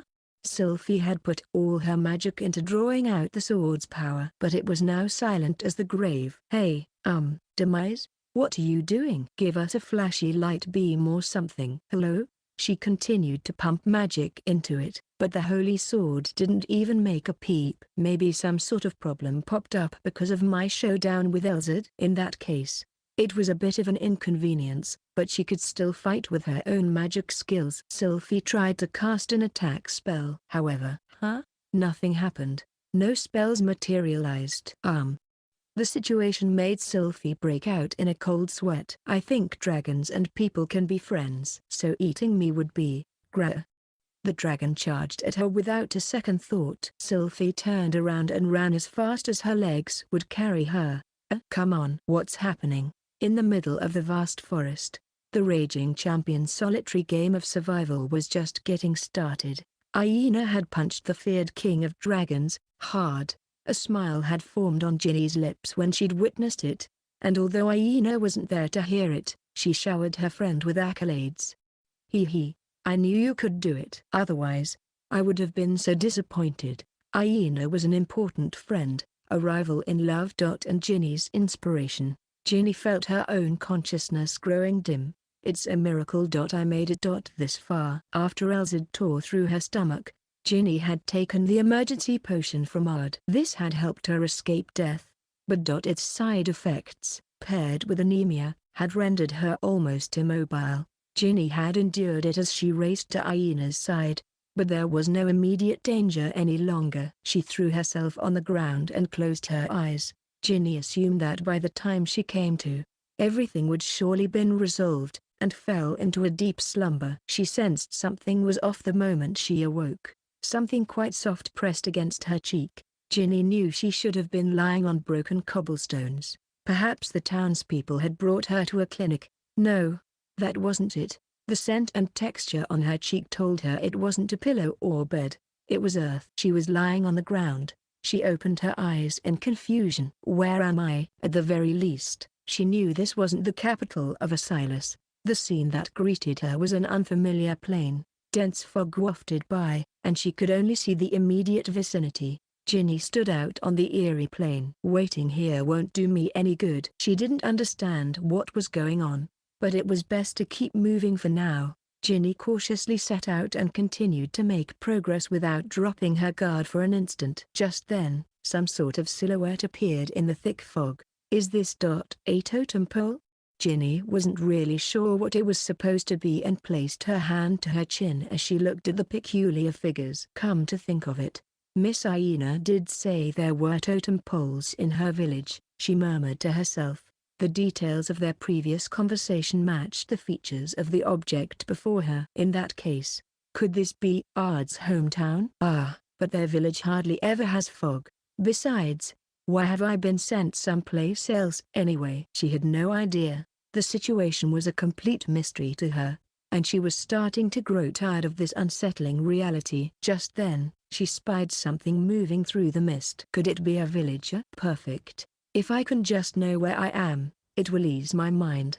Ginny cut through the fog and approached what looked to be villagers. Then, her eyes grew wide. This is. She squeaked as she stared at the beings before her. A terrible sight played out before her in the unfamiliar village. When the white box opened and the glittering golden light blinded me, I had immediately fallen into unconsciousness. Wake up, Ard. I heard a familiar voice and felt weightless, almost. I came to. Are you awake? I opened my eyes and saw an elf boy. Elrido. I took in my surroundings. I was in a classroom at the academy. Did Varvatos send me here? But why? His motives bothered me. But there was something else that was more important. Hey, Ard. You wouldn't happen to know what's going on, would you? Elrido asked as he peered at me. His question had everything to do with the strangeness of this room. What's up with this fog? Dense mist filled the classroom. Both inside and out. It just suddenly showed up. Then all of a sudden, you were here. I took another look around as I listened to Elrido. The students attending summer school and teachers running it were staring at me. They all looked uneasy. Honestly, I didn't have time to be worrying about them. Aina was kidnapped, and I couldn't find it in myself to say anything. I see. Something real bad must have happened, huh? Elrido interpreted from my silence. He put his hand on my shoulder. No need to explain. Just think about what you gotta do. What I have to do. That was obvious. I had to save Aina. Nothing else was my problem. Looks like you found the answer. Okay then, hurry up and go take care of Boo, Elrido began to say with a smile. Ugh. His expression suddenly contorted with pain. It wasn't just Elrido. Everyone in the classroom was in unbelievable agony. Ard. My body feels weird. Help.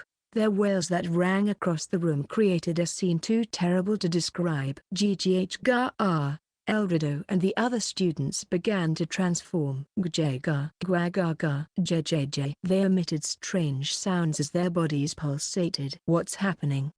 My eyes widened at the abnormal sight. People were changing into monsters. Some grew tentacles, others became chimeras. Others still became monsters beyond all description. And then there was Elrido. Gjaga. He became a repulsive, pig-like beast. This had to be Varvatos' doing. That box was the cause of all this. Did you bring me here just so I could watch my friends turn into monsters?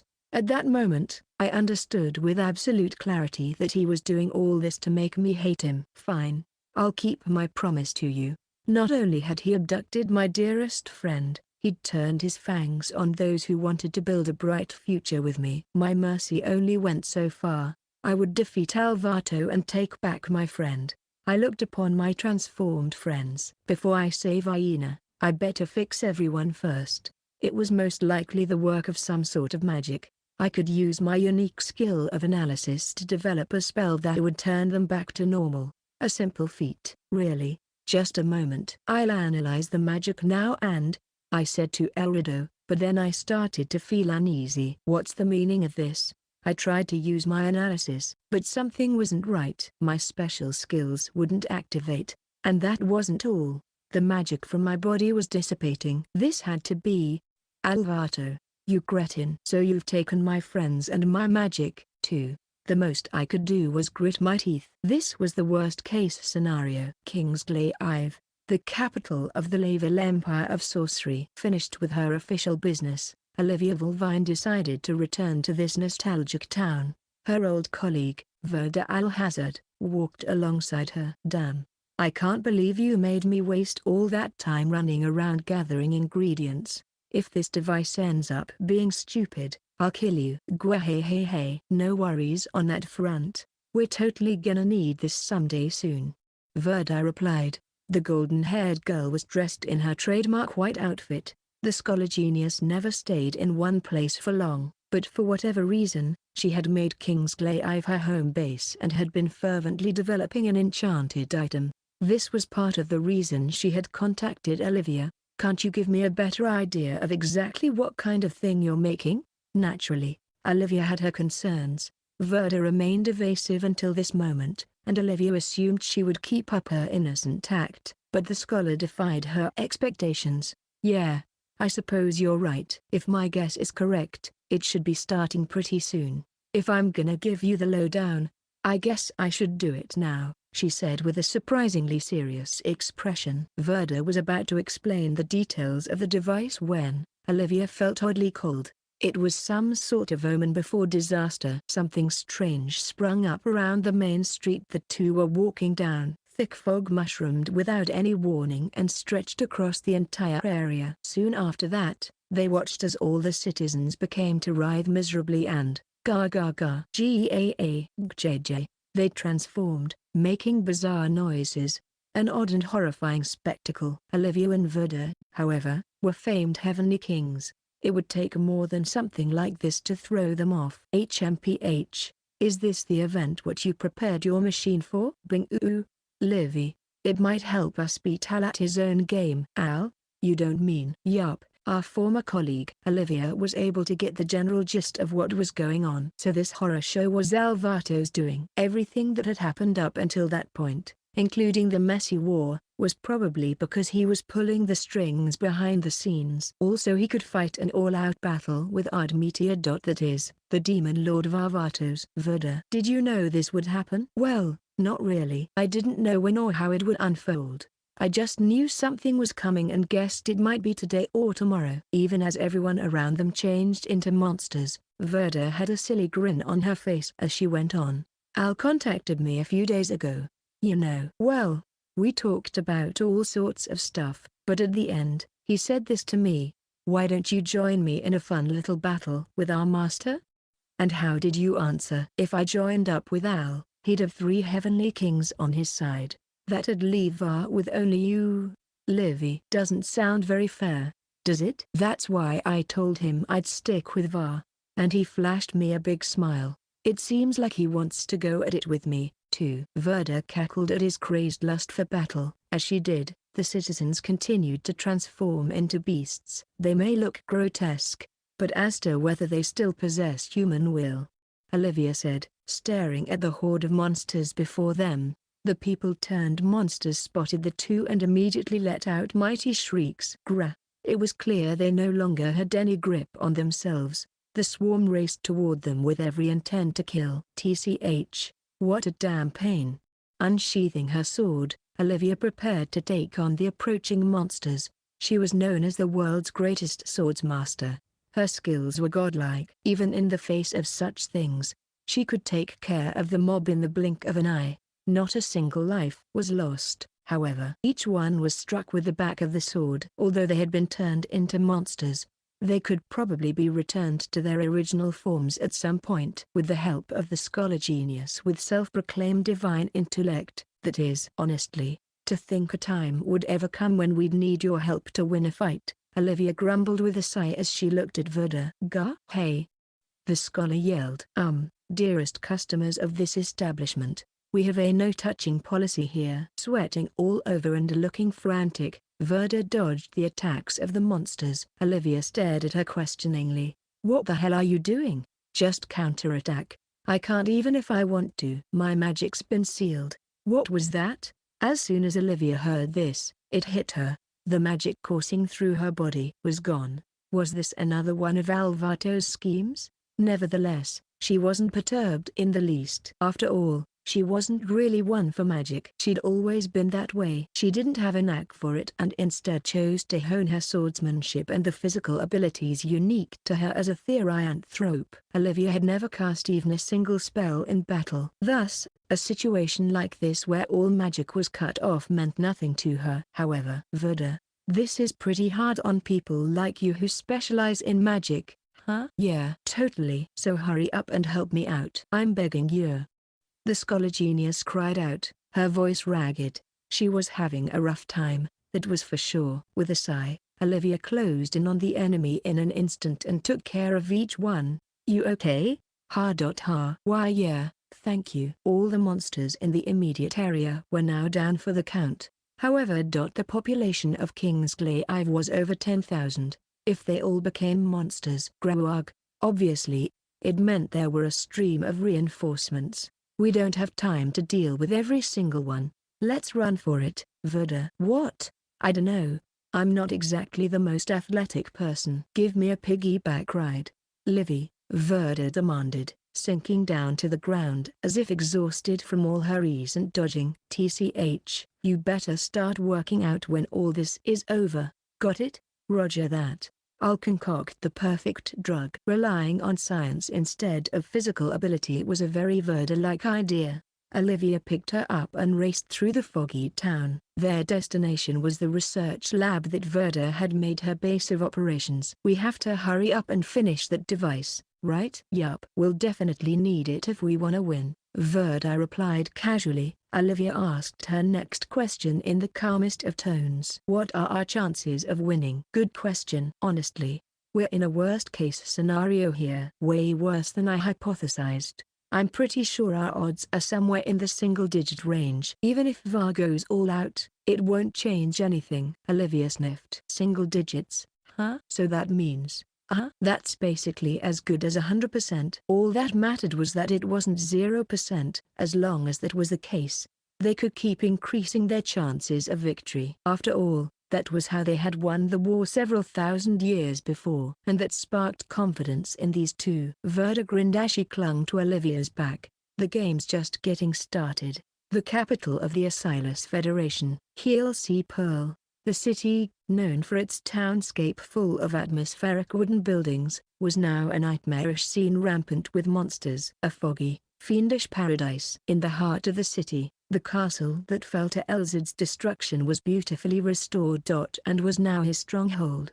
A single man waiting in an empty castle surrounded by an inhuman mob. Hey, the very image of the demon lord from our fairy tales. Wouldn't you agree, Liza Bell Phoenix? In the massive audience hall, Varvatos sat on the throne with his legs crossed as the old general stood before him. Liza gave a tiny nod and voiced his opinion on the situation. Our utopia has essentially been realized. The people's minds are now under the control of the strange cube, and you and I have joined forces against a common enemy, the demon lord.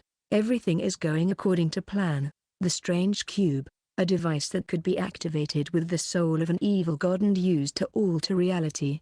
It had been left behind by one such evil god, the man who was Varvatos' former master, the champion Lydia's father, Iena's ancestor, and Varvatos' lifelong rival, and Varvatos had used this terrible mechanism to change the world. On the surface, it looked like they were creating the paradise Liza hoped for. Varvatos was more than happy to praise the details of their plan. Half of the continent will be teeming with monsters and covered in fog. The other half will be a society for humans where the sun shines. The people can join hands and spend their days free of discrimination and prejudice.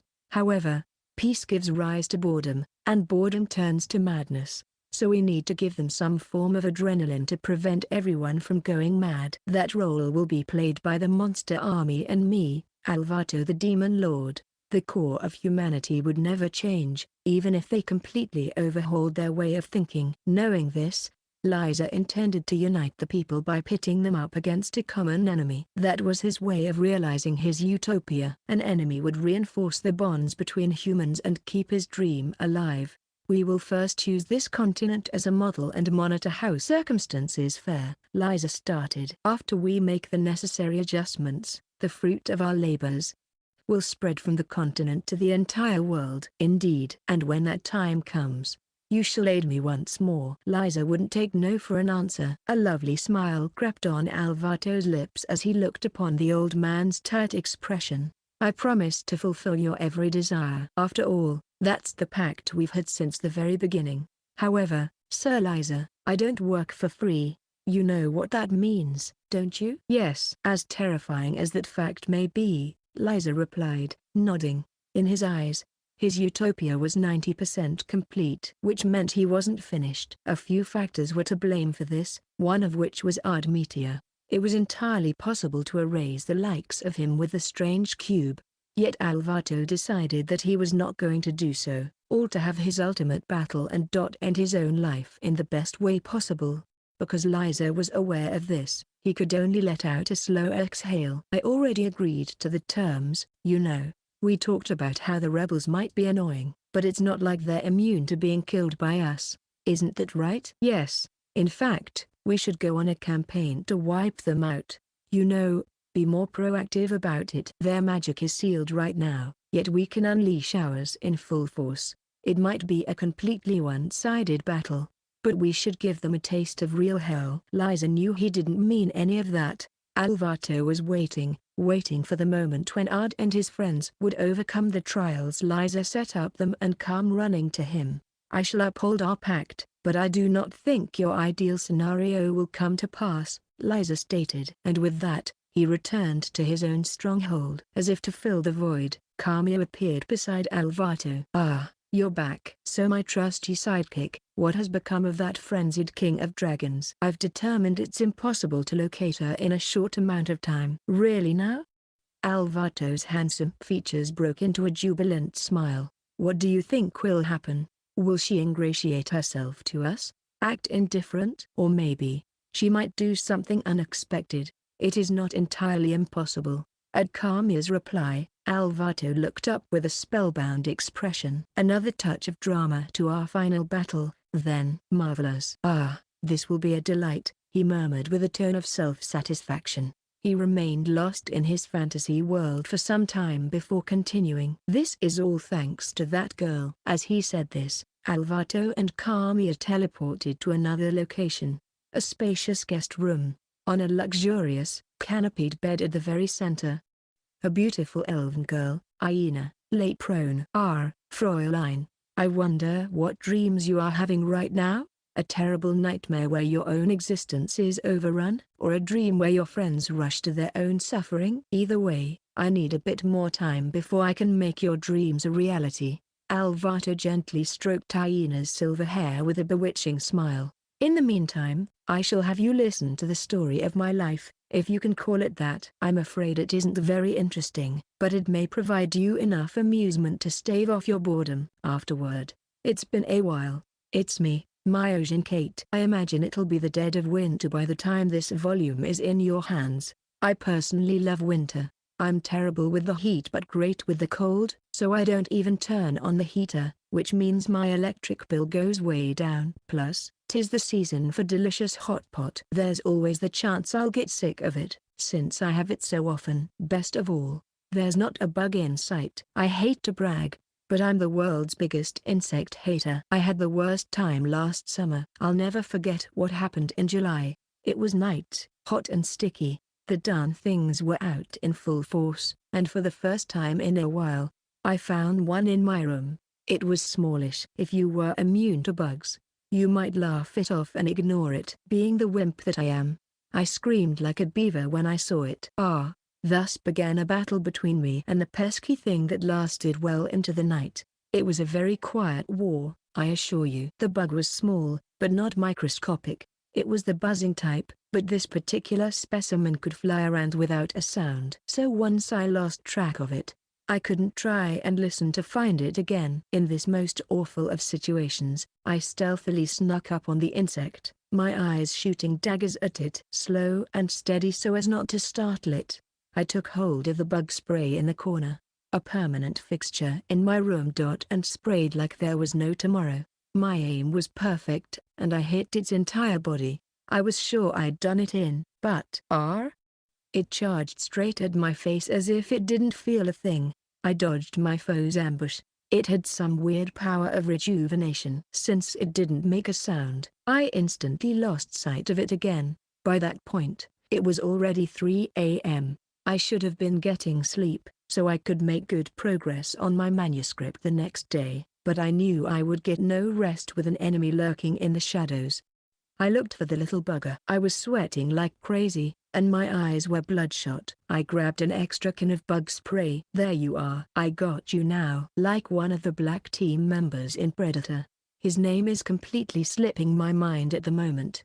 I sprayed, screaming bloody murder. I only used one can at first. Now, I was armed with two. This little jerk had no choice but to fall to my double spray kill, but it lived on and writhed in agony on the cold, hard earth. There was no room for mercy. With a final spray splash, I finished the job and won the battle. I sighed as I wiped the sweat from my brow and smiled with a sense of accomplishment. I was drunk on the sweet taste of victory, but then I suddenly realized, the worst was yet to come. How should I get rid of it? The curtain once again rose on my late-night battle. I'd like to take some time to offer some words of acknowledgement. So many people helped me bring this volume to life, including Sam Zeno, who has gifted us with such wonderful illustrations. There are no words to express my gratitude. Furthermore, I would like to give a most heartfelt thank you to you for picking up this book. I hope we can meet again in the next one. Myojin Kate.